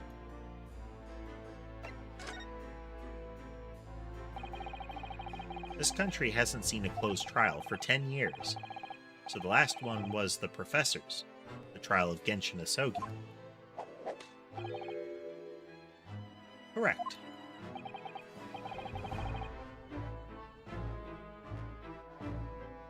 Actually, we heard that originally you were going to prosecute that trial yourself, Lord Strongheart. Von Zieks entreated me to relinquish the prosecution to him, that he might avenge his brother's death. And here we are, 10 years later, with the son of the man Von Zieks had condemned now looking to avenge his father's death in the same way. They do say what goes around comes around. However, it would seem that the new young prosecutor is harboring some ulterior motive as well. Kazuma is? I like my organization to run smoothly in the exact manner that I prescribe. As with the giant clock in here, I won't tolerate a single cog being out of step with the others. So that's why all these gears are about in here. If the young man refuses to mesh with the other parts of my great machine, I will be forced to take steps. What do you mean? Not something with which you need to concern yourself. In any case, all your questions will be answered tomorrow.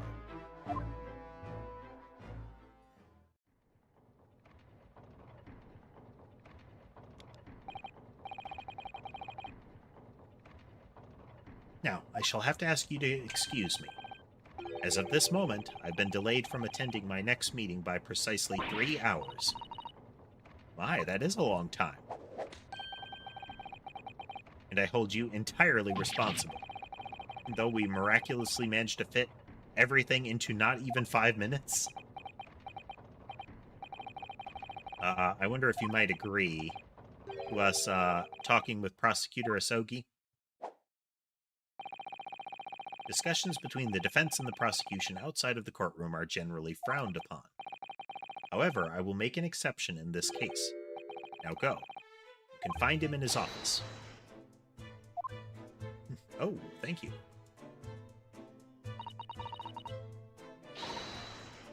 Let's go see him at once, Mr. Naruhodo.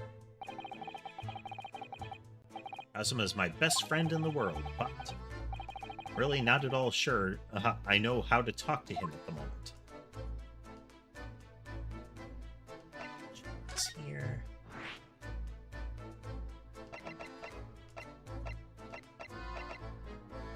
Okay, so next time, we're going to pick up there.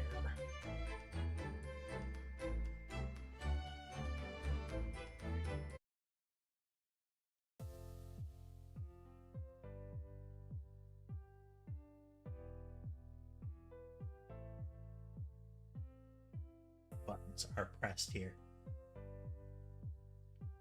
And let's see here.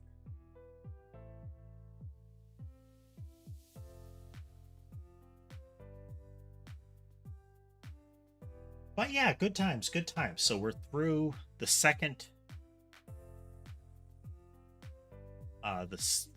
the trial day here. We're on to day 2's or the second investigation. We'll be proceeding with that. We'll be picking that up next time we play. Like I said, we're going to be continuing to play Sea of Stars in Ace Attorney, but I want to make sure that we get plenty of time for the spooky games and some other things I have planned during October. I will be getting the schedule out, finalizing some planning today and tomorrow.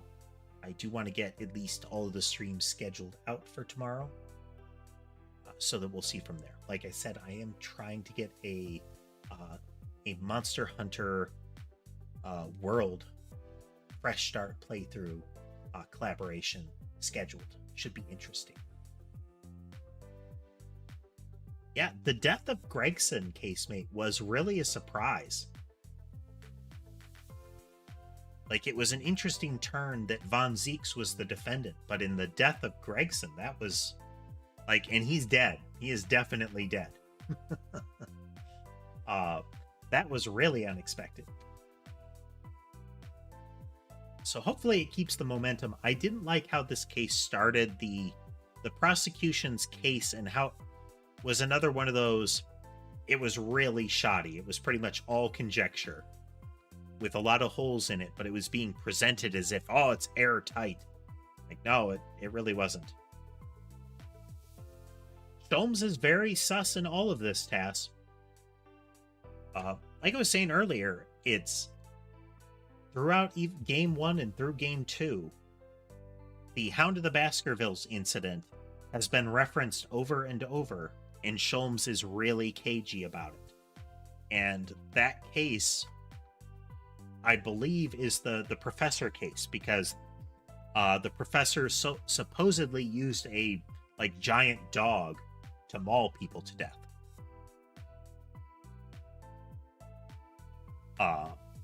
In that, we found the bloodied collar. Sholmes said, "Don't look into this." It was secreted away almost immediately. Wilson's writings about the Baskervilles case is kept in a locked box, and Sholmes told Iris, you're not allowed to look at this. And when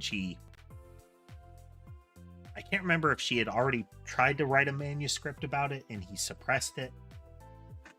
Either way, he's acted really strangely about everything about this case. So